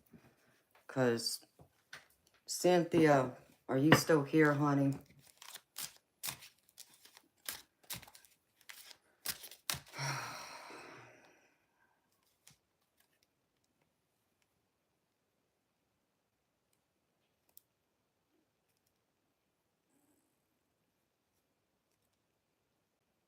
I don't want to lose anyone. Bob, can we, like, take it easy on picking on people, please? Can't deal with this right now.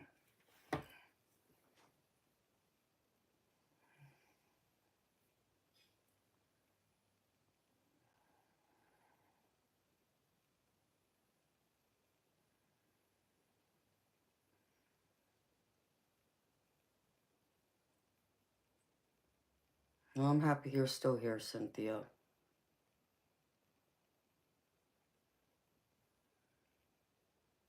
Well, I'm sorry anyone made you feel bad, beautiful. I know you're real, because you and I have had conversations about music.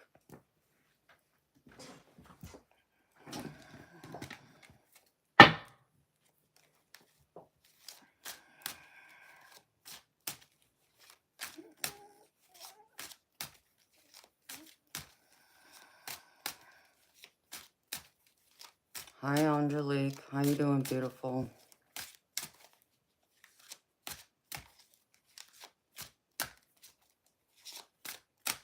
Michelle, have you had a talk with him, honey? And asked him? I mean, if you've been seeing him for 3 months, I mean, he must be into you. I can't imagine anybody going out with someone for that long and not having an interest.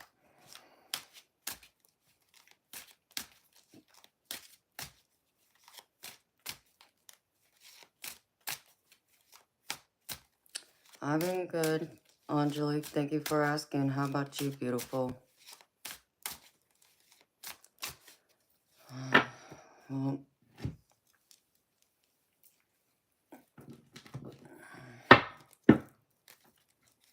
Bob, it's all right, baby. Just, just be mindful.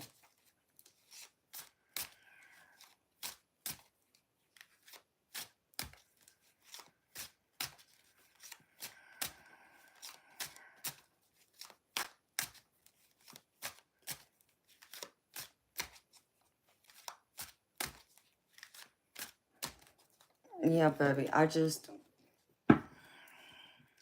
um,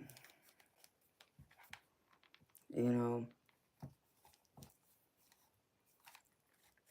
I know someone has already mentioned, not being comfortable with some people being mods. And I don't want to lose anybody. I don't want anyone who's been coming here to feel like they're not welcomed. Because I want them to feel welcomed.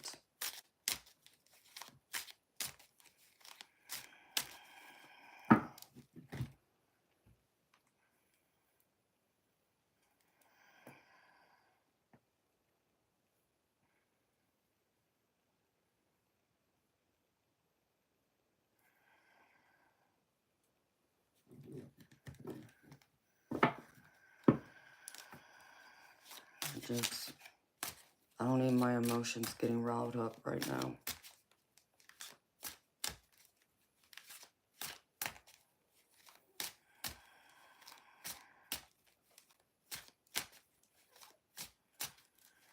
Okay.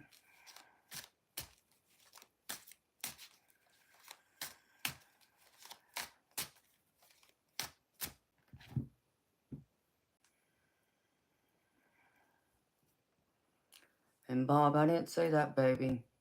Now did I?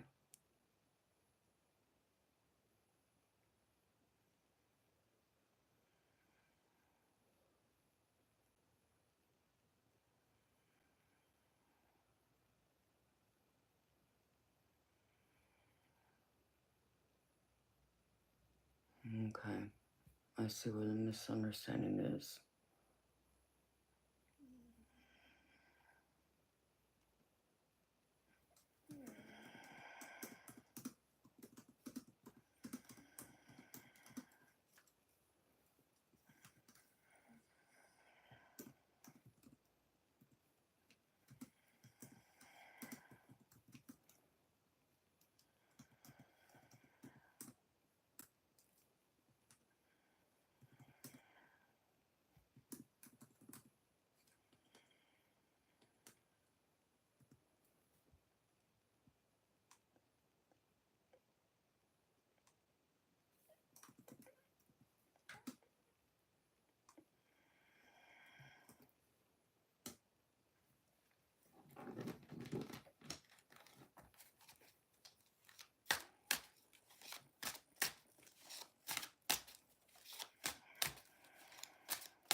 Okay, well, Bob, allow me to apologize because obviously it wasn't you.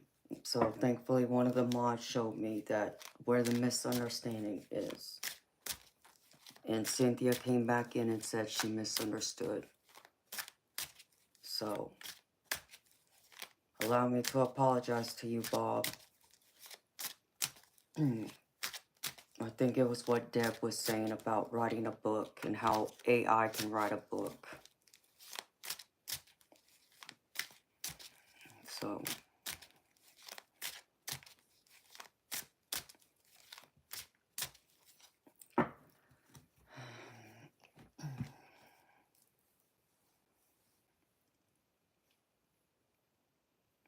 hi, Kalu.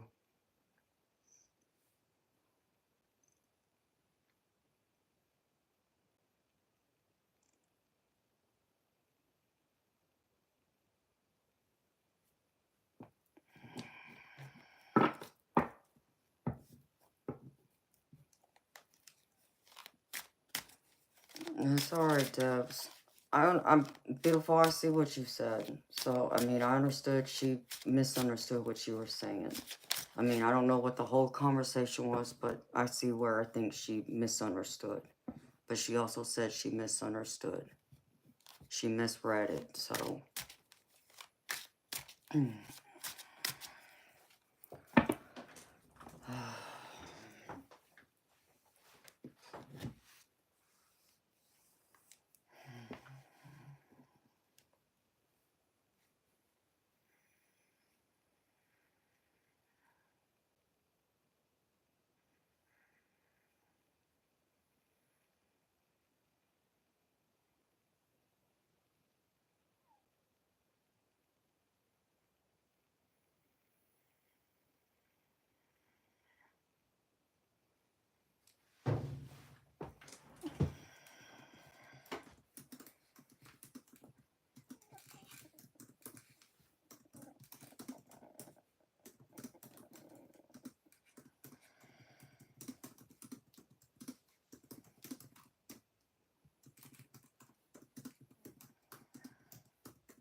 What's her name? Oh, I can't think of that girl's name.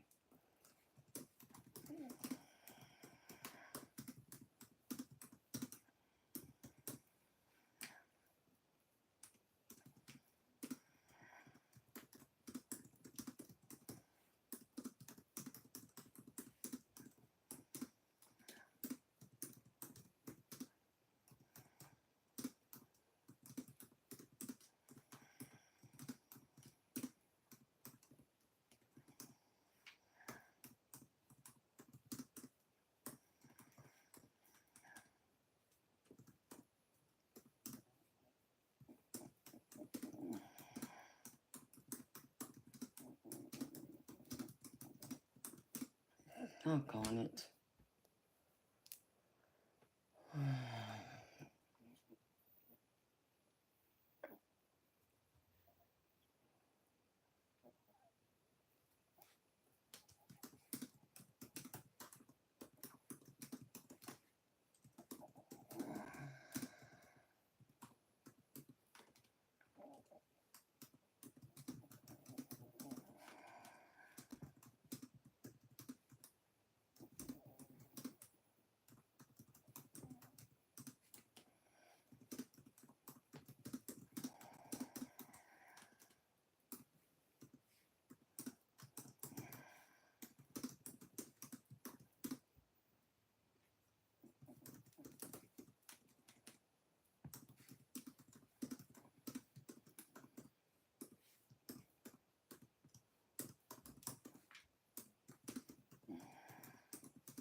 Yeah, Angelique. I do a general collective reading, honey. That's free. At the beginning of every stream I do, sweetheart. So there's might be messages in there for you that might resonate, honey. It's for everyone. You know, you don't have to be present in order for the reading to apply to you. There could be messages in there for you. And Cynthia, I'm just happy you're still here, honey.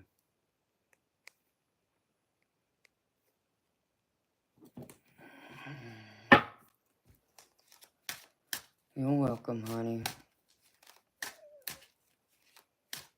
Hi, Millie Kit.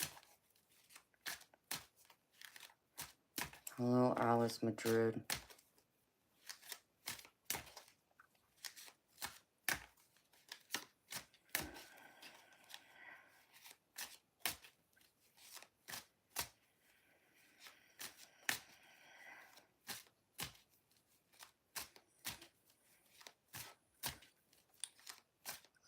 Callan, I believe in black magic.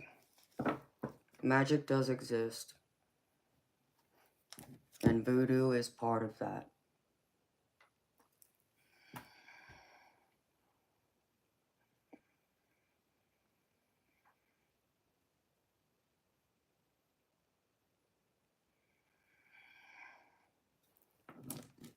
Helion, how old are you, sweetheart?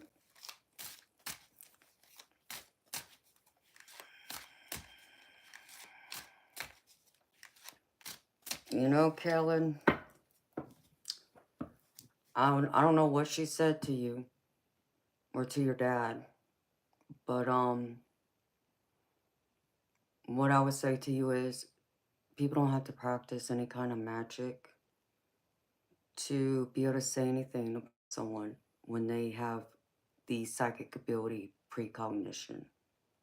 And that's what it sounds like your dad's sister has.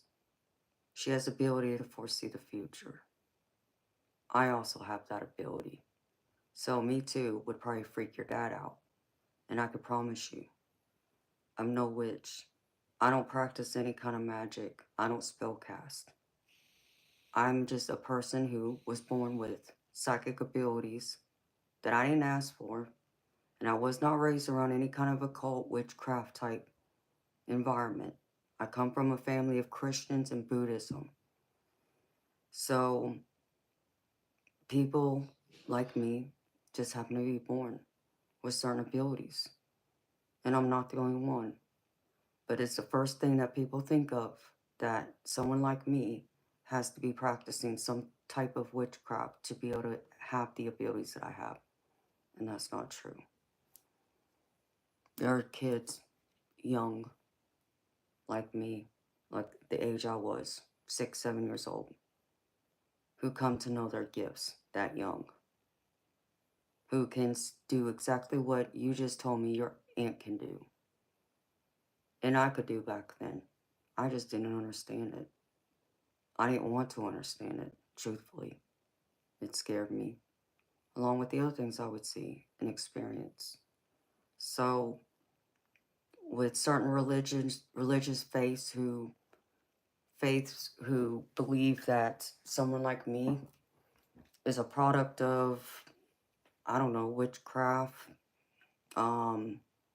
voodoo, Satanism, whatever title you want to put on it, would be wrong. And I'm not going to sit here and say that there's some out there who don't practice it, because there are, but not everyone. And it's sad that us as a society have a tendency to throw people in the same category and give them a label, just simply based off of a couple things that are similar, but could be so very, very different. And just like me being a tarot reader, I'm not like all other tarot readers. Tarot readers are very different from each other. Some can have similarities, but some can be very different. And I happen to be one that's different. So it's all in your approach, in your perspective. So I'd be curious to know, though, what your dad's sister told your dad about you. Because you want to hear something crazy? For someone like me, who didn't understand, who didn't believe, didn't know, didn't understand what was going on with me, to the point I wouldn't talk about it to anyone. I kept it to myself. And it only happened by accident that my grandmother, my maternal grandmother, learned of my abilities simply by me seeing a spirit orb appear in the same room she and I were sitting in at the same time. And I watched it shoot across the wall like a shooting star, only inside my house. And it was bright white. And it shot across the room, across the wall, right in front of me. Of course, I said something, and my grams asked me what the hell I saw, what was wrong. And I had no choice but to tell her that, what I saw. And to my surprise, my grandmother told me that she knew exactly what I saw, because she had the same gift I have. And what I saw was an angel passing through, and that she sees them all the time.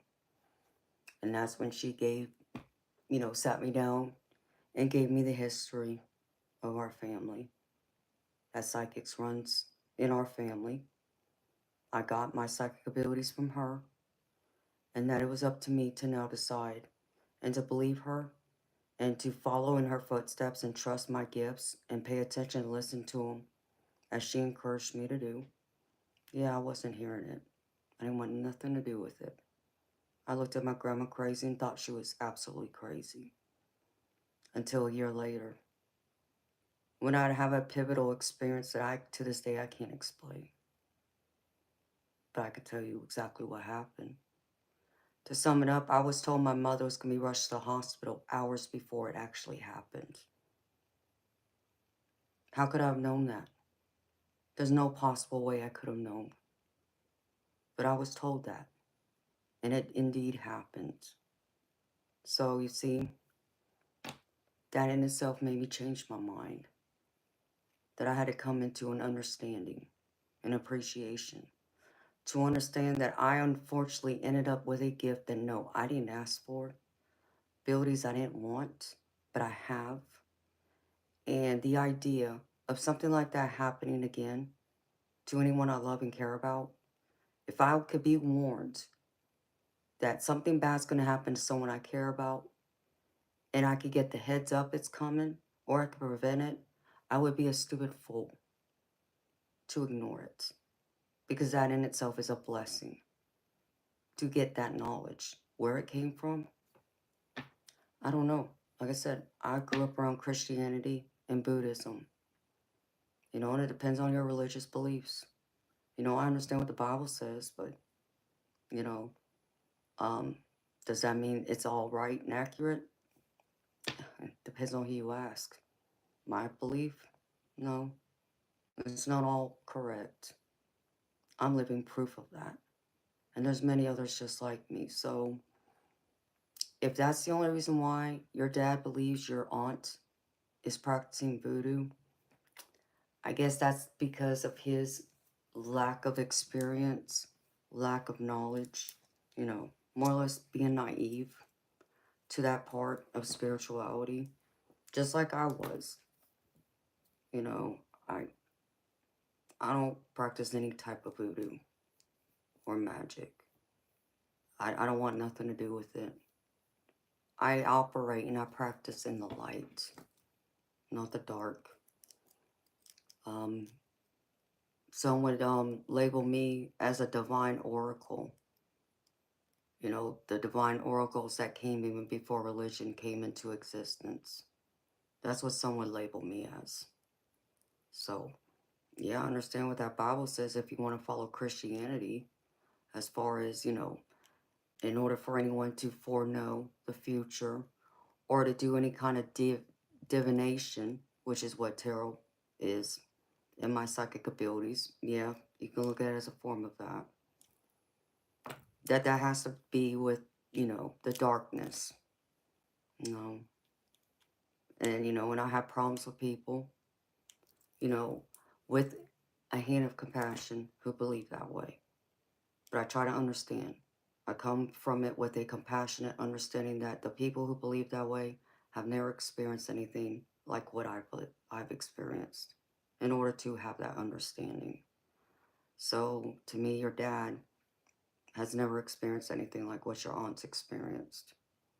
So it still doesn't mean she couldn't still be practicing voodoo. And I'm not saying that she's not, practicing. I don't know. But what I'm saying is to simply just label her simply because she possibly had in a precognitive experience. That's not voodoo. That's not magic. Precognition just comes out of nowhere. You don't ask for it. It just hits you. At least that's what it does with me. And that's what it's done to other people I know who are like me. Could I, get told certain things if I ask for it? Sure. But that only means then that the divine, aka God, and your guardian angels want you to know that. Because they're trying to, keep you from harm or get you down on the right path that you're meant to go down. And that's how I view it.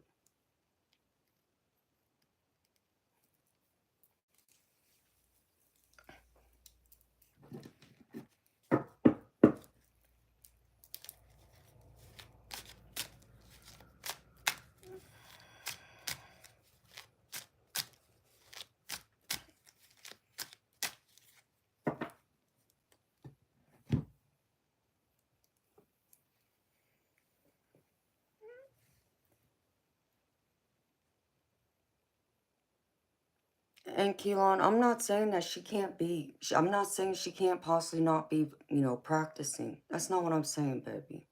What I'm saying is, it's just hard to label someone just because even they come from a culture that way. That automatically, because they're connected to that they are too. That they can't possibly just have that one gift by itself and not touch anything in regards to voodoo. That's all I'm saying. That would be like, let's just say, for, an example, my baby brother, okay, him and I have a connection I can't explain. But what I can tell you is, I have picked up on his emotions being 2 hours away from him. And everybody will look at me, that's crazy. How is that possible? Don't ask me. I just know. And I felt it. And I didn't know it was him. And that's the other thing. I just felt what I felt and I knew something wasn't right. But it would be a couple days later when my brother would call me to let me know what was going on with him and how he had been feeling those last couple days. And everything he described is exactly what I felt. And then it made sense. Okay? So I understand my baby brother's also connected. He just doesn't understand it in the same way I do. So does that mean he's practicing witchcraft? No. Just because he comes and he is born from a family that has psychics doesn't mean we practice witchcraft. Is all I'm saying, baby. You can still have multiple people in the same family, same bloodline, depending on your beliefs. They say psychics has come from your DNA, okay? Like I said, depends on what you believe. All I'm saying is, you can have someone in your family, on your dad's side, who can be psychic, but not practice voodoo. That's all I'm saying. So it's wrong to label her that way, unless he had something else in there to say, okay, like he watched her do something, a ritual, voodoo type thing. That's all I'm saying, baby.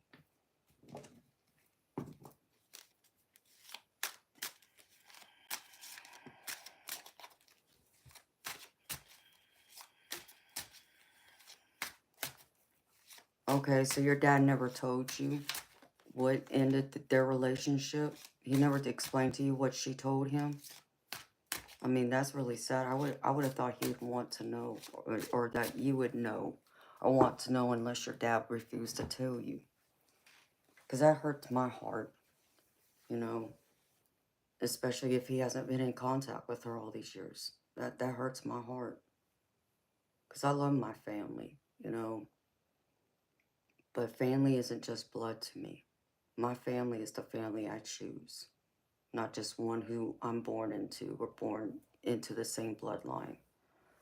You know, that's just heartbreaking though, because I know how close me and my baby brother are, and I couldn't imagine living my life without having a relationship with him. So from a sister standpoint, brother standpoint, that hurts my heart. You know, for your dad, but also for you to not know your aunt like that. Have you ever considered reaching out to her? Have you ever considered reaching out to her family? Why not ask those questions, baby, and find out more about your heritage? Because if your aunt is a voodoo, and let's be clear, if your aunt's a voodoo, you know, practice voodoo, and it comes from that family, wouldn't that mean your father also does it? That he can practice it if he so wishes? You see what I mean? But you're telling me he doesn't. So you see how both can be true, but also not be true at the same time. You can come from the same family, but it doesn't mean just because you come from that family that you all are the same, because you're not. That's all I mean, baby.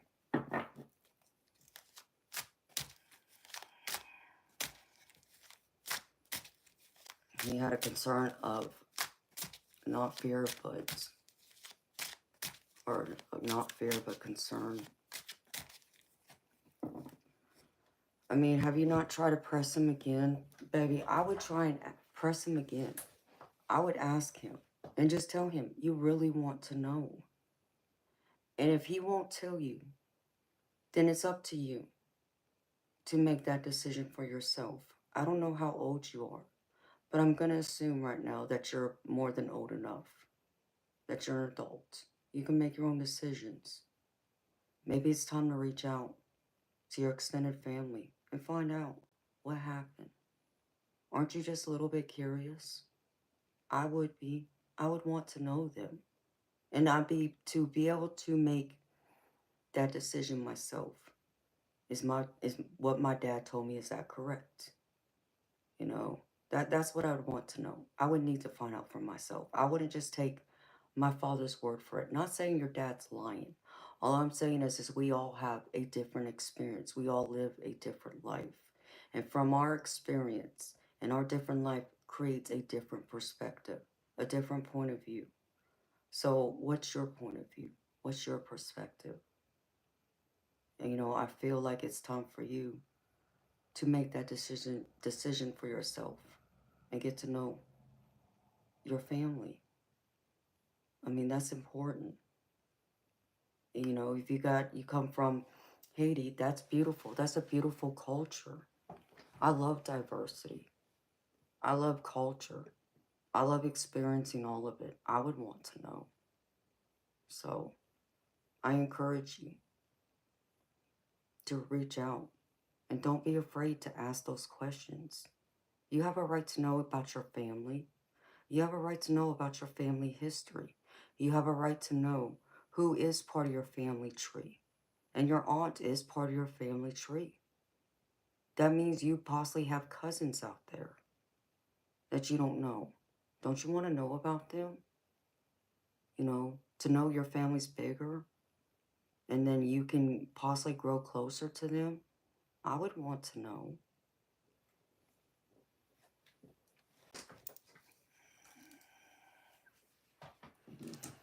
Good night, Karen. Sweet dreams, beautiful.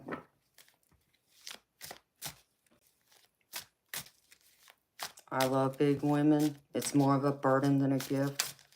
Yeah, I agree with you. I agree with you, baby.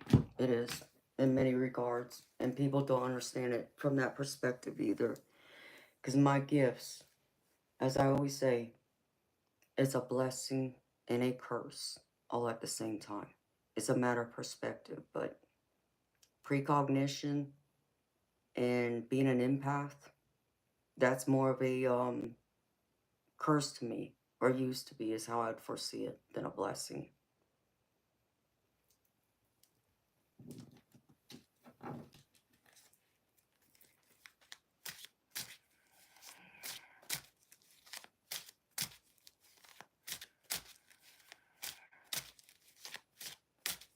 Hello, Anthony Ravis. Hi, Raphael. Hi, beautiful Kienza. How you doing, sweethearts? Keelan, I would ask her, though. Don't be afraid to ask her, baby. Talk to her. She's your aunt. Just ask her. Ask her about herself. Ask her about her, you know, about the family in general, but also ask about, you know, knowing that y'all are, you know, Haitian, and you understand that part of Haiti, they're known for practicing voodoo. Don't be afraid to present it and ask her. And just say, I just want to know, curiosity. You know, is voodoo, is that part of, you know, you got to be, you know, it has to be, you know, family DNA in order to be or practice a voodoo, or to be a voodoo priest or high priestess? Or is it something you can learn? Be curious. Be inquisitive. I know it might be scary, and I get, you know, the fear of rejection, the fear of, you know, she'll shut you down and she won't want to answer or, you know, explain. But you don't know until you ask.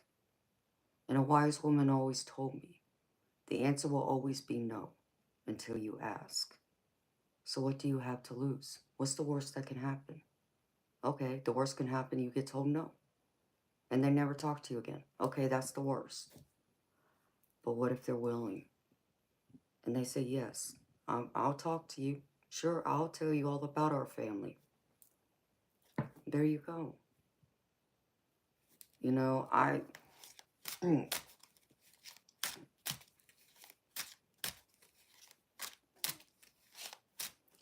but Keelan, don't, baby, you know, why? Because of the look on his face. What about you? You know, why are you so afraid of that, baby? Are you afraid of what your dad's gonna say if he finds out? Like, what are you afraid of? Are you afraid that, what, she's gonna come after you and attack you spiritually? Like, what is it exactly that you're afraid of? Answer that question for me. If you can't answer it, baby, then I would highly suggest you sit in, you know, some quiet time and ask that question yourself and be honest with yourself.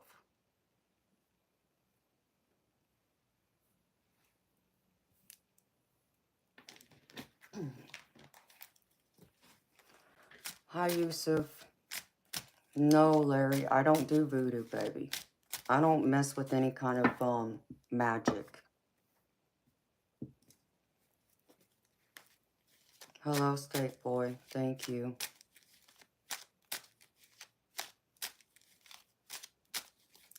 Jim Bridger, not necessarily religion, spirituality.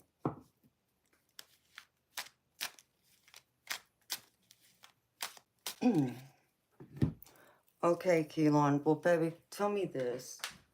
Like, if you were to talk to your aunt and start this conversation, does your dad have to know? I mean, your dad hasn't been in contact with her all these years.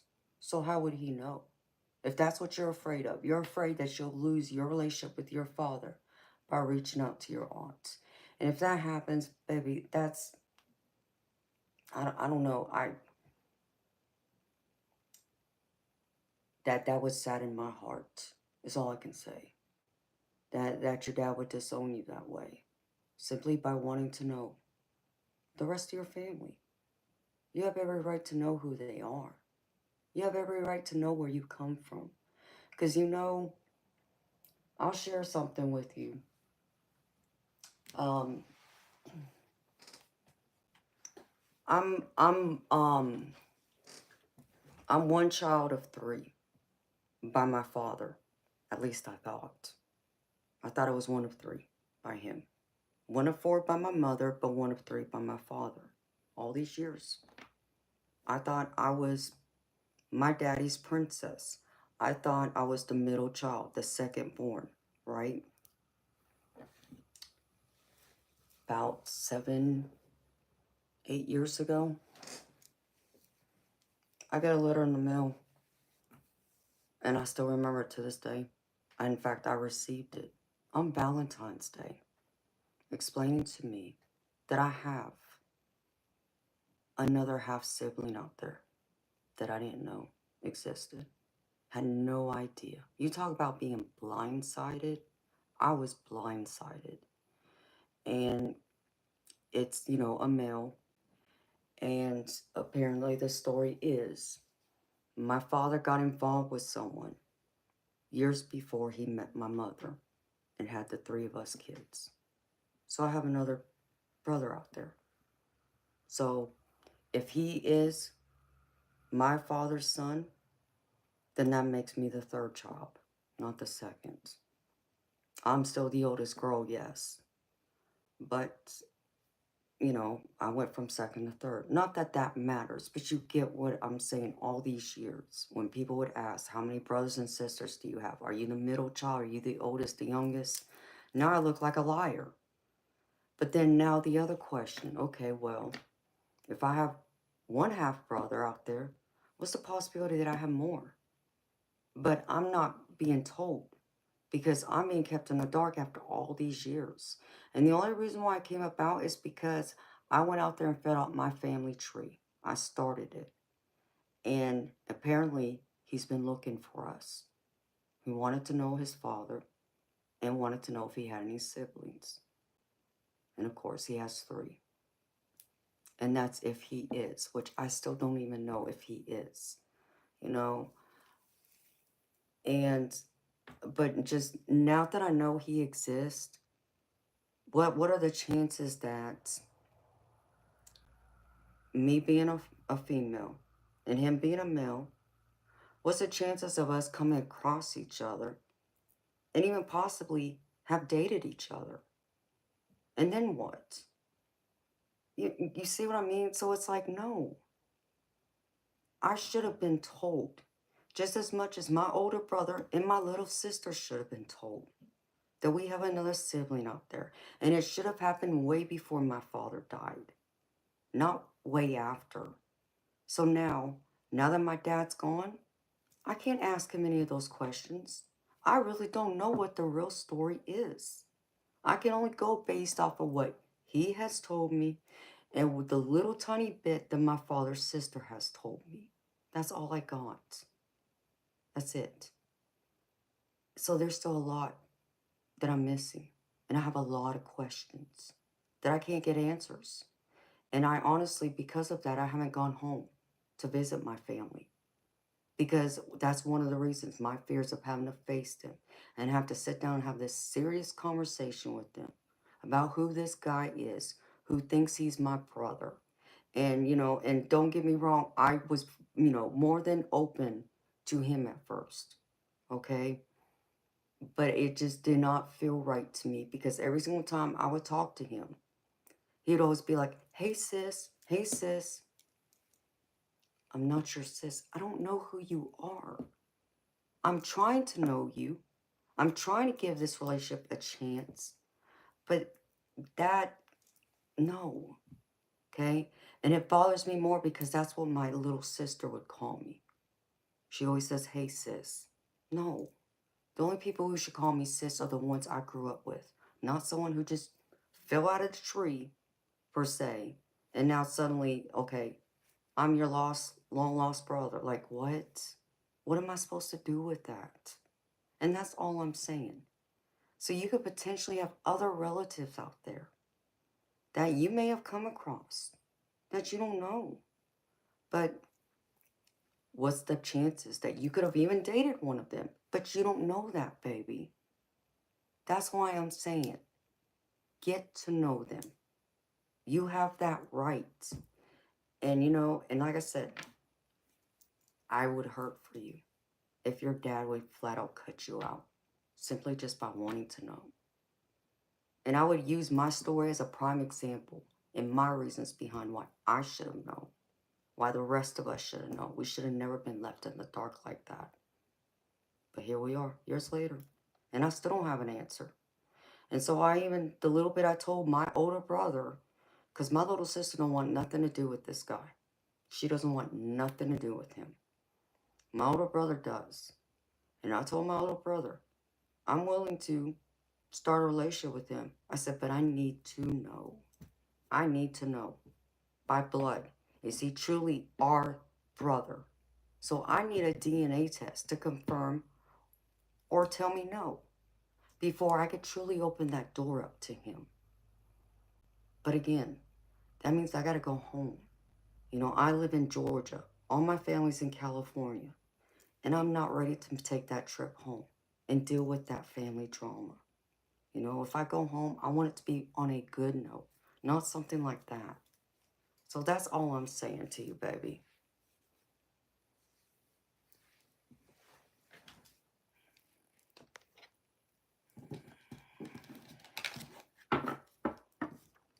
I mean, but Keelan, words do have power. You're right.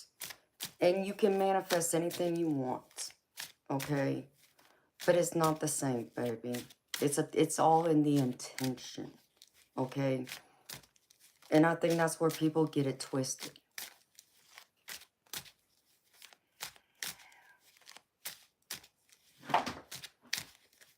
That's why I feel like you should reach out to her. Find out.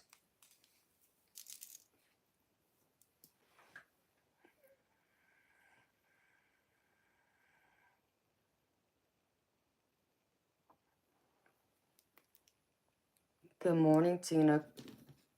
Good morning, Spirit Brothers. How y'all doing? I know, Keelan, but that's the choice your father made. Okay, now it's up to you to make your own decision for yourself, baby. Don't just follow and go with what your father did. It's time for you to decide for yourself. And you're not going to know, baby, until you actually reach out. Because that's the other thing. You know, let's just say right now, okay, I don't know how old you are, but let's just say, here we are right now in 2025. And let's just say 20 years from now, we go into 2045. And you're sitting there. You never reached out to your aunt to find out about her and her family and the rest of your extended family. And then you're like, what if? What if I had just been willing to reach out, to ask questions? How different could my life be right now? And all you're going to have is what if. Sure, then you could possibly reach out to them, but possibly by that point, your aunt could be no longer here too. So you miss out on that opportunity. I'd rather have a clear answer now and know that at least I had the courage to step up to the plate, put my big grown-up pants on, and handle it like a mature adult than to run scared out of fear of worrying too much about what if. What if I did this? What if I did that? Oh, because I fear this, I'm not going to do that. And then regret it 20 years from now. Instead of having an actual answer right now. Okay, I reach out to them, now I know. Now I know in 20 years, I'm not going to be looking back and being like, what if? I already have my answer. I'll have closure. Then you can close the door if you so choose. And that's what I mean. And that's how I feel like you need to see it from.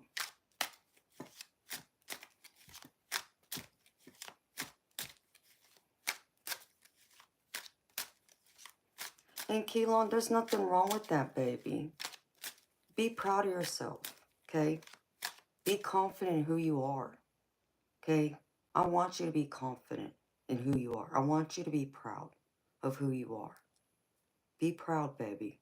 But all I'm simply saying to you is, do you really want to sit here 20 years from now and wonder, what if? What if? To where 20 years from now, if you step up to the plate and are willing, you won't have to have that question, what if? You already have an answer. It'll be one less thing you will have any regrets about, at least not finding out about. and giving it a chance. So, and I get that it's unsettling to you. I get that. I can feel that from you. You know, that's why I gave you the story about my family, about finding out about possibly I have a brother that I didn't know existed. And I'm still hurt, honestly, by it. I can't understand why my father would never tell us that we had another sibling. He would allow us to go all these years not knowing. I can't wrap my head around that. Especially knowing the way my family is. We're so family oriented. But left that baby out. Like, what's the possibility of others being out there? So I'm always going to have this question now. And that's wrong. I shouldn't have those questions. But again, my father's not here to answer for himself. I can only go based on what my aunts share with me, what little bit they're willing to share that they claim is all they know. What, this guy who thinks he's my brother shares with me, and anything else. If someone else steps forward, I might get shocked again, But that was the first thing I thought of. I should have at least known, because what would have been the chances I could have come across him, and we could have dated, then what? And that would have been so wrong. But that possibility would have been there. But did anyone consider that? No. Obviously not. Not enough to ever, let me know. Or let my sister know. So.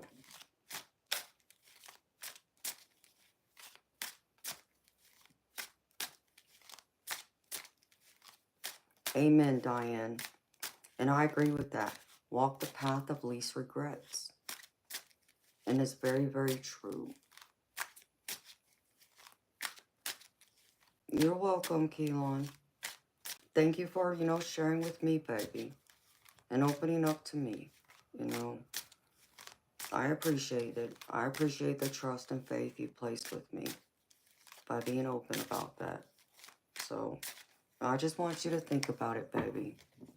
If you believe in a God, in a deity, whatever it is, pray. Ask them for help.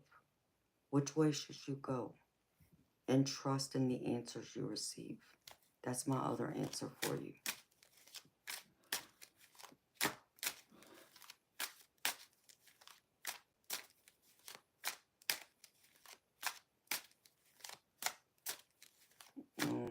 I understand, Spirit Brothers. I appreciate you, baby. And trust me, it does seem strange to me too, baby. But, there's nothing I can do about it now. My father's been gone. He passed away when I was 25. So, he's been gone 19 years. It'll be 19 years this November.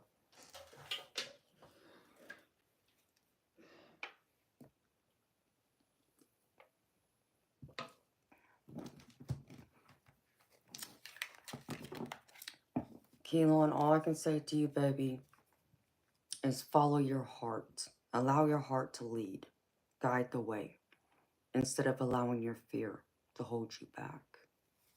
That's the only thing I could tell you.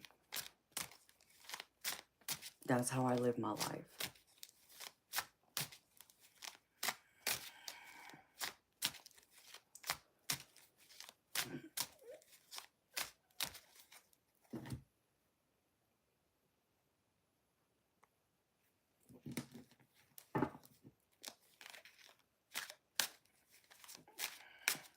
Hello, RJ Poole. I'm sorry, baby. I can relate. I've lost all three of my parents. I lost my mama when I was 19. I lost my dad when I was 25. And then I lost my daddy, aka my stepdad, when I was 30. I'm 44. So I can relate very much.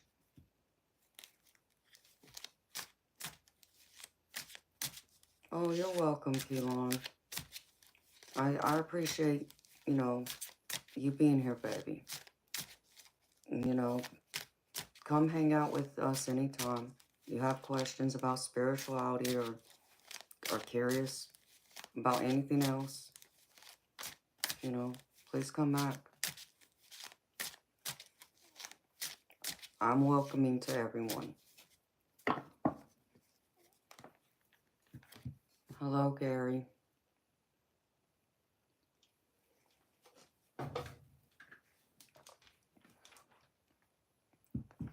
What did I miss?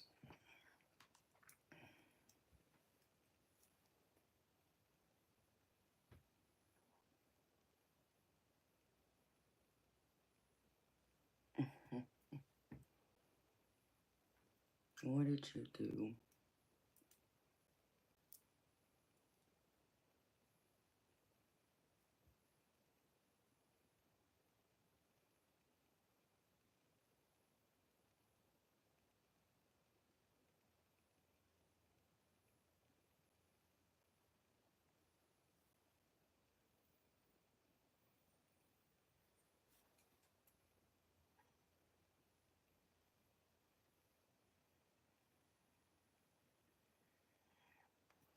Oh, oh wow. It just occurred to me. Oh, I'm so silly.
I'm so silly. I can't believe that. A brain fart, apparently. Hi, Gina. How you doing, sweetheart?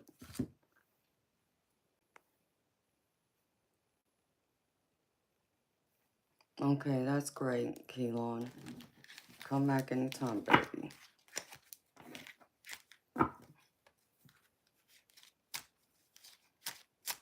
Oh, Amy, I'm sorry to hear that, beautiful. I can relate, honey. I lost my mama in 2000 on Thanksgiving Day.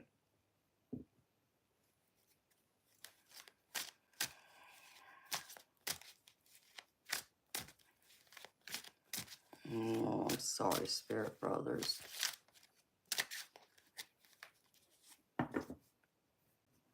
Love and light and healing for you too, baby.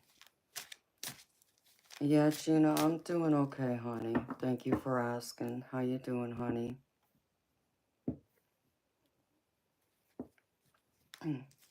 I had to respond to someone real quick. I feel silly. Someone sent me a gift, and it didn't dawn on me who it was from until now. I just had a brain fart, so I had to say thank you to that person to let them know. So how are you doing, sweetheart? Hi, Breezy. How you doing?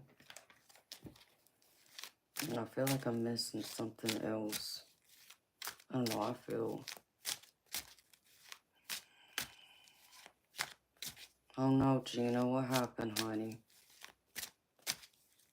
I'm sorry you feel like you've had a bad day. What's going on with you?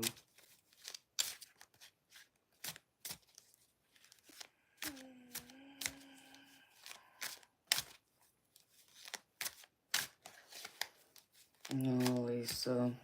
No, I'm so sorry, beautiful.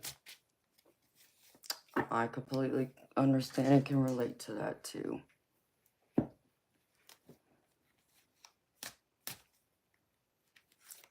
You know, it'll be 25 years this Thanksgiving when my mama passed away.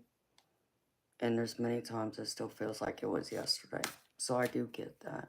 I do relate to that. And all I can tell you, beautiful, is you'll never ever get over it. Not completely anyways. There's only living with it and living through it. But you'll never ever completely be over it. And I just saw a bright spirit orb over here to my left. You know, if it hasn't happened yet, I can promise you sometime in the future, there will come a day where you'll smile before you cry, thinking about her. But that doesn't mean you won't ever cry over her again. Because those moments will happen, and they'll catch you off guard when you least expect it. But that's normal, okay? And I want you to know that. You know, knowing it still hurts as badly as it does, that's normal.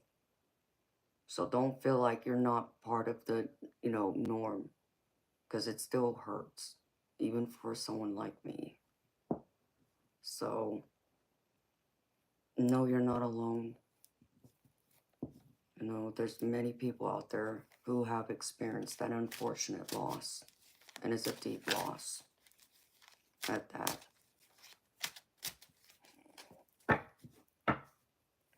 I've been there. Oh no, Gina, what's going on, honey? Hi, Jennifer. Hi, Nika.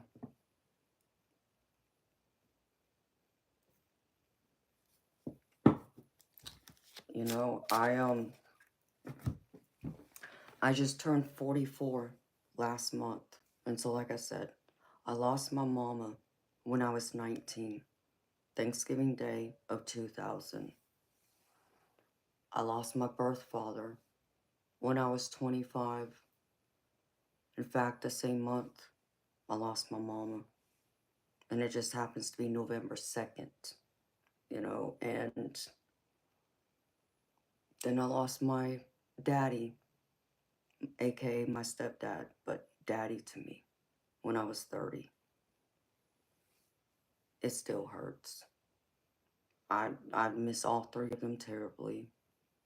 Even years later, over a decade later, and plus some, I miss all of them. And, all you can do is take the memories and the love you have for them, carry it with you. Love's eternal. It never dies. It's always very present. It's just, transmuted into a different energy, but it still lingers in the environment. It vibrates around you, through you, and it goes with you wherever you go. You always carry them in your heart. All you can do is remember the good times, honor them, and I just saw a blue spirit orb just now. Honor them, remember them on those special occasions and holidays, and be willing to talk to them. You don't have to do anything special to talk to them. Talk to them like you're talking to me right now. They will hear you, and it doesn't have to be speaking out loud. You can say whatever you need to say to them in your head. You can write it down on a piece of paper. You can type it up on your notebook or your, phone on the screen. They'll get it. Trust me, they will get that message. And though, they may not, respond to you right away or in the way you want them to, but they will answer you if you're willing to be open to receiving and be patient. They'll let you know. So just always know that.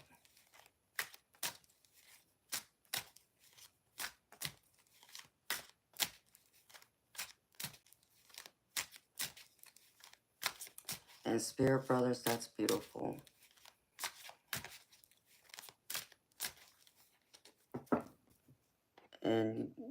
And that's how I look at it.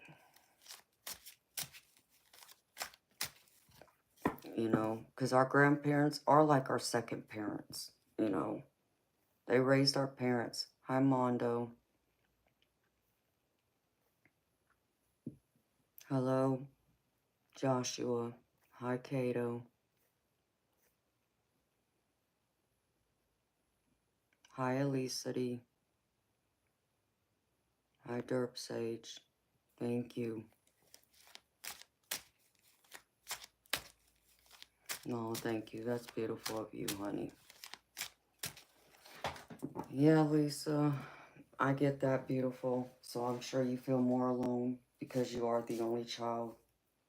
I hope that your mama had siblings. Possibly you have cousins or some extended family that could be there for you. I'm not the only child, but I can tell you that when I lost my mama, I didn't have my siblings to lean on. My older brother, my little sister are 3,000 miles away from me. And it's still the same today. They live in California. I live in Georgia. The only sibling I had close to me was my baby brother, who was 4 years younger than me. So he was only 15 years old when my mama died. And I couldn't lean on him. He's grieving my mama the same way I'm grieving her, hurting. And it's a hurt unlike a hurt I can never express. I could tell you, like, when I found out, I just wanted someone to cut my heart out so the pain would stop. Because I literally could feel the pain in my own heart when I got the news she was gone. I was devastated. My whole world got turned upside down. At 19 years old, I'm lost. I don't know what to do. I'm not sure how I'm going to go on without her. How is my baby brother going to go on? This is not right. This isn't fair. I felt all those things. And for years, I grieved her alone. I didn't lean on my family. The only person that was close to me that would come into my life later that could even halfway relate to what I was feeling and what I was going through was the person I eventually married. He could only relate to it in the way because he lost his father when he was 18 years old. So he understood what I was feeling, the fact of losing a parent that young, the devastation, the emptiness, the void, not having them present in your life. That you can't put a price on that. So I'm deeply sorry for your hurt. I really am.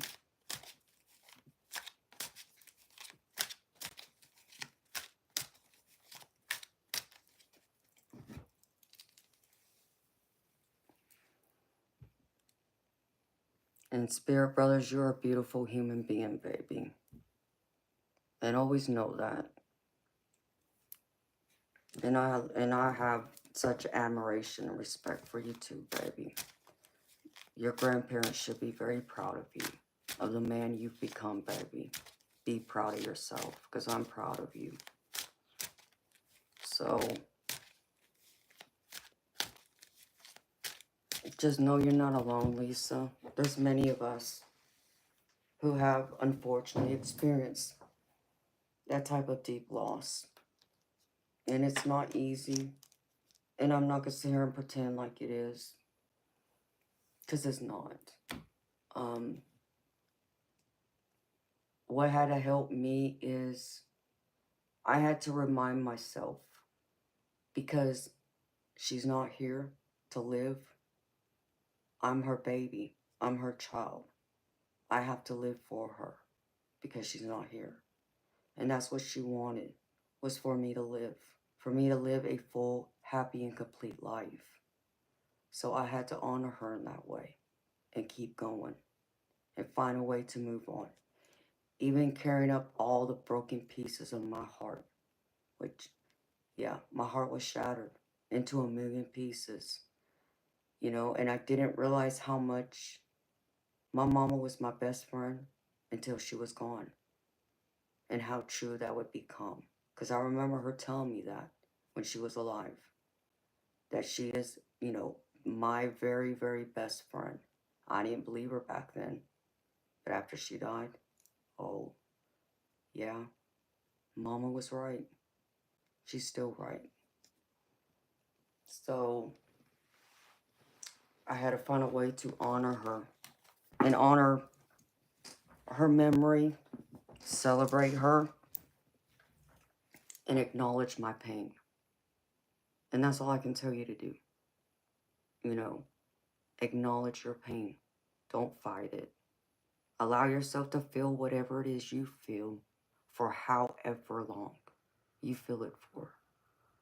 Don't allow anyone to tell you that it's already been, long enough and it's time for you to get over it. Because let me tell you something. There's no getting over it. There's only living with it and living through it. But there's no completely getting over it. You'll never ever be completely over it. As long as you're breathing in this world, you're always going to find yourself in a moment where you're going to wish they were there. You're going to miss their very presence. Even if it's just those special holidays and get-togethers, those special occasions, you're still going to remember and think of them. That's natural. So if anyone were to tell you, it's already been long enough and it's time for you to get over it and move on, tell them to go take a hike. My words for them would be to tell them to go F themselves. And I've had to tell a few people that over the years who tried saying those words to me. No, they can't possibly understand. If they still have their parents, they can't possibly understand. And people would say to me, outside of someone who was raised by their grandparents, like spirit brothers, I'm not talking about people like spirit brothers. I'm talking about people who have both parents and were raised by their parents. Until you lose them, you'll never understand what it feels like to lose a parent. And for me and Spirit Brothers, baby, that's why I just said what I, said. You know, Losing my grandparent isn't the same as losing my parents. But understand, baby, for me it's different as it is for you. I understand your grandparents are your parents. That I understand, baby. But for most people who've been, raised by their parents, unless you've lost them, you don't know. But even for someone like me, I'd have people who would say, well, yeah, I lost, my mom, or I lost my dad. And I remember how hard it was. And then I'd ask them, and how old were you when they died? And they'd tell me, oh, they're like in their 40s or 50s. Okay.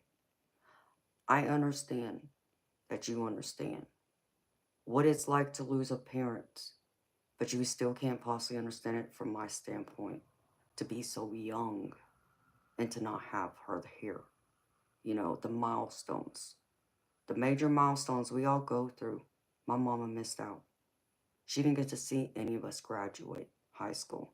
She didn't get to see any of us go off and further our education, get married, have a family of our own. We didn't get to experience any of that. So there's always going to be that emptiness in our life, that empty page that nobody can replace. It's an empty void, but it's one that's felt and it's one I've had to acknowledge. And so what I can tell you is, allowing myself to feel everything I feel helps me.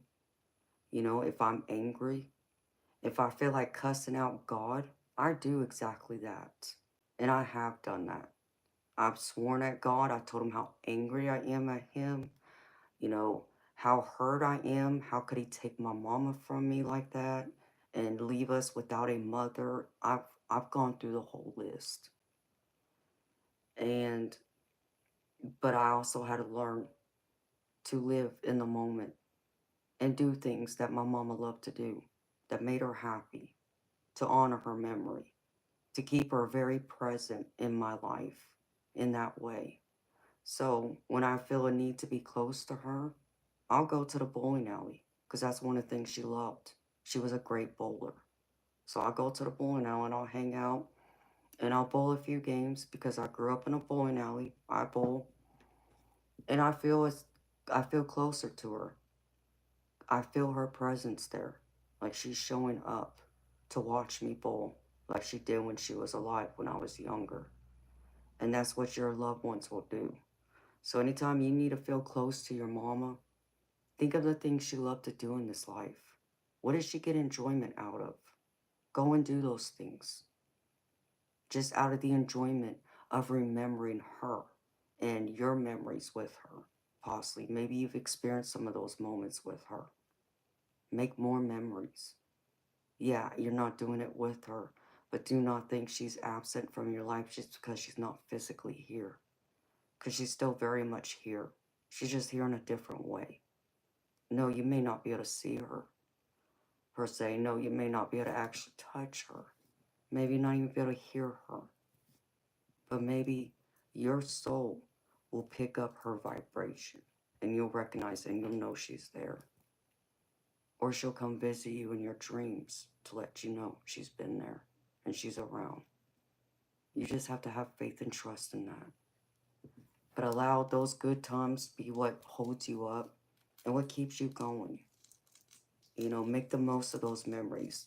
Make it a priority to where she's front and center of your life until you can find that time period where she is not that she needs to be or she's being replaced by something else, but you've come to a point of being able to halfway accept it, have some sort of peace with it. So that's what I do. And on those holidays and special occasions, I still go out and celebrate my mama. So come Mother's Day next month, you know what I'm gonna be doing? I'm gonna be going out celebrating Mother's Day for my mama. I'm gonna go eat at her favorite restaurant. I'm gonna order her favorite food.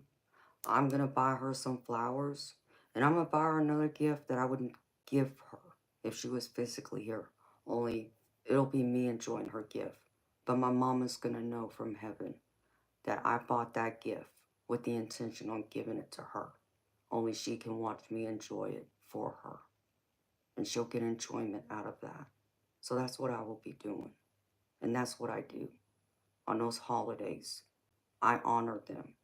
I don't go a holiday without having them be part of it, including them. So include your mama. Not just in those holidays and special occasions, but every day. You know, even wake up in the morning and just say, hey, mama. Say whatever it is you need to say. Like it's what you would say to her if she was still here. And maybe that'll help you get through it to where it won't feel as painful as it does to you right now. But I do understand. And I'm so deeply sorry. I'm so deeply sorry for your hurt, for your pain. I wish I could take it away. You know, I wish I could take everyone's pain away. I don't want anyone to hurt. That hurts my heart for anyone to be suffering mentally, emotionally, and physically, and spiritually. I don't want that for anyone. It doesn't matter how long I've known you or where I know you from. That's just me being a human being, loving humanity. And, you know, I just don't get enjoyment out of anyone suffering. So it does get to me. It cuts me a little deeper than maybe others. But maybe that's part of me being an empath too, because I feel other people's emotions like it's my own. You know, and I pick up on energies on top of other things. But that's my advice for you, sweetheart.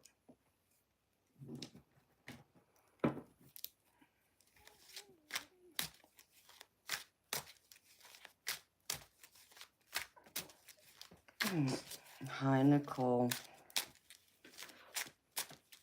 Hello, love for gods and guns. Oh, thank you, baby. That's very sweet of you. Hi, Don Rafsky. That's exactly right, baby.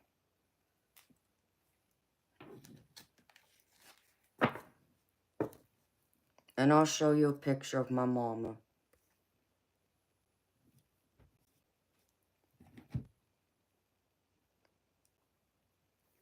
Well, Lisa, you know, go pick out the books. What would be that? That your mama, you know, the kind of books. I'll show you a picture of my mama.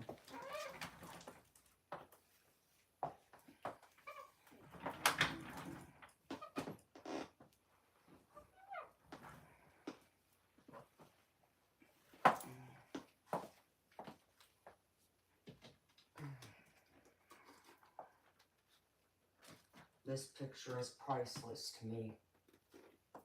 This is my last family portrait with my mama.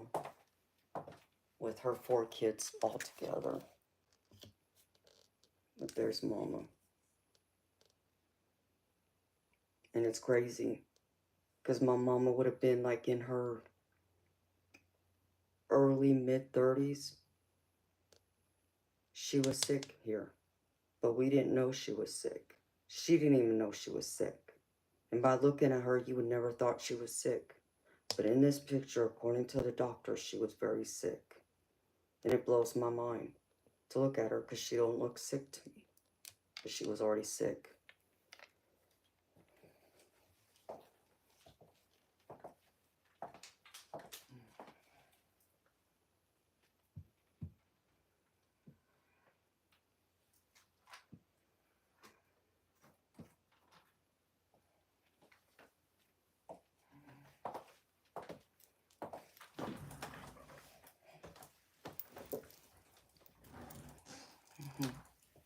Oh, thank you.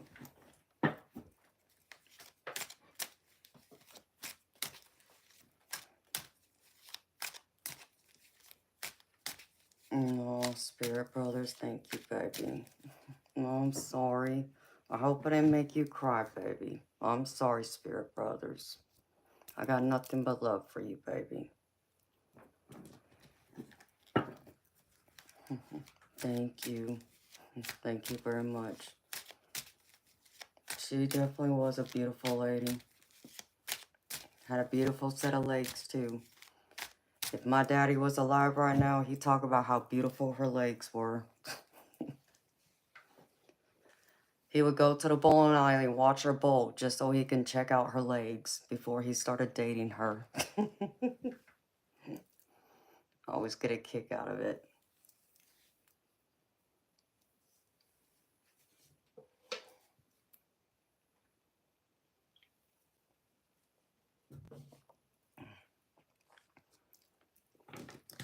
So I don't have it out, but I have a real rose that's in like a glass jar and it has a cover on it. It's supposed to keep it sealed. That I gave to my mama when she was still alive. It was a Mother's Day gift. And I took it when, you know, she passed away. I have it. And it still looks just as beautiful and bright today as it did back when I gave it to her. Over 25 years ago. So, you know, I enjoy that rose. And I look at it, and every single time I've looked at it, I always think of her. My picture. You know, when I go bowling, my mama's front and center. She's always with me.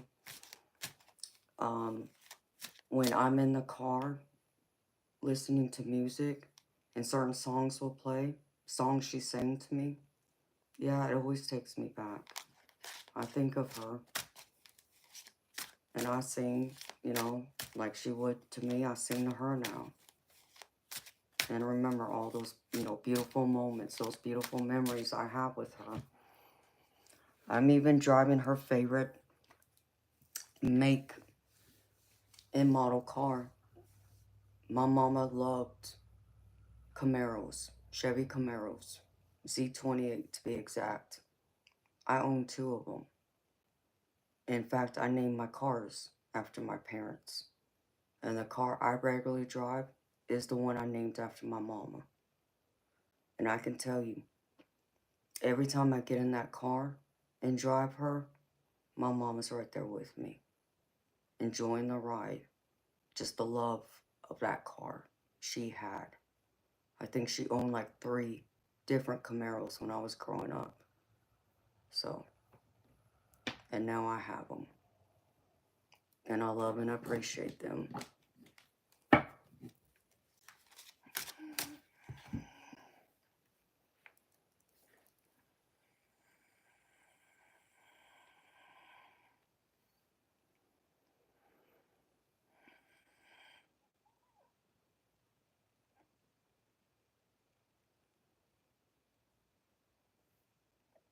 How you doing, Rasky? Thank you, baby.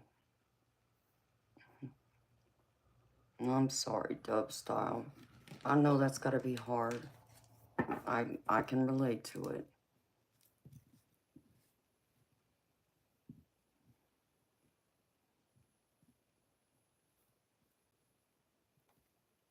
No, I got nothing but love and respect for you two Spirit Brothers.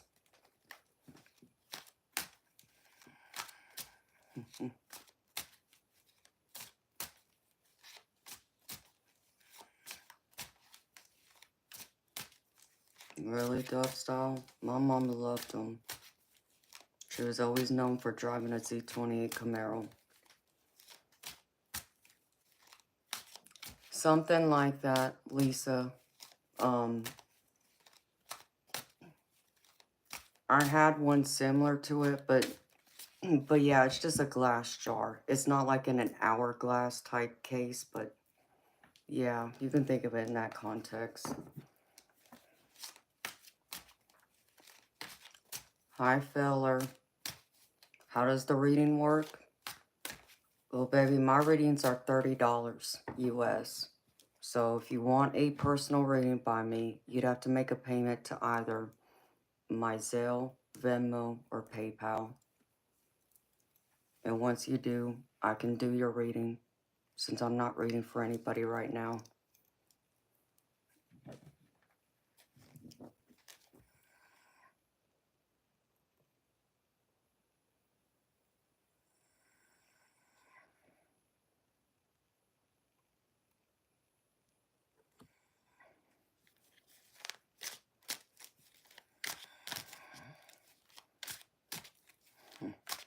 Yeah, that's where I got my love of cards from. It was from my mama and my dad.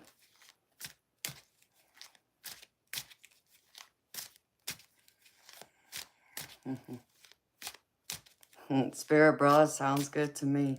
Hey, my parents be cheering us on. I can tell you that.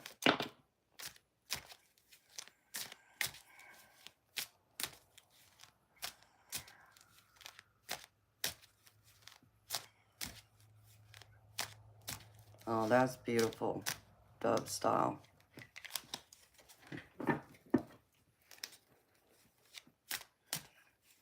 FBA. No, baby, I don't remember, but, forgive me if I may not have seen your comment. But I know my mom is always with me. Here, Dub style, I'll show you my cars. Let me pull up a picture.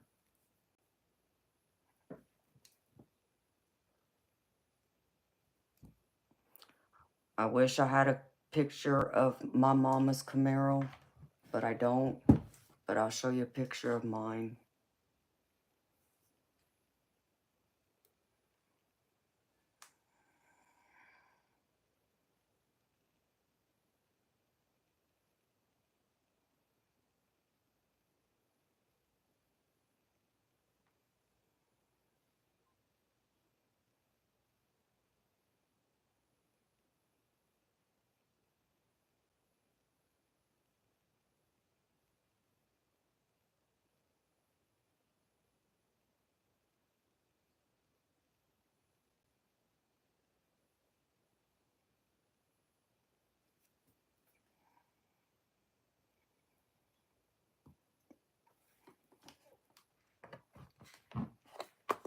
There's my cards. My twin Z28s. They're the 35th anniversary edition.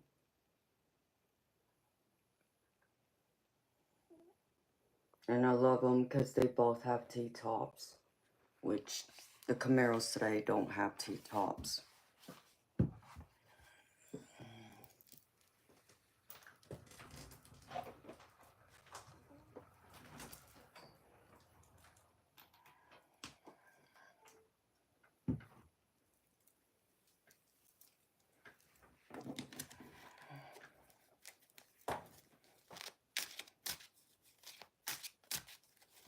I know, Spirit Brothers. It's exciting, baby. I can't wait for you to come over here and do your American tour, baby. That way we can go on an adventure together. Thank you. I love my cars. I have one of them in the shop right now, in fact. That still needs to be fixed. So, but overall, they're still in great shape considering their age. They're both 2002 models. And the one I drive has 125,000 miles on it. The other one has a little over 150,000 miles on it.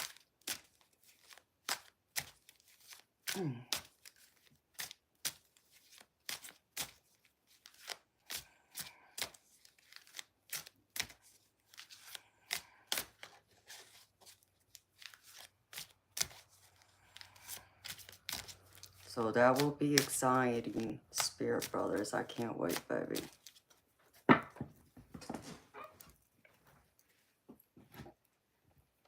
Hopefully I'll still be here. We'll see. I gotta get me another drink.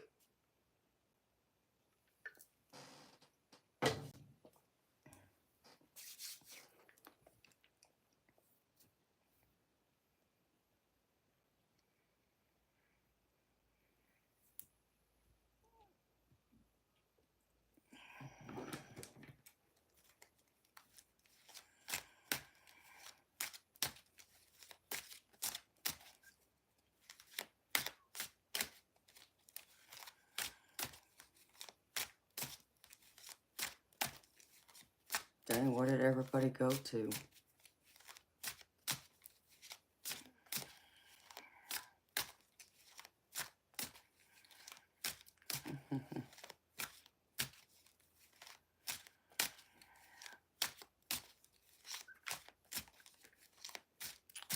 Sounds good, baby.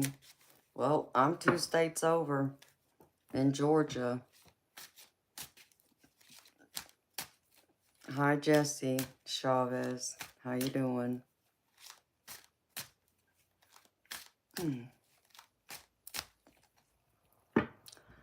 Miss Lisa Cook, if you pay $50, then yes. Otherwise, it's $30 through PayPal or Zelle and Venmo. The reason why it's more through the super chat is because YouTube takes 45% of what you donate. That's why it's more.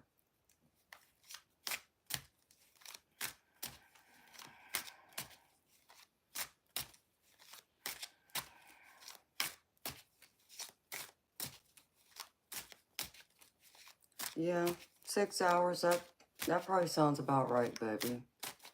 Because I'm pretty much right on almost the South Carolina line. So, I guess it depends on where in North Carolina he's located at.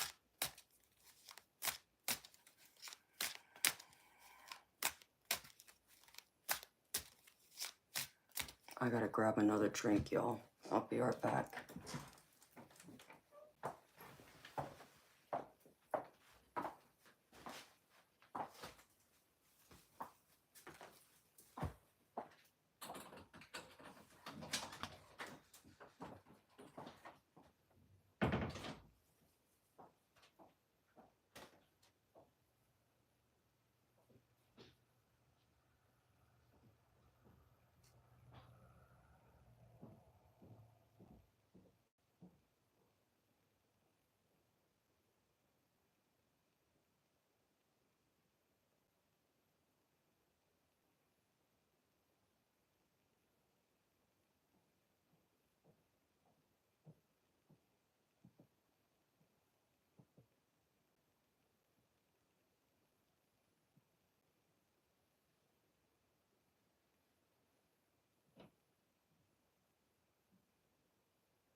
thank you, Lisa.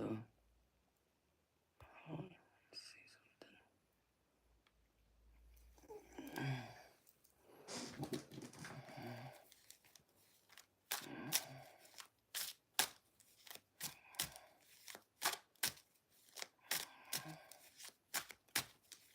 All right, Spirit Brothers, you too, baby. Thank you for being here.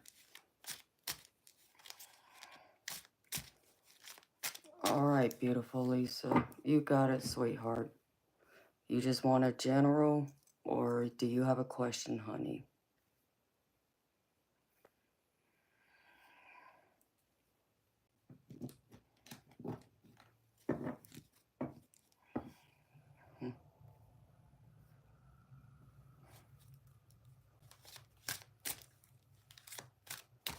And I'm sorry you feel low, honey. I hope I can change that for you.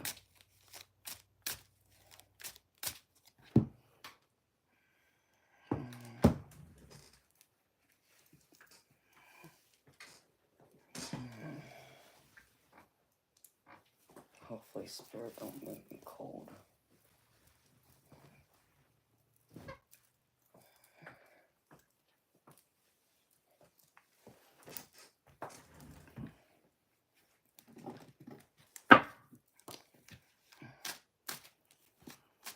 No. Well, Lisa, I can tell you right off the back, honey.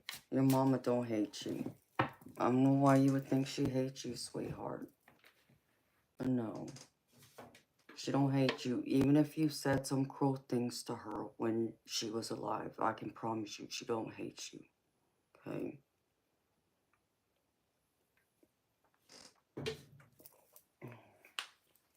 But let me see something since I had this other deck out here.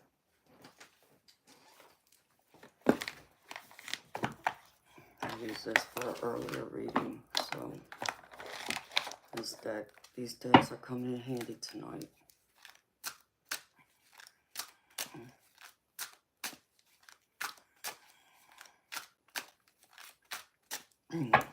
And Lisa, I'll tell you something, sweetheart. My last conversation with my mama I had was very ugly. And when I say ugly, it was very cruel. The things I said to her that I should have never said to her. She didn't deserve that from me. But in actuality, nobody did whatever, to me, excuse the things I said to her, especially someone who loves me, which my mom absolutely loved me, and I know that, but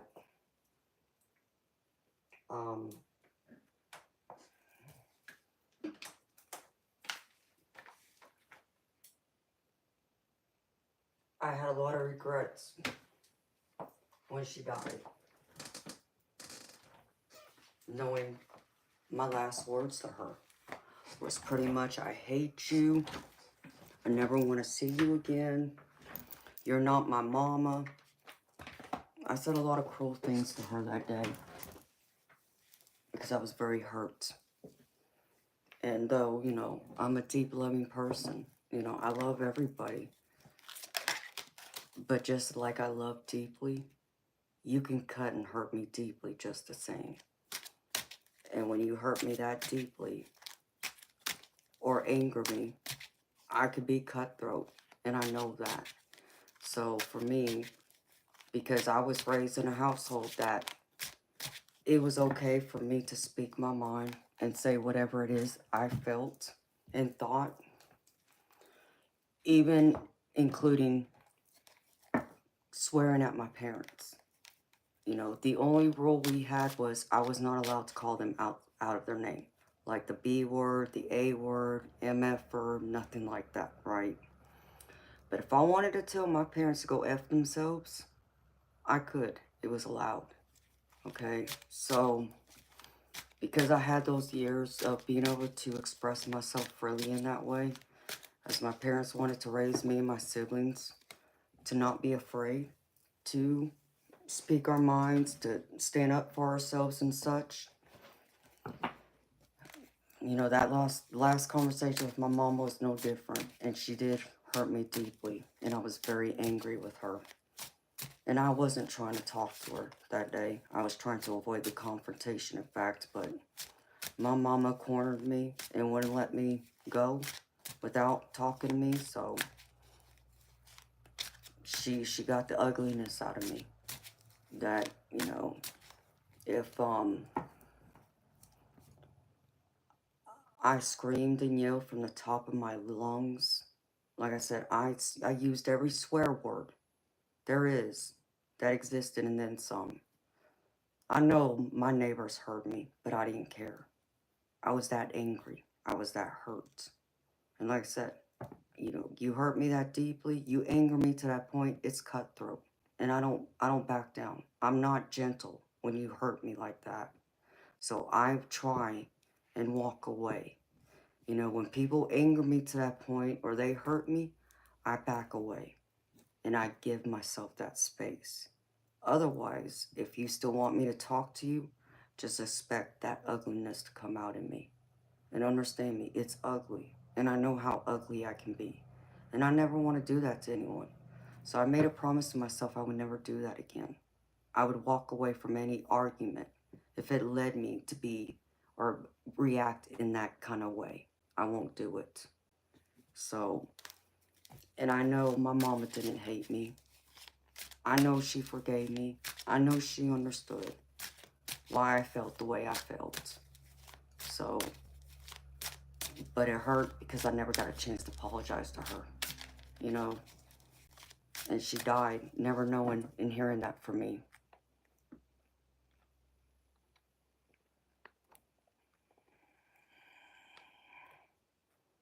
You're disgusting.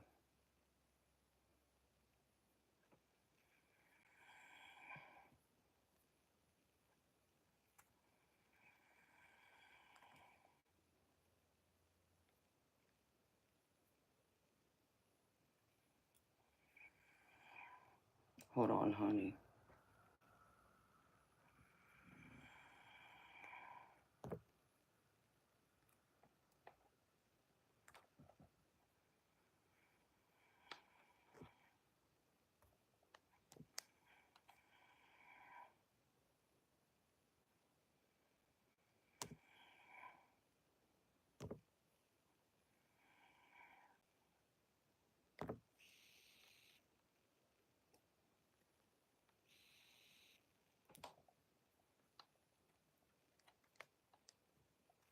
Mm.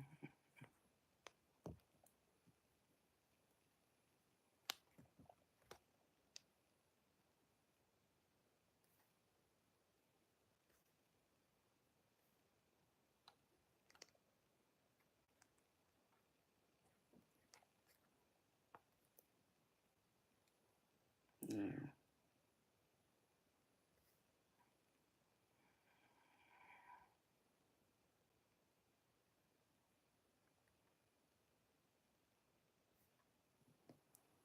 Weather report, when I say call them out of their name, I mean call them the B word, BITCH, as an example. That's calling them out of their name. No, if I wanted to call my parents by their real name, sure, I can call them that.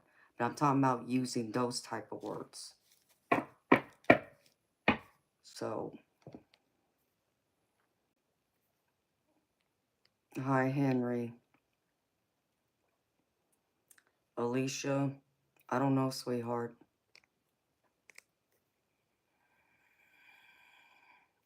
I'm okay, honey. How are you doing?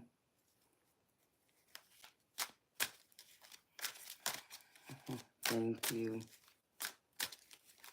So, anyways, sorry. I had to report that person that wants to be sexually perverted, and I don't tolerate that nonsense.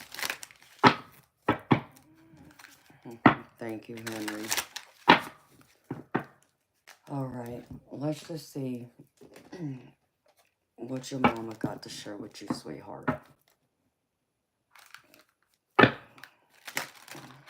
What's your mama's name, Lisa?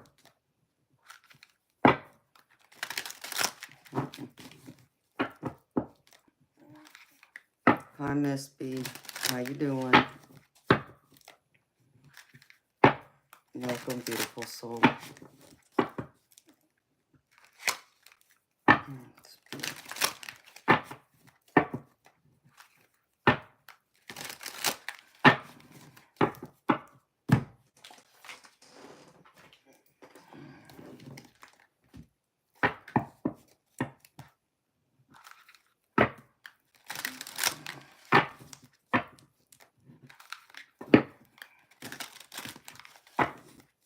Miss Lisa Cook. What's your mama's name, beautiful?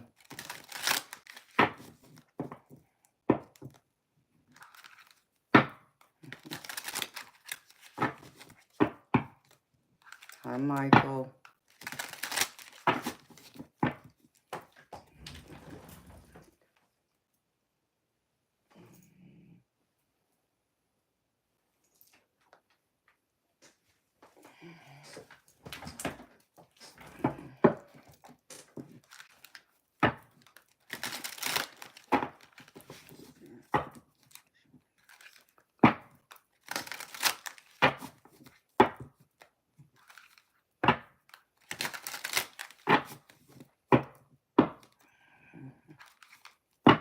Good morning, baby. How you doing?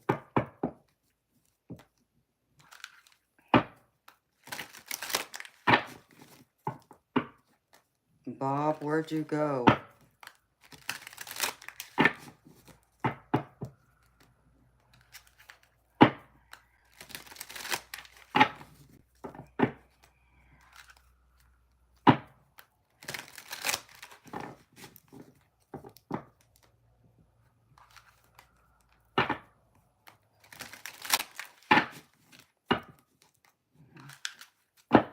Lisa, are you still here, sweetheart?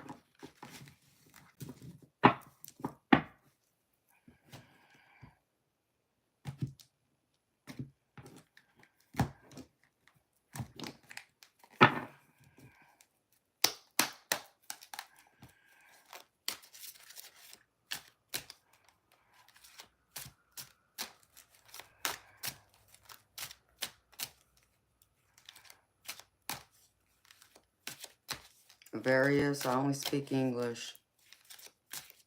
And hello to you too.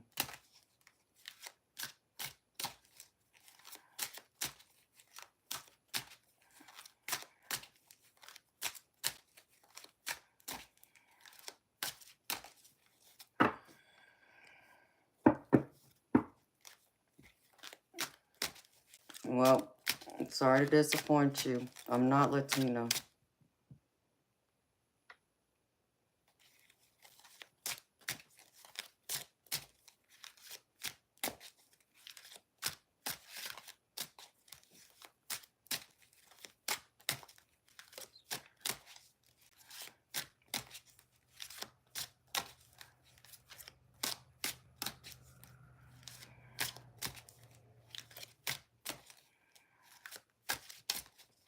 Lisa, are you still here, honey?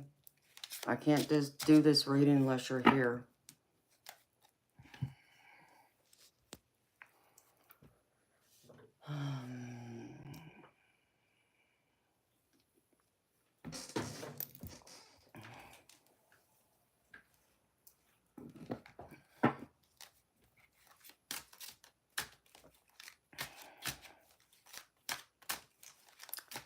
Various, why are you skipping college classes?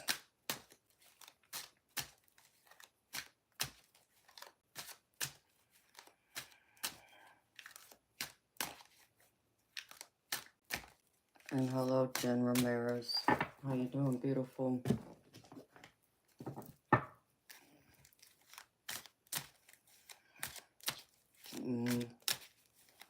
Yeah, I understand being tired. I get that. I've been there before.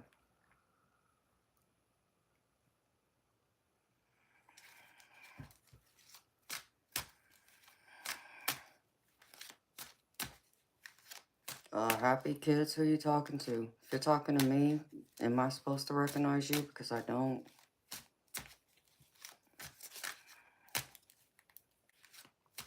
how am I supposed to recognize you? By your name? No, I don't.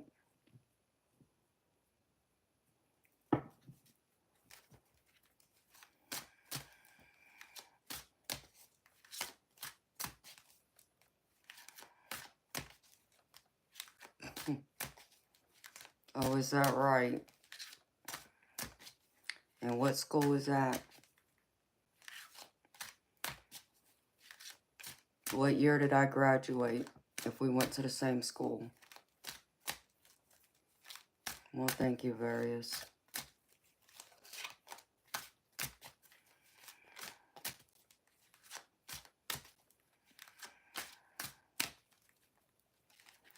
And happy kids, how am I supposed to recognize you? I only see a name.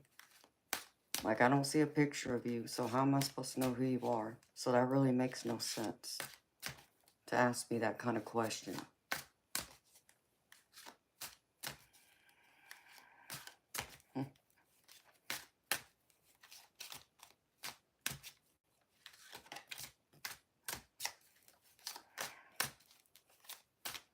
And how did I make you sad? Happy kids.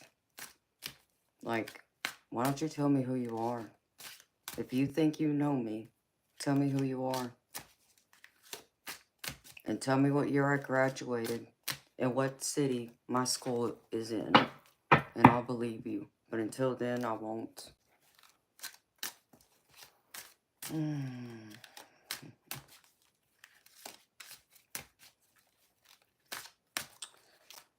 Various.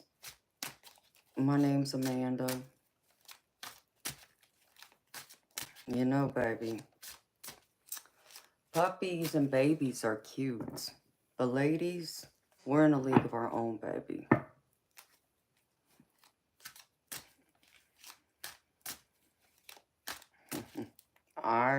Yeah, they are, Henry.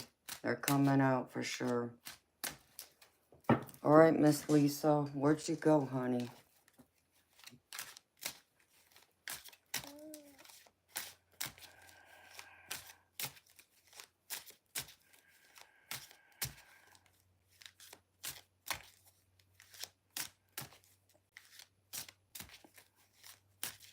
You know, happy kids, you're not making any sense.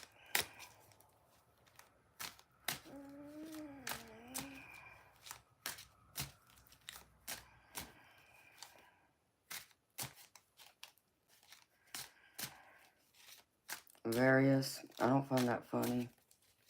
Grumpy. Oh, my sweet Jesus.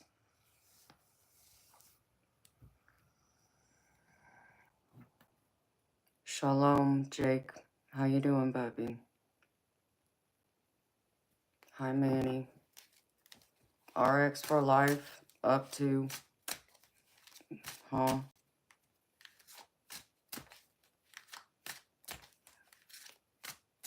And happy kids. If you can't tell me who you are, then I'm just gonna kick you out of here, because I just don't have time for the nonsense BS games. Really don't. I'm too grown for that.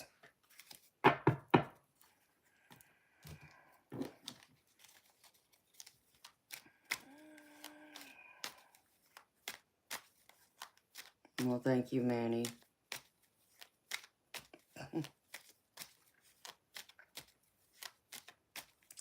You know, happy kids, then you got me confused with someone else. That I can promise you.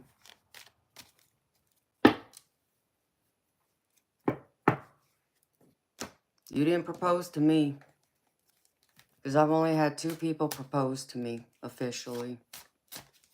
And I said yes to both proposals. So, you got me confused.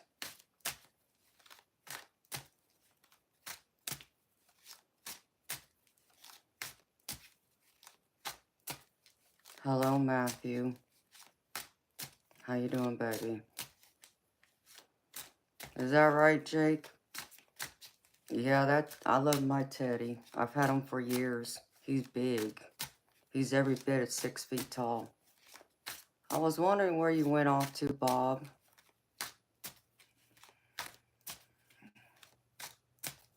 When is my birthday? My birthday was last month, March 10th.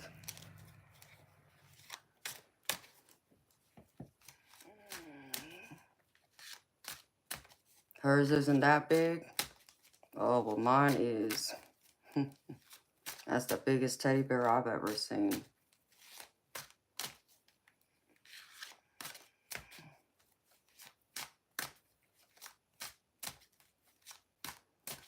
Oh.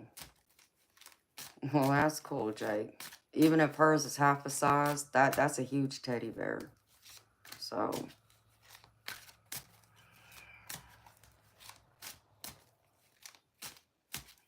you know, you're having dinner at the pub, Bob. What you eating for me, baby? What's for dinner, baby?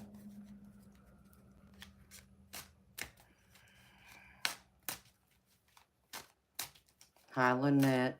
Charles. I give you Pisces vibes? Was that good or bad, sweetheart?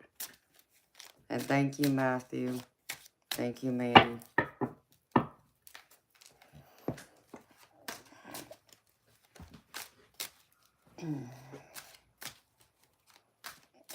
I'm the beauty.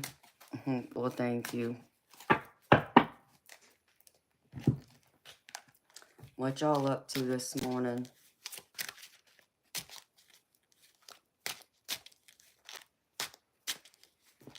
You're March 14th. Did I read that right, Lynette? Oh, a fellow Pisces. Well, happy belated birthday to you, beautiful.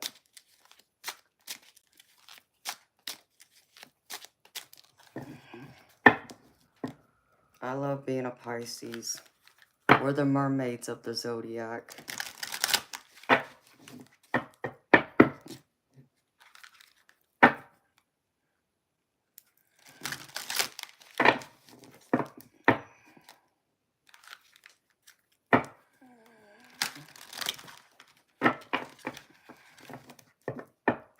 You're pulling an all-nighter.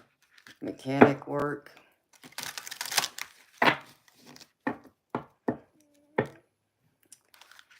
Wow. A mechanic that works on cars, or you work on something else, baby?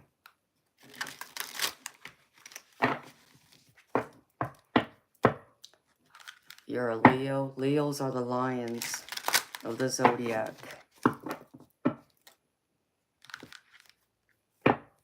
Chicken Caesar salad, that sounds good, baby. You're making me hungry, Bob.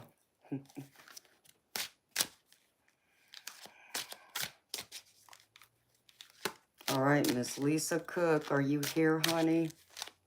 I've called your name a few times, but I haven't seen your name pop up. And I can't do your reading, beautiful, unless you're here.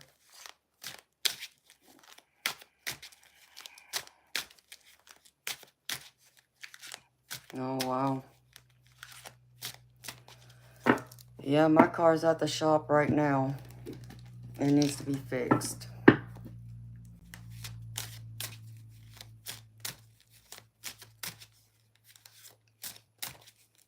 So is your birthday in July or August, Manny?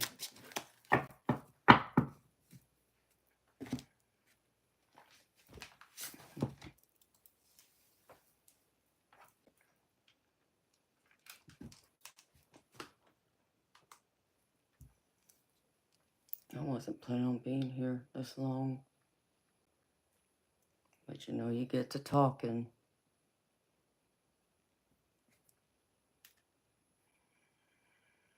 I missed it again.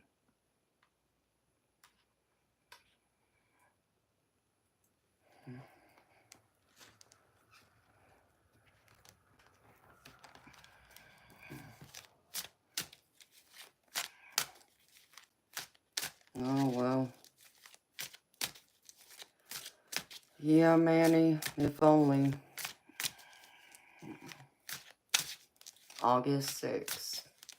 That's cool. My brother's is August 4th. Oh, wow. Brandon. You're really on the Leo, what is that? Leo Virgo cuffs, being August 24th. That means you're a little bit of both, a Leo and a Virgo.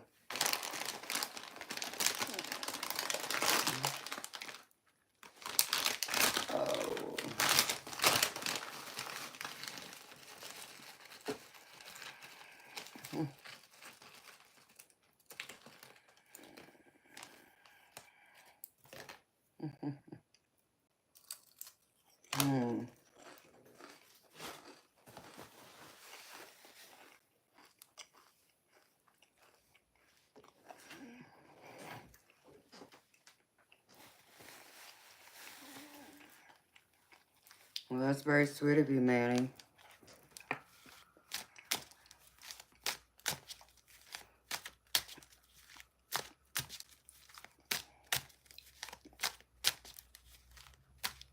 Hello, a myth.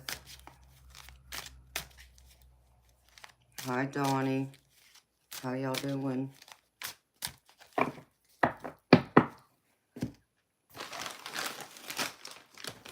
Give me a massage, huh?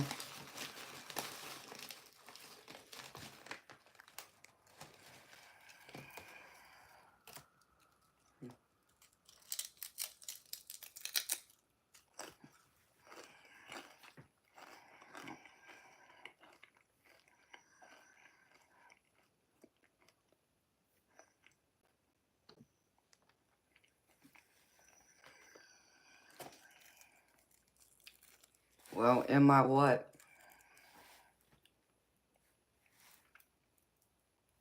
A myth, you know, there's a bio on my channel. Tell you what it's about.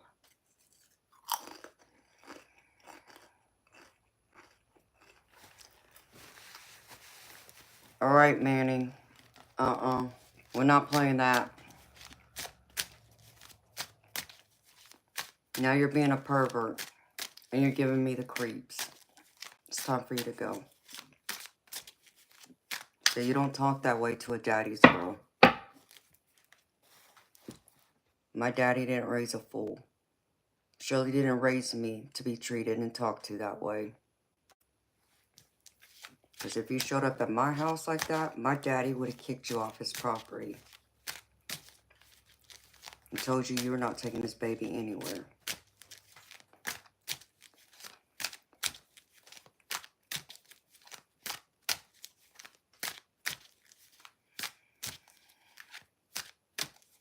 A myth, what? That's right, Lucas. I ain't playing that. You wish I was a male. Because you can't handle a real woman like myself. Even if I gave you a roadmap, you still wouldn't know what to do with me.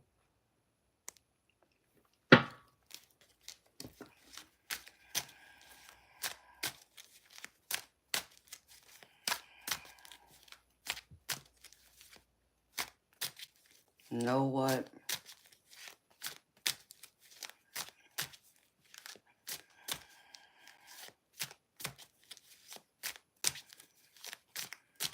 Alright, Lisa. I don't know if you lost your connection or what happened.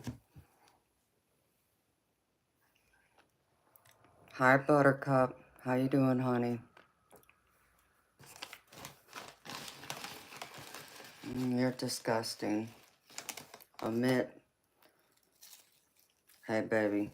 Just kick them out, because I just don't have the patience for the nonsense and the crazy, stupid games that some of these perverts want to come here and play. They just don't realize they're playing with a real woman, not a little girl.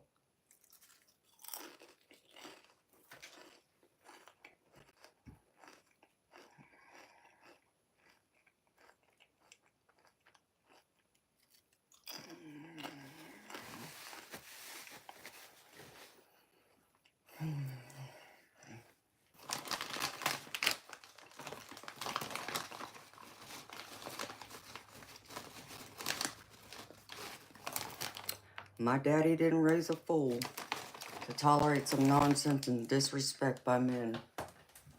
These boys have lost their ever-blessed mind messing with me.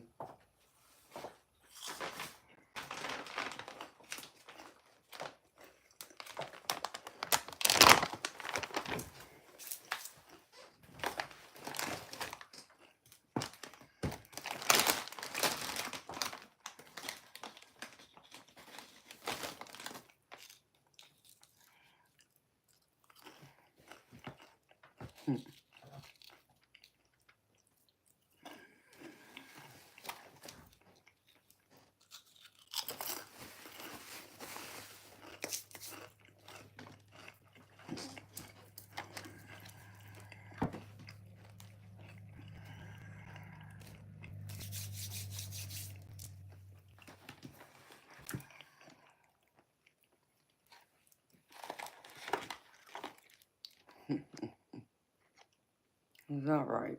Let's see, reports.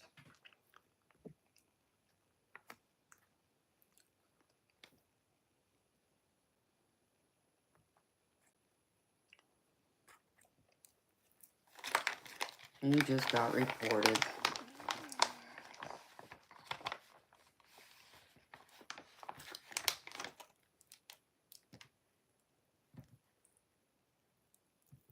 Hi, Christy. How you doing?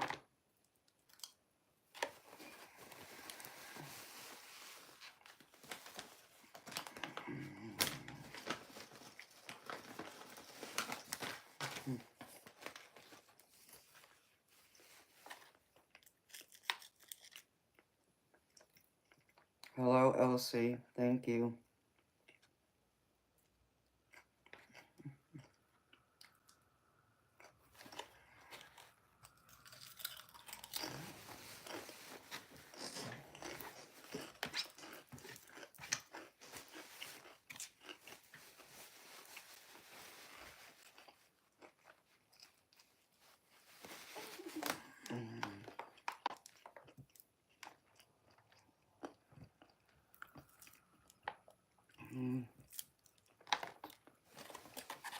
I'm hanging in there. Christy, thank you for asking. I'm glad to hear you're doing good. I'm gravy. I'm as gravy can be.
Well, it's almost 6 o'clock, Bob. At least it is for me, baby.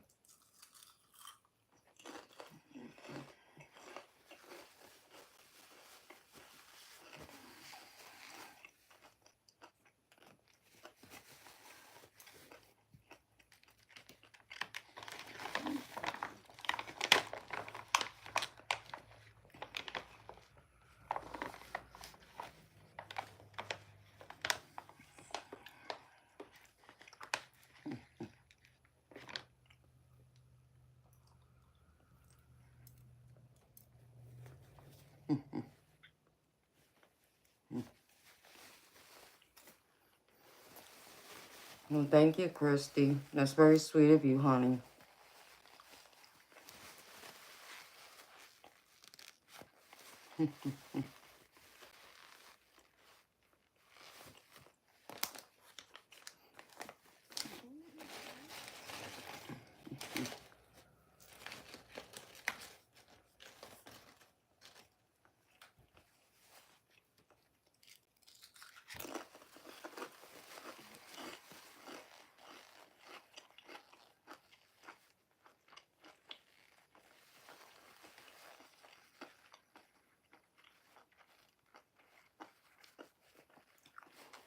Oh, wow. You live in Hawaii. You live in paradise.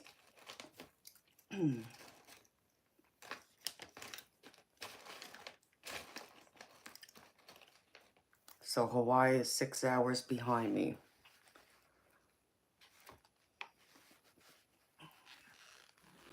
I'm part Hawaiian, but I've never been to Hawaii.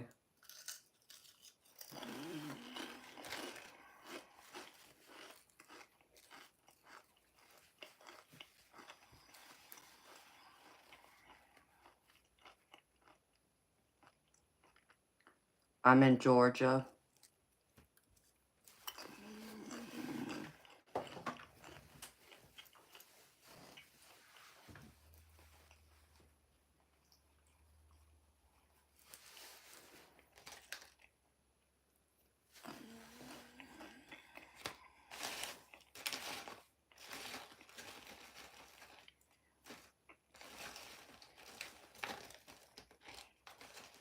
Oh gosh, now I got a song playing in my head, Bob.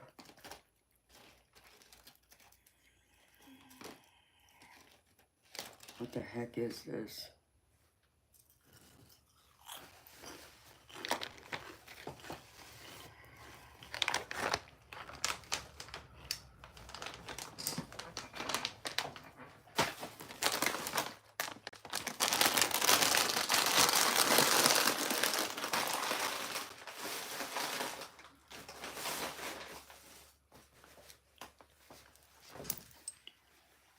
Someone's in deep regret.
Oh, that's beautiful, Christy.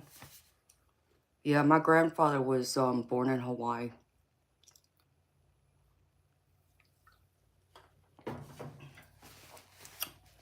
So I'm mixed. I'm Japanese, Hawaiian, English, Irish, and Scandinavian.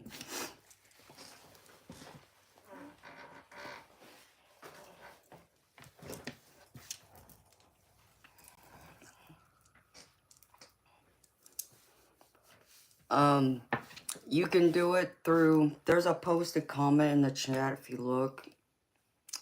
All you gotta do is, it's either at the top or at the bottom. You'll see my name highlighted in yellow. Click on that and it'll show a link to PayPal. Or you have the option to send it to Zelle or Venmo if you have that. And once I get the payment, then I can do a reading.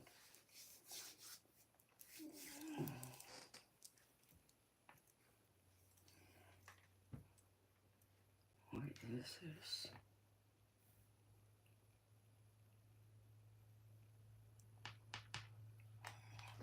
Okay. Yeah, all you gotta do, honey, is when you go to Venmo, just type in my email address and it's listed in the that posted comment. You'll see it there. And it should pull up my name.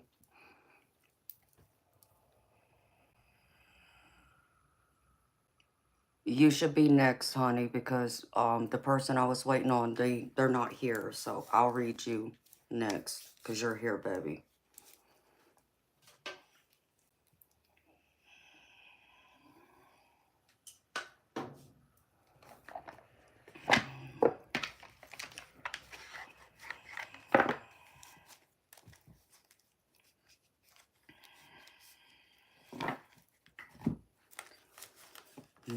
I feel old now, having this doggone song in my head.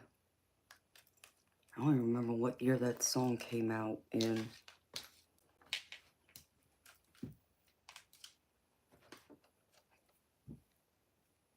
Okay, honey.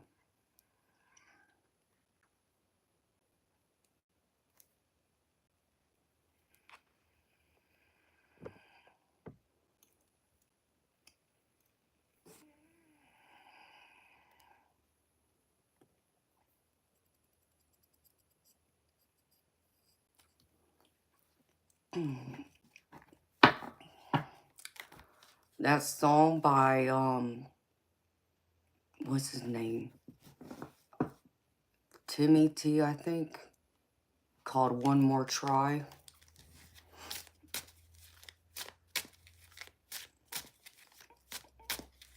I don't know why, it suddenly started playing in my head out of nowhere.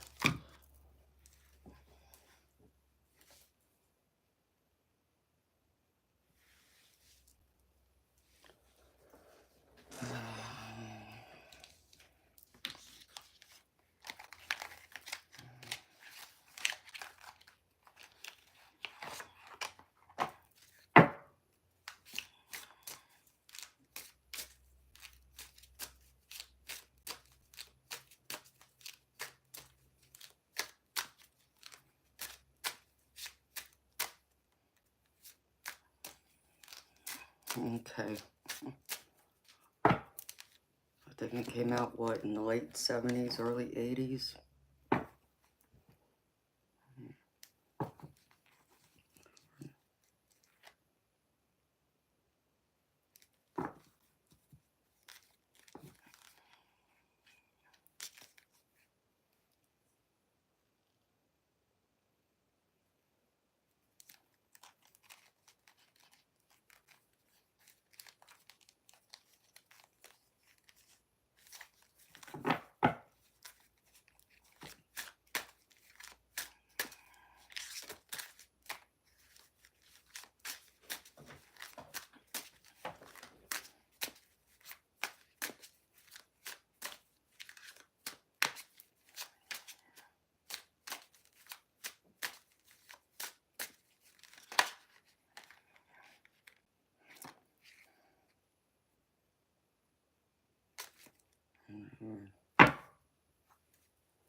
No, One More Try, Bob.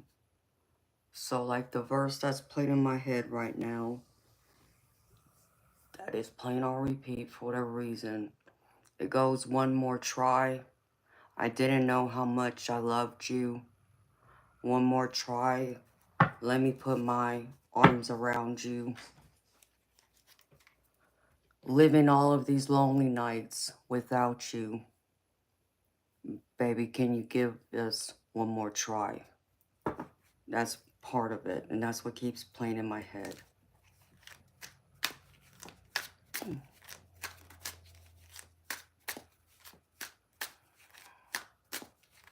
So, I don't remember the whole song, baby, but that's the part that's playing in my head.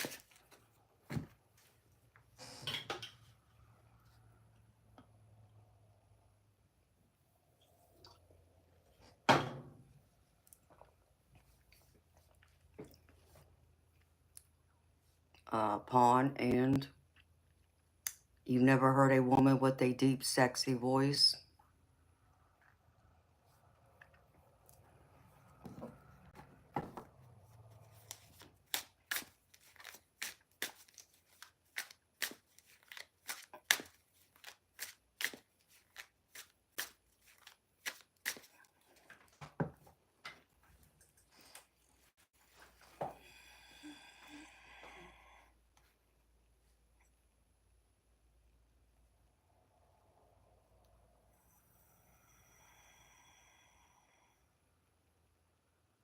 Yeah, that verse, that line's not ringing with me. It's not saying it's part of it.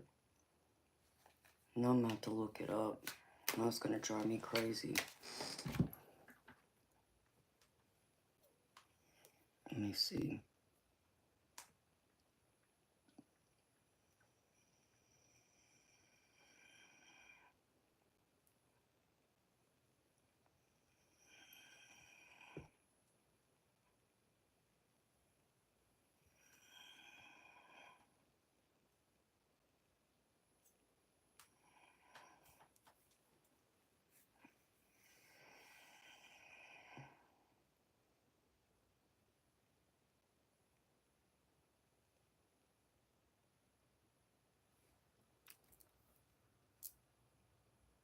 It's been a long time since you left me.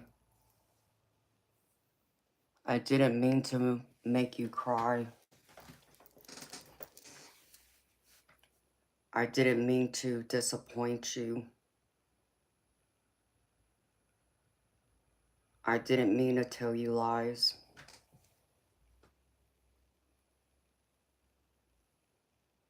And after all that we have been through,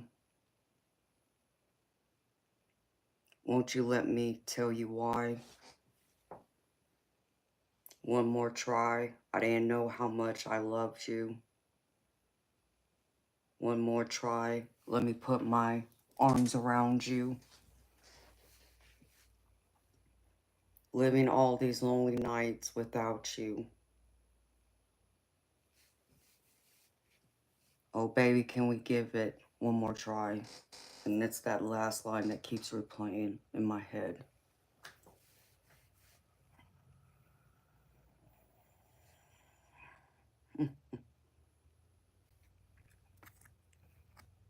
But yeah, so I guess you're right, Bob. I couldn't remember the beginning of it. But I don't know what year that came out in, but that song, that line keeps replaying in my freaking head.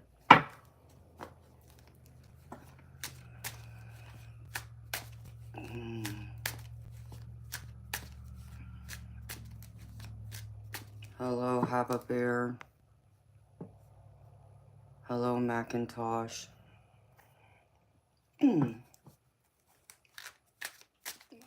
Luna, hello to you.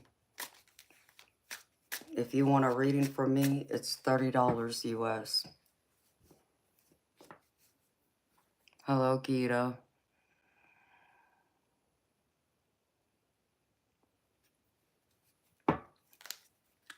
Hello, Laura.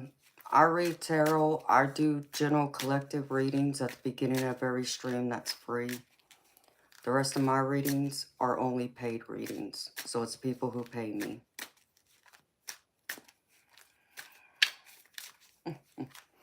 That's alright, baby.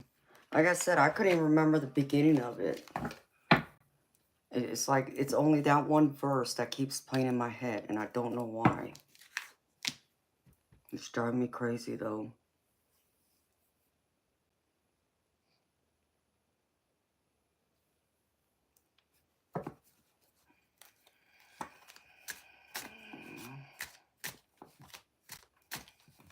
Gita, I only do paid readings, sweetheart. So if you want a reading from me, it's $30 US. Yes, Buttercup Dreams. That's correct, sweetheart. That's an old song. I don't remember what year it came out in, though. I remember growing up listening to it. But for whatever reason, it's playing in my freaking head.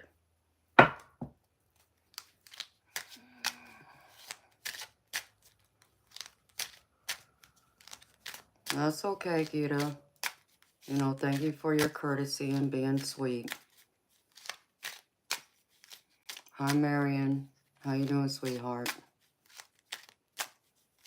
Was it 1990? Are you sure? Why am I thinking it came out in the 1980s?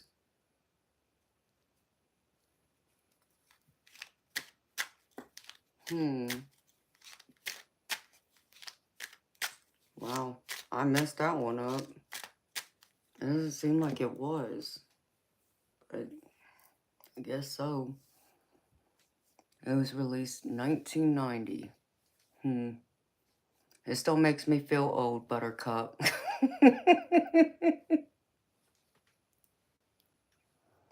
How you doing, Marion? Hi, Mr. Lowdown. Thank you, honey. How you doing?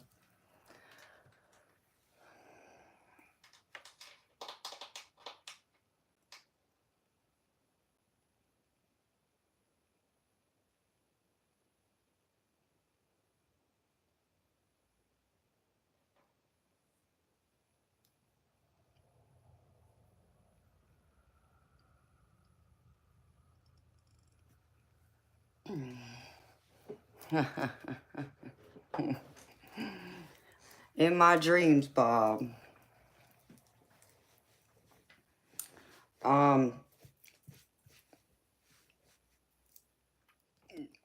Laura, if you were to like rewind the stream and start it from the very beginning, there'll be a collective reading there. It's at the beginning of every stream. So you would have to start it like go back 8 hours. I've been here for 8 hours. And it's at the beginning of every stream when I first come on. There's a collective reading that's deep and detailed. So that's the reading I'm talking about, sweetheart.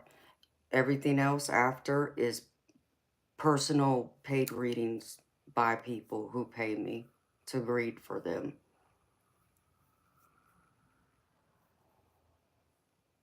And thank you, Marion.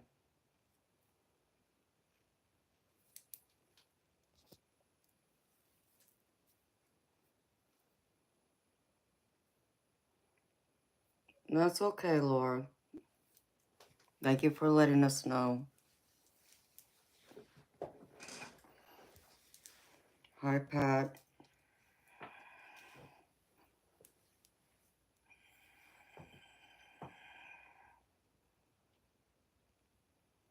Oh, honey. Laura, don't apologize, honey. It's okay. We'll try to make sense of everything you try and say, honey. You're doing pretty good so far. Hello, John. Nope, I'm not in New York. I live in Georgia.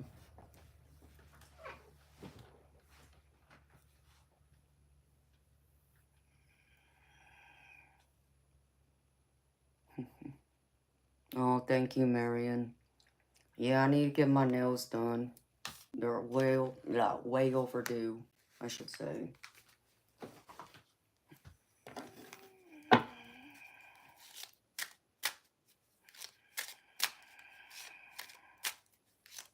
You're welcome, Laura. I stream 5 nights a week, sweetheart. So, at least 5 nights of the week, I'm streaming, and I do a collective general reading at the beginning of every stream.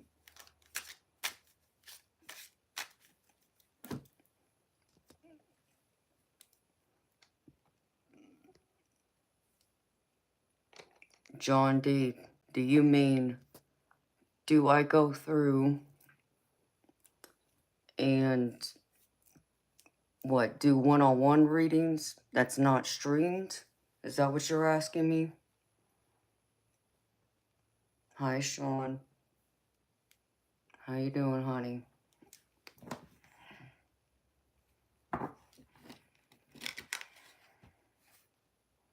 I don't know what this is. Like, I don't know why this song is stuck in my head.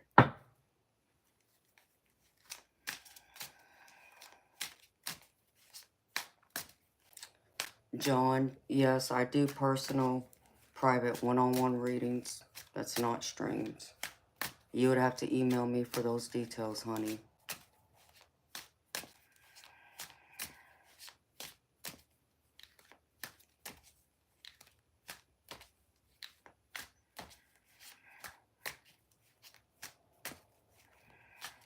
You're welcome. Mila, how old are you, sweetheart? You're welcome, John. Diane, you ever heard that song by Timmy T called One More Try?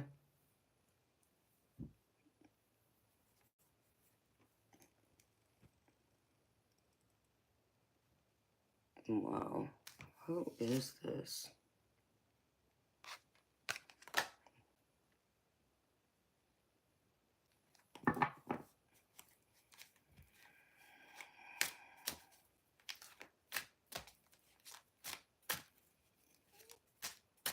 Yes, Sean. I do tarot readings here on my stream. That's what my channel's about.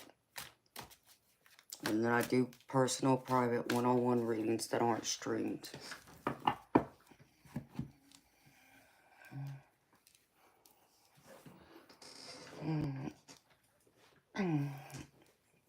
Yeah, I haven't heard it in years, Diane, but all of a sudden it's playing in my head.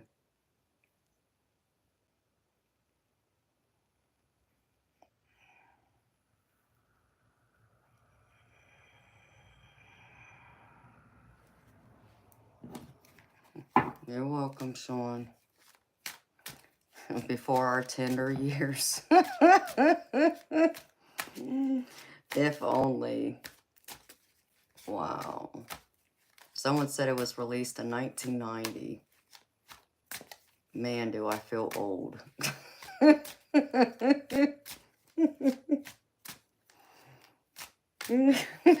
Tender years.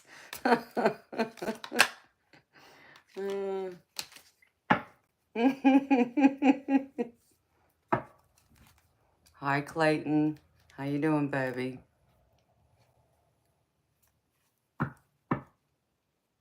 No, not 1900, but you said 1990. I'm older than that, baby. I was already here in 1990. Thank you, Sean.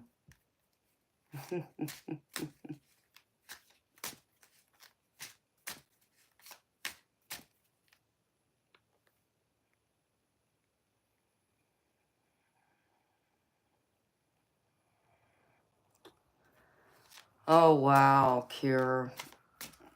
Oh, baby, I'm sorry.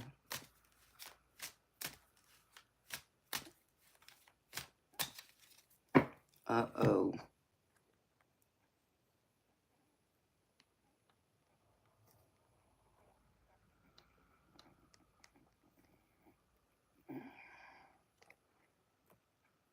All right, you're being reported.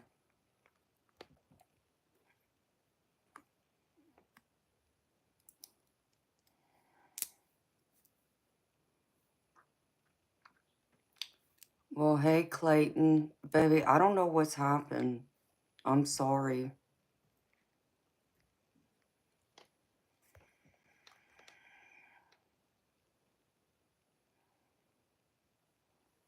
Clayton, baby, if I didn't block you, if it wasn't me that hit you, there's nothing I can do. It doesn't show up on my list. And I don't know why that is. I'm going to have to reach out to YouTube again and find out. Because according to when I log into YouTube and I look up all that info, according to it, it says I've only blocked like 250 people. I know we've blocked a lot more than that. And I've gone through that list looking for several people's names and it's not on my list. So, and one of my mods told me they read that only the mod who hid that person can unhide that person. And I would think that I would be able to unhide them since it's my channel, but I don't know. I'm going to have to talk to YouTube, baby. I'm sorry you're blocked, baby. I'll look into it and see.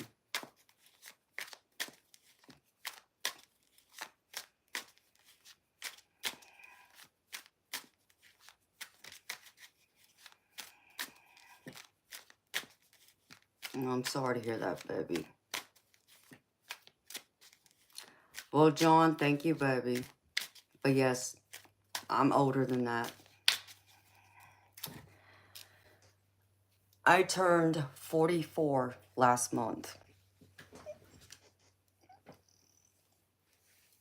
Well, baby, I'm sorry you keep getting blocked. I'm trying to understand, like, was there something you said, baby, that I'm trying to make sense. Like, baby, just why didn't you just send me an email to let me know so I could figure out, like, tell me what's the last thing you remember saying before you got blocked so I can make sense of why. It might just be by accident, baby, because there's so many trolls that come in here to where when my mods are trying to get rid of the trolls so I don't see it, that they accidentally, unfortunately, end up hiding innocent people. And it's happened. And if I wasn't paying closer attention, I would have done it myself with a few people. So just don't take it personally, baby, because I don't know. I can't say if it's something you have said intentionally that they've hit you, and I wouldn't know which mod did it, or is it by accident, baby?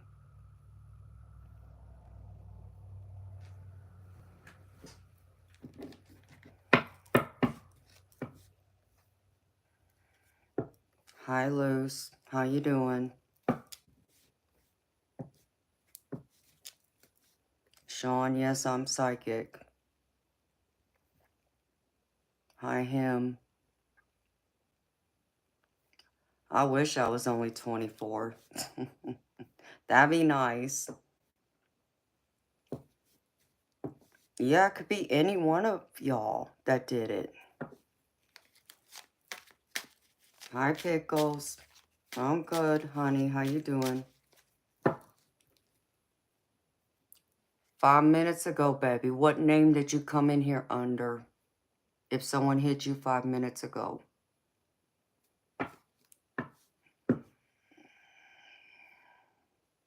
Well, thank you, Sean. I appreciate you.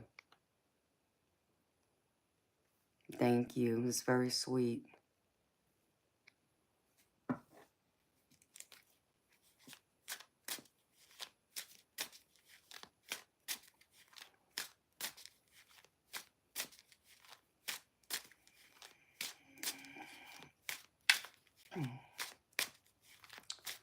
Okay, you were John D that asked if I'm from New York and asked if I do private one-on-one readings. Is that you, baby?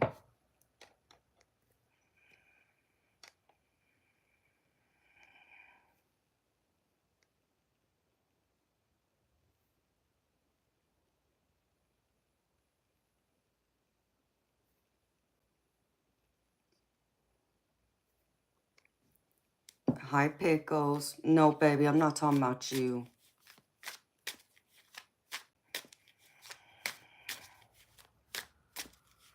Hello, Christian.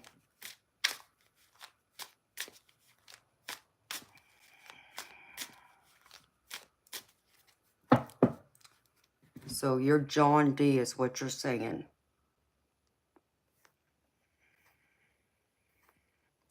Kira, correct me, baby. Let me verify. Your name, you're the one that came in here under John with the letter D, correct? John D, there. Who's... Okay, I'm confused.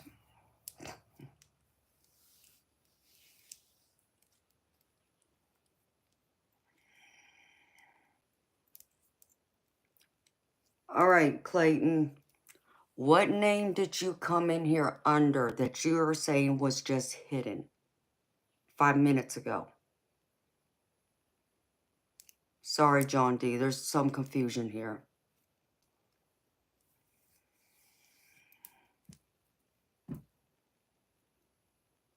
Baby, I didn't see Cure. I haven't seen your name pop up.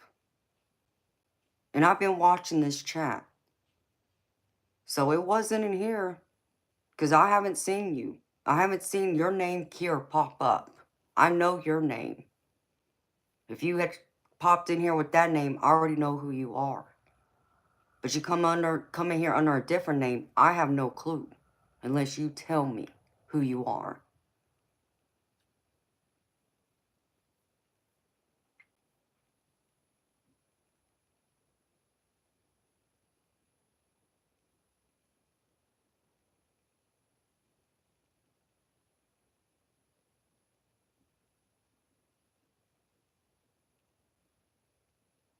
Hi, Dexter. Oh, that's crazy.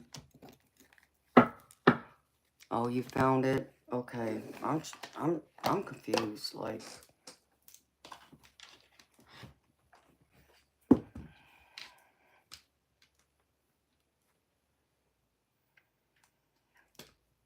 why am I letting, huh? Henry, I'm confused.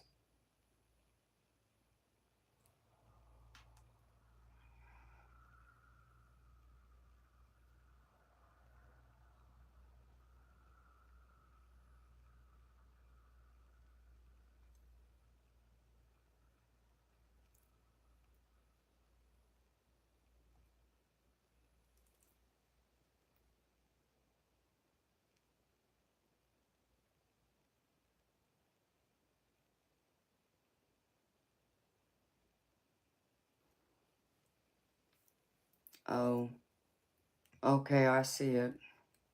I didn't see you, baby. But I can tell you why you were, hidden. Because one of my mods sent me the screenshot. You said, damn you, to me. Yeah, that would get you bounced out of here, baby. So I understand why your name was just hidden.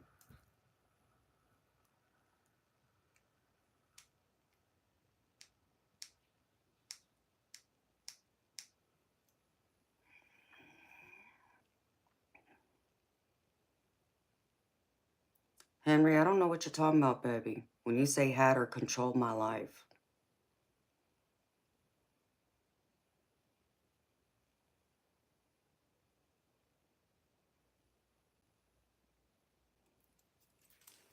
Um, Bob, you're the only other one in here, baby. It would have had to be you, because it wasn't me.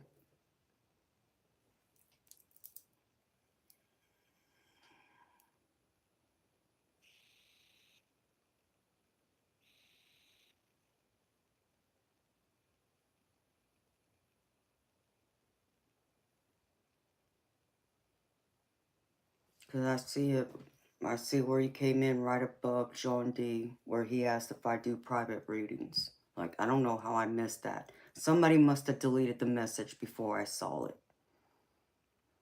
Oh yeah, Bob timed you out. I see who did it. So Bob did it.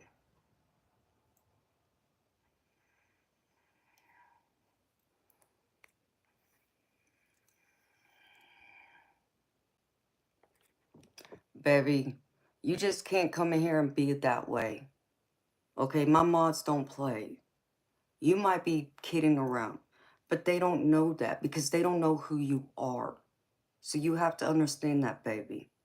They're doing their job, and they're doing a great job to protect me, to not allow any of that nonsense and disrespect in here. So don't take it personally. They don't know who you are, especially when you come in and under a different name. I mean, I see you as Kira with, okay, the Google emblem. I never saw you in my chat, though. So they got to you before I looked up. So apparently I must have been looking down before I saw that you there. But I understand why they did it. And I'm not going to be upset with them for doing that, to be honest. Like I said, because they don't know you. They don't know you're playing around with me. So, and baby, you have to understand, my channel is monetized now. You can't be coming in here and swearing, which is another reason.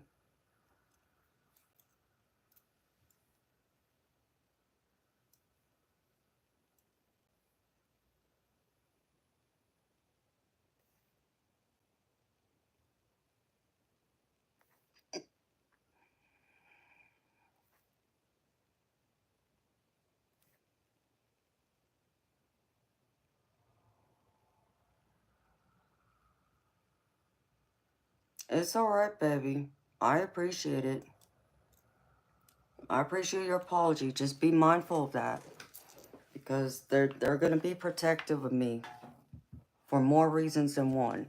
But yes, this channel is monetized, so you can't come in here and swearing. You have to be mindful of your language. Did I enjoy my vacation? What vacation is that, baby? I didn't have no vacation. I wish. Like, I've taken 2 days off this past week. There was 1 week in probably last week where I did take that Wednesday off too because I was still worn out, exhausted, but that was it. I don't know what a vacation feels like, baby. I wish I knew. I haven't taken a vacation in like, oh wow, 11 years. It's been 11 years since I've been on a vacation officially, gone anywhere. Can honestly say I've taken a vacation.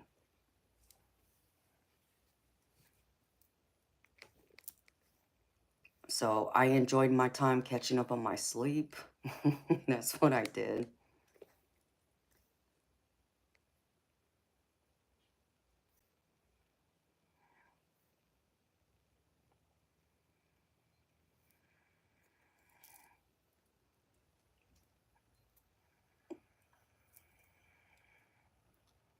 I slept, Sean. That's all I did, baby.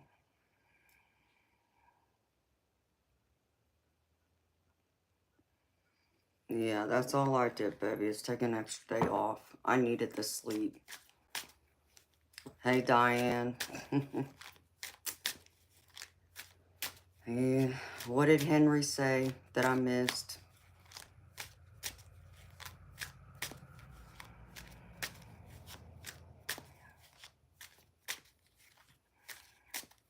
No, I'm sorry, baby.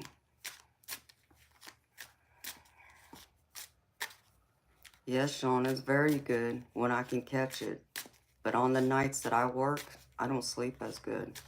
I may sleep 4 or 5 hours solid.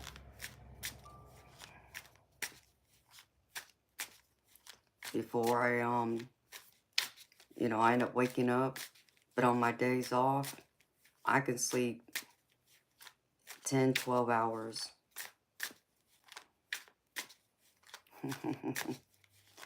Bob, you're doing great, baby. Don't worry about it.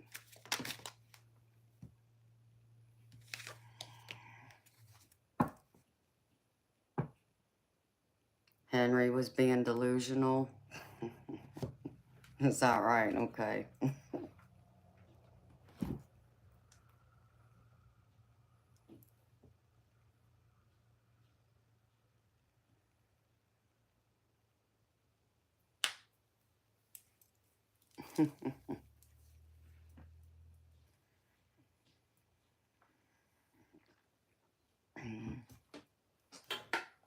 Yep. I just saw that big, huge orb again, Diane, on my wall. And it had one ring, but there was something in the middle of it. But it was like one solid orb and then a ring. So there was like a shadow between the two. That's the best way I can describe it. But it was about the size of like a beach ball.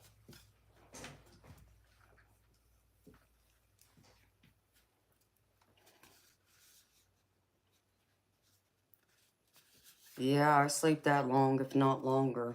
I can sleep 14 hours, actually. Like last week, I slept most of Monday. Like, I don't think I woke up till close to midnight. And then I was up for a few hours. And then I lay down, went back to sleep. And slept for like another 10, 12 hours. That's when I catch up on my sleep.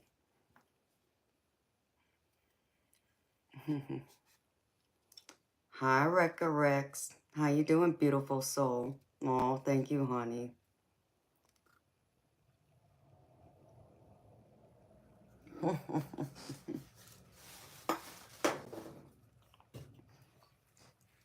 Right, Diane? I wish they would come across this way so it appear on the screen so everybody can see what I'm seeing over here. It's wild.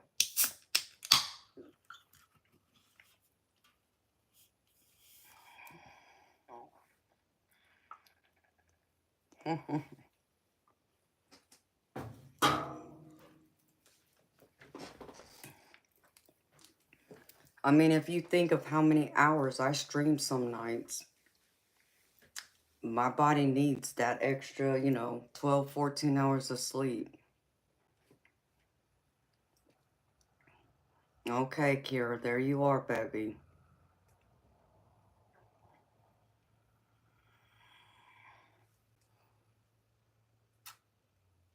So, like, right now, I've been here 8.5 hours.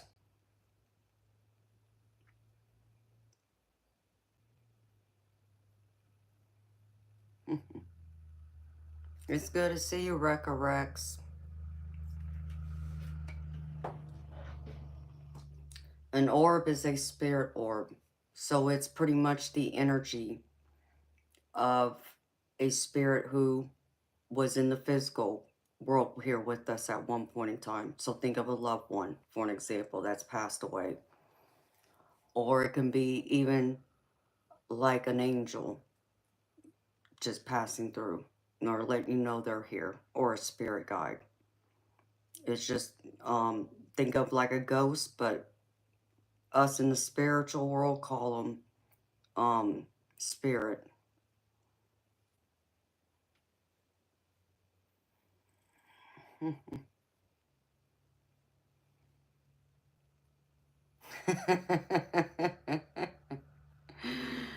Oh, you're so funny, Rekka Rex. And I thought about that when I was up at the gas station last time. And I meant to grab one and I forgot. Like I got sidetracked by something. I couldn't even tell you what it was. But I meant to go over there and grab it because I did think of you. That's too funny. Yes, Kira, I work long hours when I stream. People don't understand how many hours I'm normally on here for, to where I get worn out. And by the 5th day, I ain't got much energy left. You're welcome, Sean. I hope that makes sense.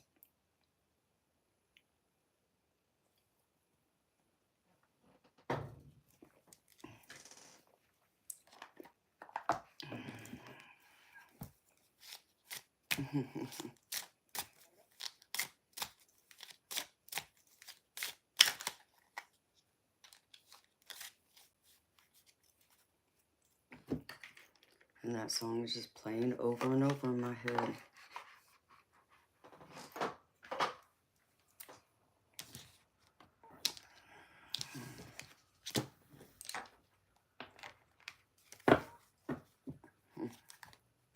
It's like, maybe you don't.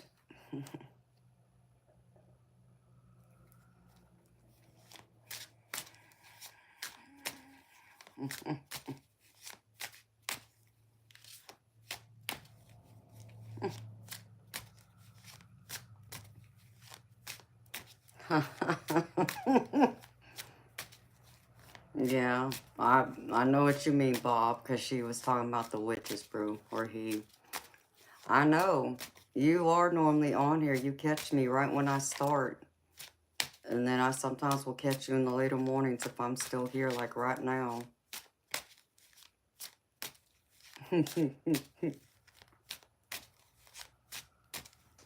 Yeah, I'm gonna have to get me some more of that witch's brew.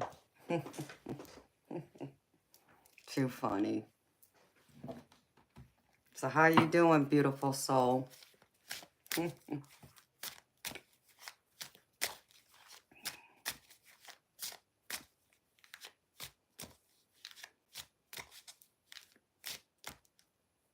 Yeah, Sean, there's an energy drink that's called witch's brew. That's the name of the flavor. And I can't remember the name of the energy drink now. It's a purple can, I believe. And it's called witch's brew. No joke. That's what Rekka Rex is talking about.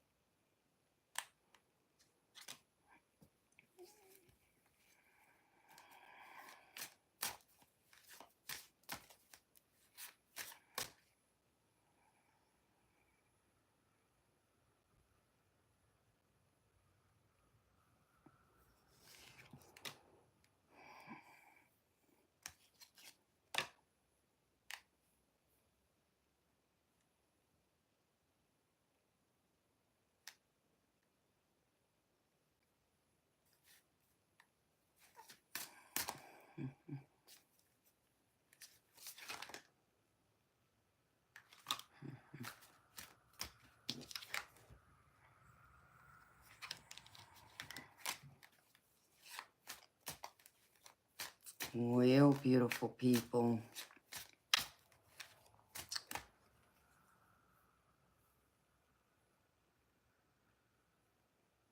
Like, I don't know what this is about.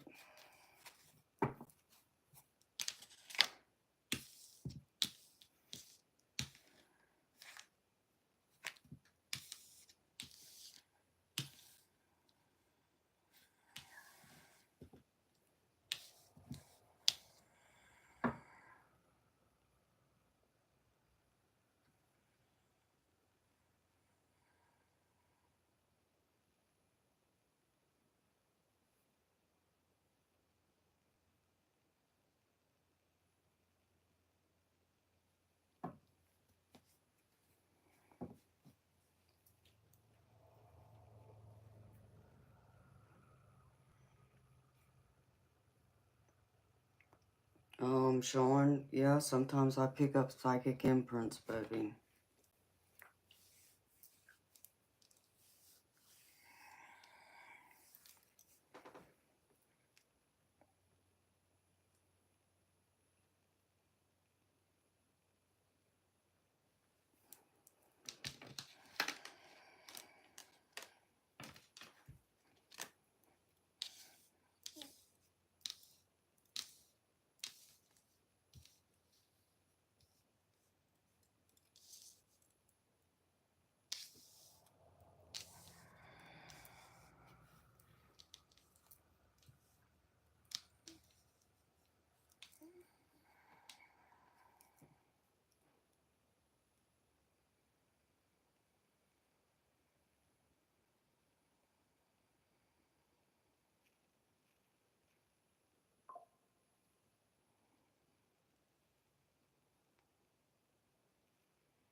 You're funny, Ricardo. You act like you know me, but you don't. Dum-dum. You don't belong here. See you, bye.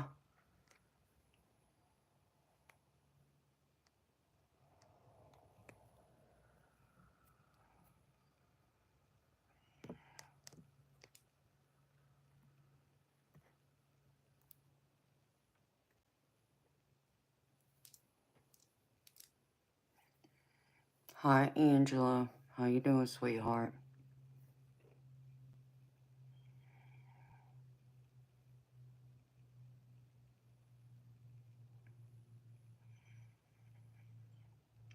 All recorrects, I look forward to that day, sweetheart, to do one for you.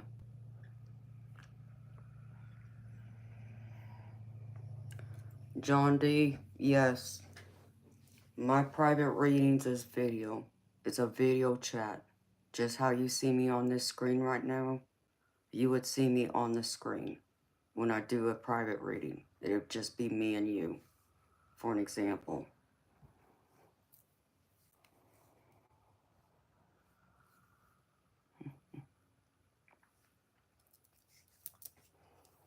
Hello, Khaled.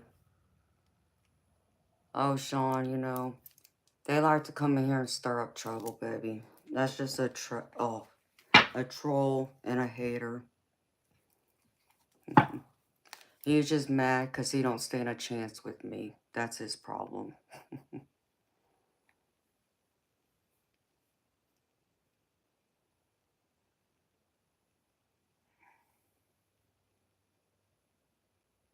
Huh?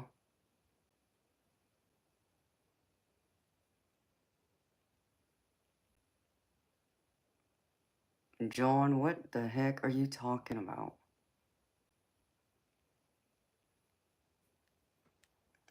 Ricardo, apparently you, since you think that, you know, I must be sad about my life not being married, which is so funny.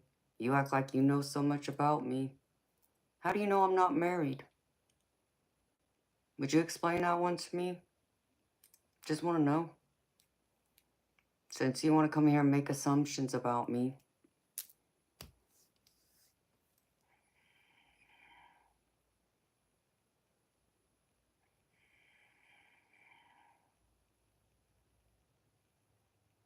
John, I don't know what you're talking about. You know, I would like to wear what I feel comfortable wearing. Blue is your favorite color? Okay, baby, well, you know, maybe I'll wear blue, maybe I won't. But I like to, you know, wear what feels comfortable to me when I do my readings. You want me to be comfortable. And some days, you know, prime example, you saw me in jeans yesterday, and everybody who knows me, who's been around long enough knows I can't stand wearing jeans. I don't like jeans. They make me feel like a bum. And though I might look, you know, still halfway put together to y'all, but to me, I don't like the way I feel when I wear them. I like the way I feel when I wear clothes like what I'm wearing right now. This is when I'm at my best.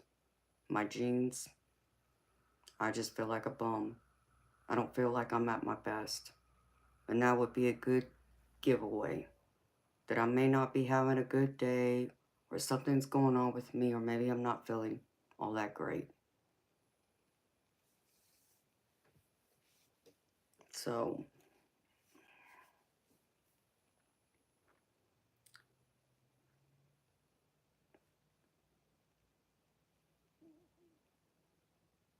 you would have to email me for those details, John.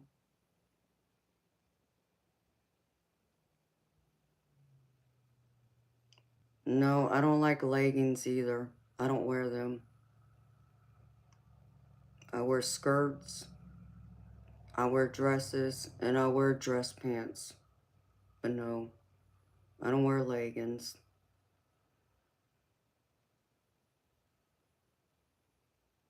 You feel free when you wear your kilt. You're so funny, Bob.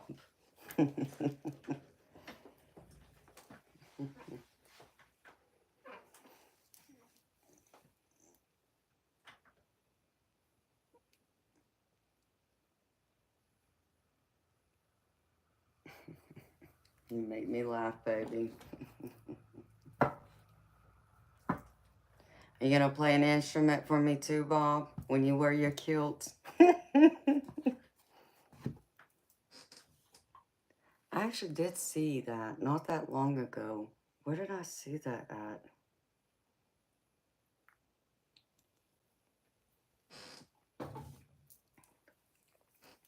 Oh, it was up in the mountains about a year ago. Someone was playing that one instrument, walking around at one of the traffic lights wearing a kilt. It was pretty interesting. I bet you do, Bob. I bet all you guys got to be careful.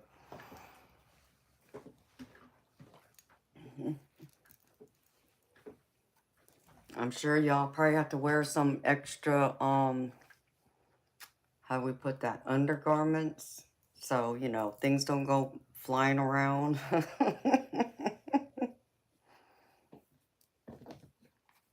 You used to play the pipes. Now toying with electronic pipes.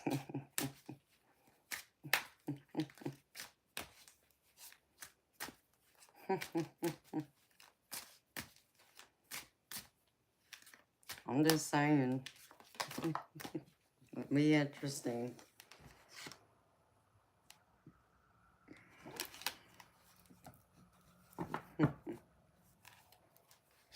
Y'all are too funny.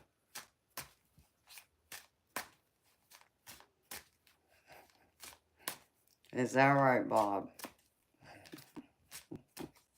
I'm sure it's all in perfect working order. Is that where Mr. 3 Inches comes into play, baby?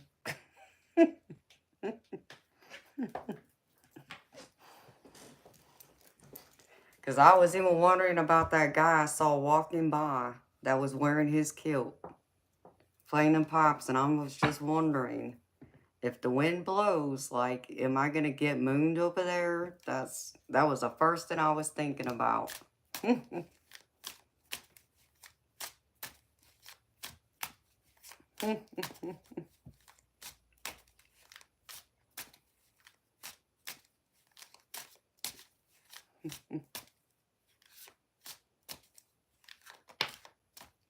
Is that right, Pat? That's cool. What a draft, never again. I can imagine.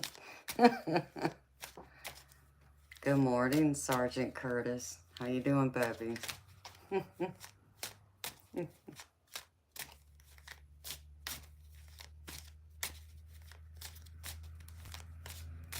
Hello, Bubba.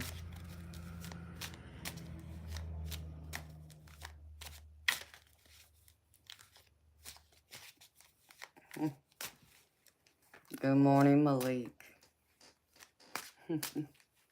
I'm doing good. Thank you for asking.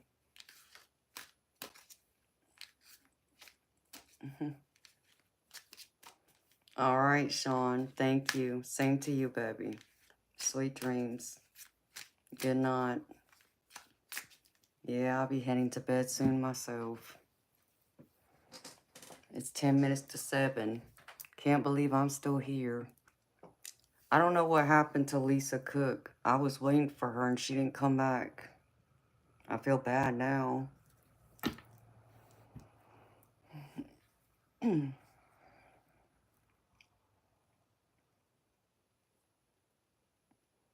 Yeah, it's been a good night, baby. Thank you for asking. How about you, Sergeant Curtis?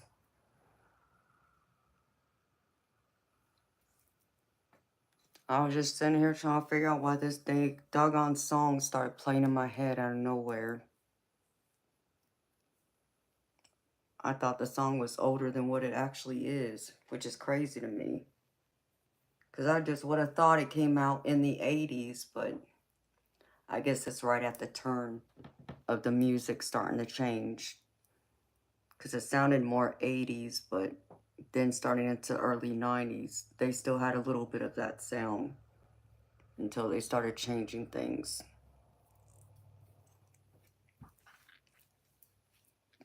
I don't know if you're familiar with that song by Timmy T. It's called One More Try.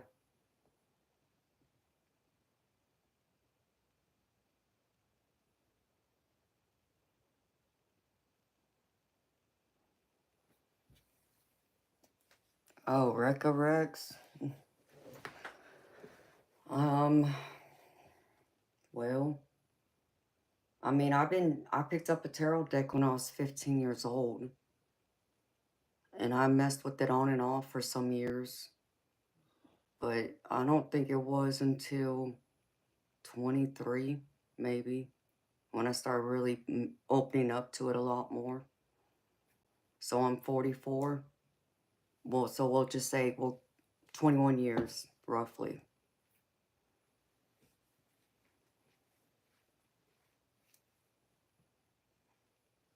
Sounds familiar?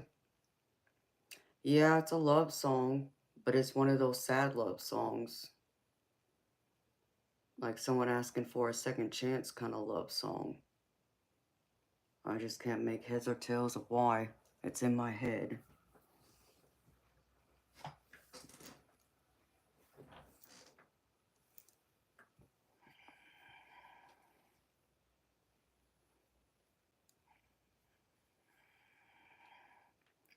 Maybe so, Bob. I don't know.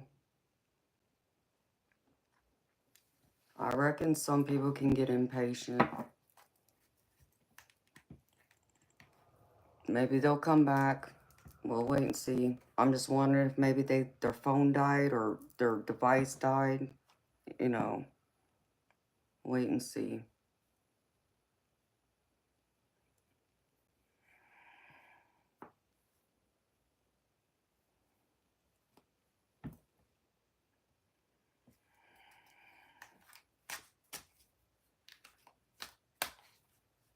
Dang, now I got ringing in my ear.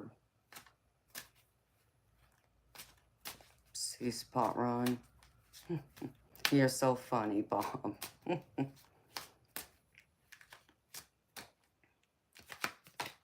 Zeke, hello.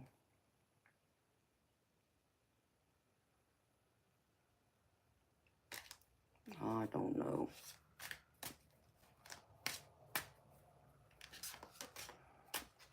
No, that's beautiful. Sergeant Curtis.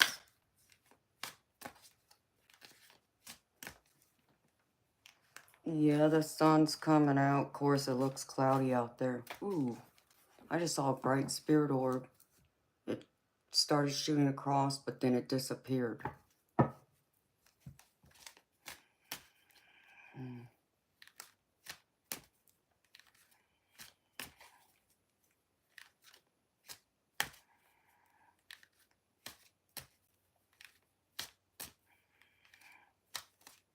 Zeke, what's what about?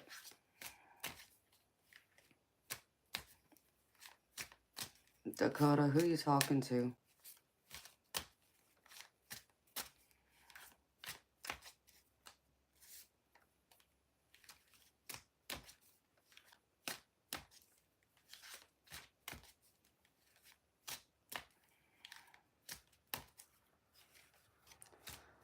Well, Zeke Samuels, there is a bio on my channel, sweetheart. You're more than welcome to read it.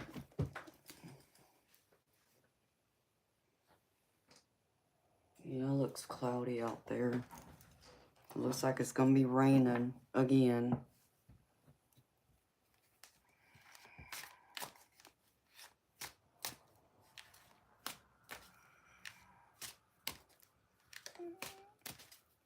Sergeant Curtis, baby. Just put the picture, add it into an email, and send it to me, baby. You just gotta send it to my email address.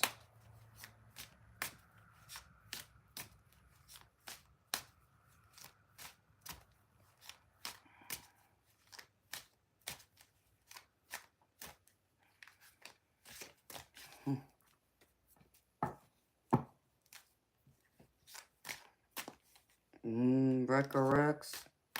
You know, I'll tell you a reading that made me put the deck down for a little while because it scared me. It was the first time I had, right after I had purchased my first deck. I was like 15 years old. And I remember I was shuffling the deck, you know, getting to know the deck, you know, familiarizing myself with it, you know, looking at the pictures. And I turned over a few cards. And pretty much based on what I picked out, and I couldn't even tell you what the cards were outside of the death card and the judgment card was there. There was a couple other cards. But pretty much what I made out in that reading was my grandmother was going to pass away. And she ended up dying. In fact, she died on my 17th birthday. I was devastated. I did not go through and I put that deck down. It scared me too much. I didn't want nothing to do with it. So from back those years, that's the one that always stands out to me. It was one of the original reasons why I didn't want to do anything to have anything to do with tarot, because understand that though the death card has many meanings, you know, when people first look at it, they automatically think it means literal death. And yeah, I guess if someone's going to read it and be unethical, if they were to really get a warning that someone close to them is going to die, then okay. But that goes against my ethics. I would never do that. The death card has many meanings. You know, it means the start of an ending, or a needed ending needed to come into play, for an example. So I want to touch a deck for years after that. It took me some time to kind of come back around to it. And the only reason why I did is because I had another experience that made me open my mind to it. And I saw a tarot reader out with my sister-in-law one day. So, you know, it kind of caught my attention again. And I just decided, well, maybe let me give it another shot. And it called to me then.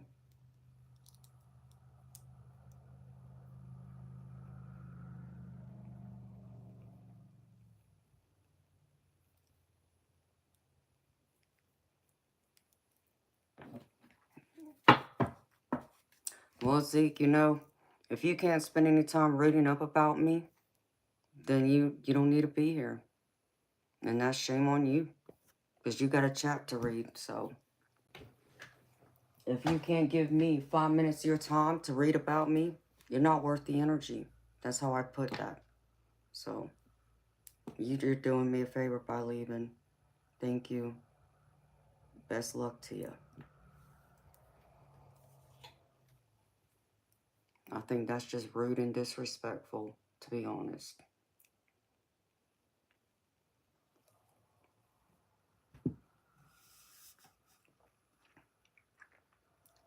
Yes, Rex. It was absolutely the death card. Hi, Chef Ambrose. How you doing? Good morning, Cheryl. Yes, beautiful, I have been. In fact, I'm getting ready to go.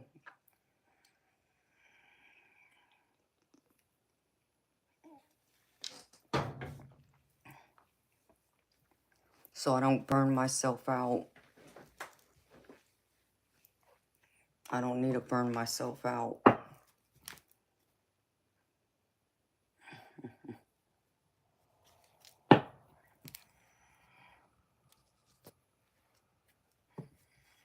You made me some biscuits and gravy? Yum. That sounds good, sweetheart. Thank you. Well, I'm happy you found me, Chef. Good morning, Chris. Good morning, Frederick. Good morning, Peter. Rex, I get positive things from readings all the time, honey. Good morning, Crayola. How you doing, honey? It's been a while. Where do I stay? I'm in the United States.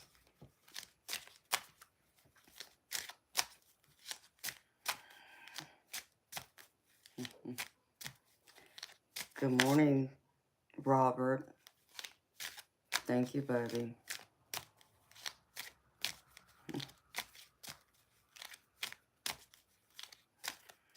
I know, a takeover. That's what kind of caught my attention. Like, huh? I'm doing gravy, Crayola. Thank you for asking, honey. I'm happy you're doing gravy, too. Okay, do not spam up my chat. I don't like that. In fact, let's see. Where is it? There we go.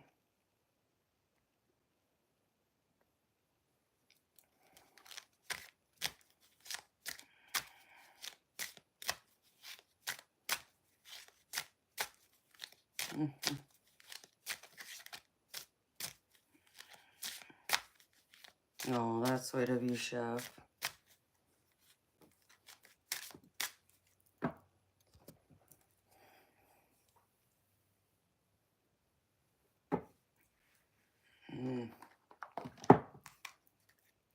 Happy Friday, beautiful people. It's Friday, right?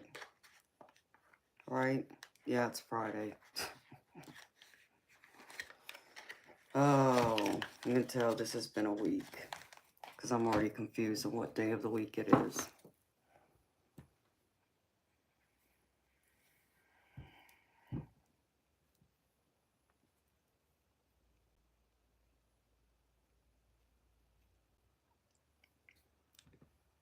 Yes, Rex. I've seen a lot of people heal and become better people. They grow.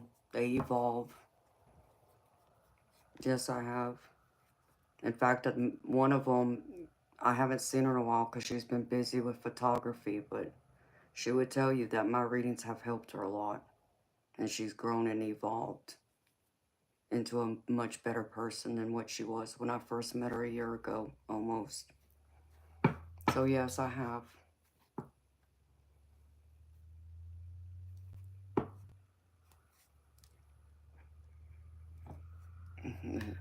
TGIF for you, Peter. It's been one of those weeks too, huh? Yeah, it's been one of those weeks for me, honey. I can tell you that.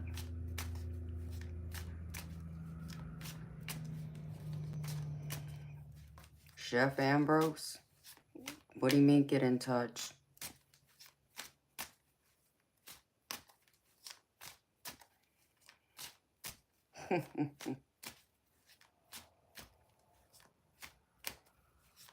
I mean, we must have, Diane. Because that's kind of funny, because Bob's right. I can't say I've seen anybody yet who's asked that question.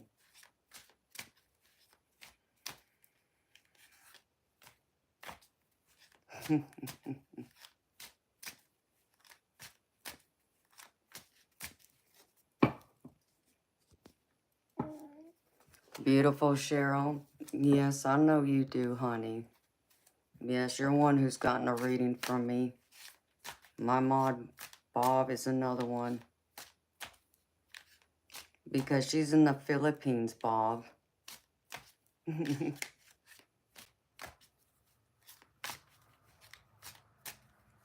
That's okay, Cheryl. I understand.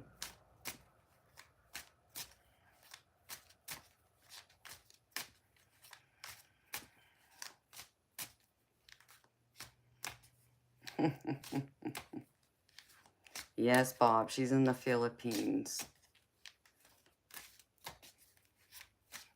You know, Cheryl, people have called me Amanda before, Amanda, and Mandy. So, it's okay, honey.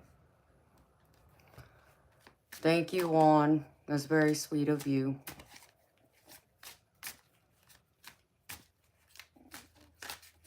Well, Chef, you can always talk to me in here. Chef, how old are you?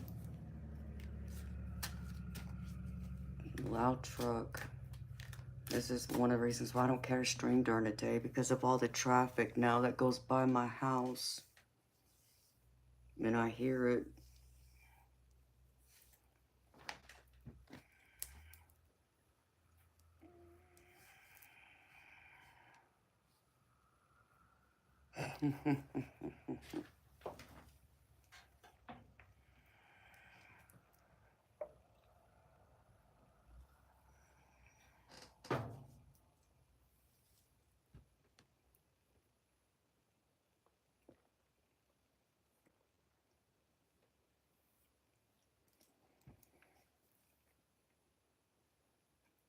All right.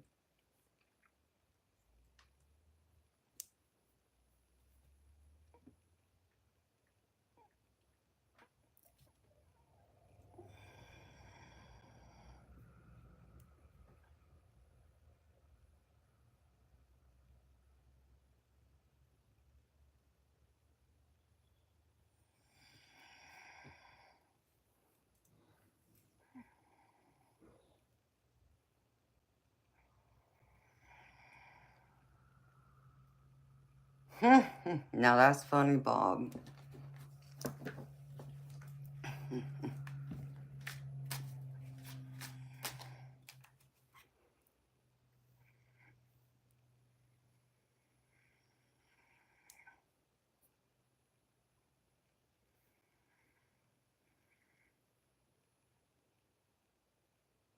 Hello, Carl.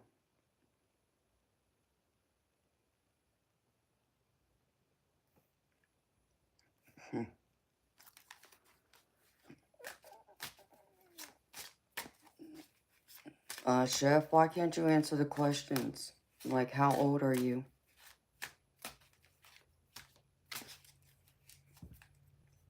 And where are you located?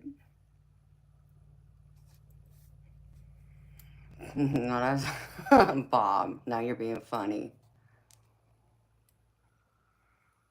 You're from Uganda? Okay.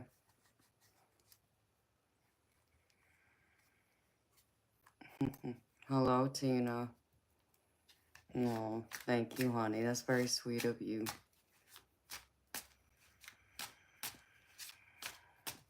All right, Rekka Rex. Sweet dreams to you, beautiful soul. Good night, honey. See you soon.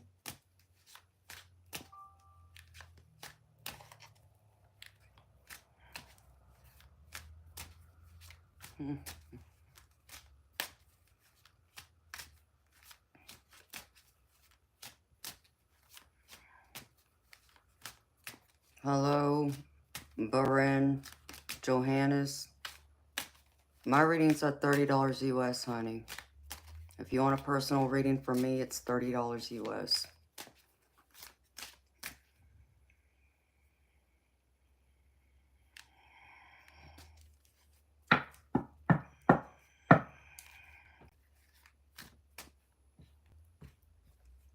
Chef, I'm asking, how old are you?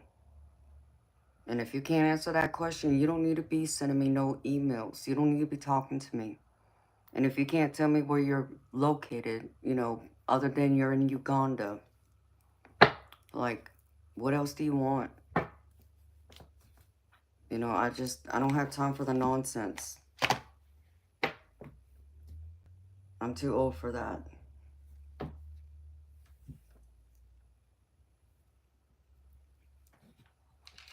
Okay, Curtis, let me see, baby.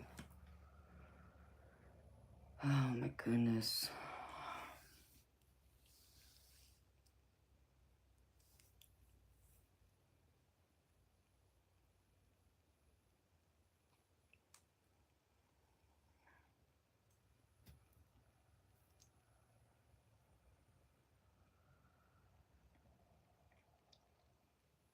Oh, wow, baby. It looks like... It does look like an orb in motion, is what it looks like to me. And that's how they would look like they have a tail. However, I'd be curious to know what's up here at the top. Like, is there a light that's not, you can't see in this photo, baby? That's what I'd be curious to know. That could be causing that light. Because when I look at it, I mean, not saying I've ever taken a picture of like one of those light poles that, you know, shines a light, you know, and you can see like the light, you know, streaming down. But that's what this makes me think of. But in another sense, it does look something like what I would see. And it's a spirit orb in motion. And that's how they do look, because you'll see them move across. And they leave a tail. That's how you can tell the genuine ones sometimes, if you can catch them in motion, from the ones that might just be dust. But that's interesting. Thank you for sharing that with me, baby.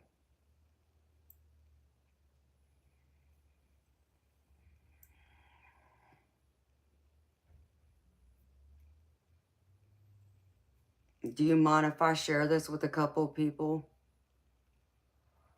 Sergeant Curtis? I just want to share it like with my beautiful mod, Diane, and Majestic Oracle.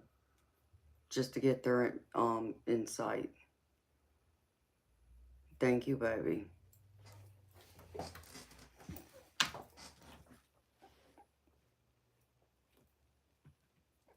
Let me see.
That's weird.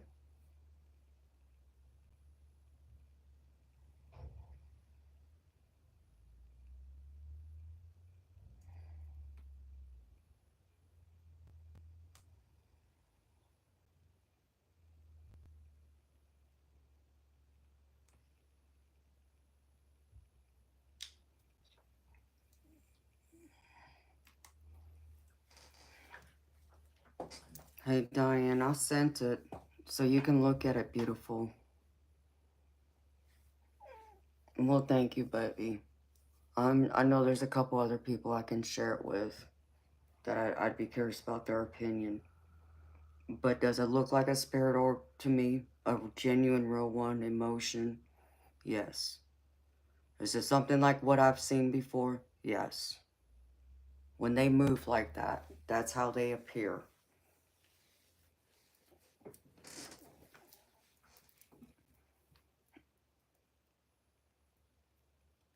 Hi, closer to the path. Hi, B. Yeah.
Hmm.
You heard dogs hunt more often, huh? I'm confused, brother.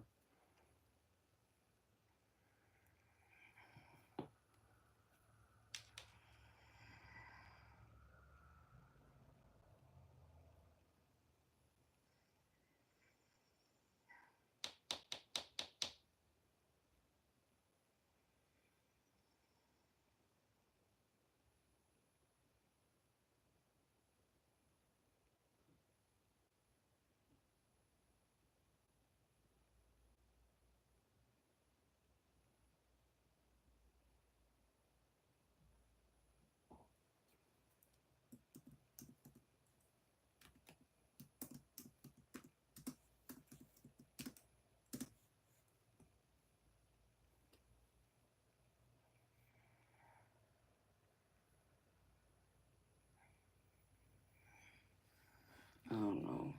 It's crazy.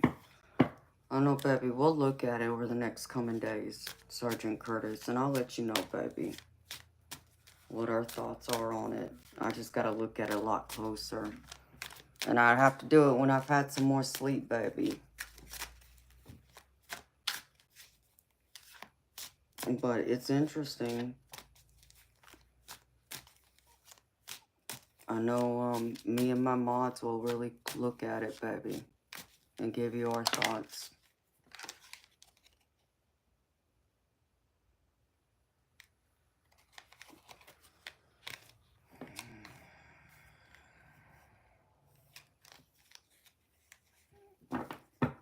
You're welcome, baby. Thank you for sharing it with me.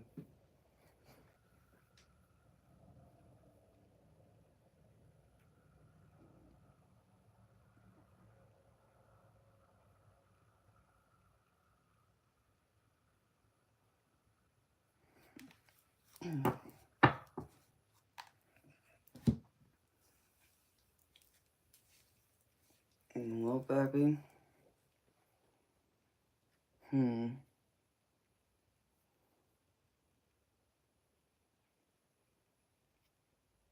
Hi, Sandy.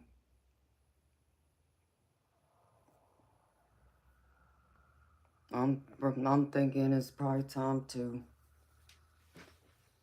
close this down for the night, beautiful people, so I don't get drained.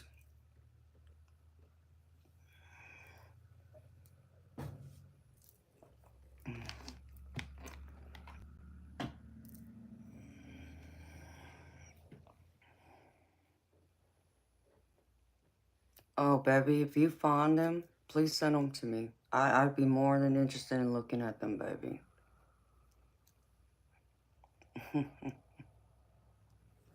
Yes, Bob, I know. That's where I'm gonna go, baby. Because I'll be back here in about 14 and a half hours from now. So I hope to get at least 8 hours. Then I can get a hot shower. And, you know, I gotta wait to hear back from my friend about, you know, my friend. The find out if the emergency hearing's going to happen today or not.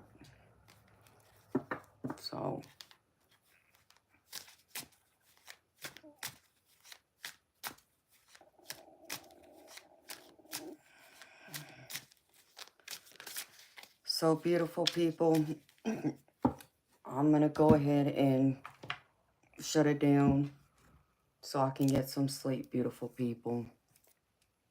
But I will be back later tonight.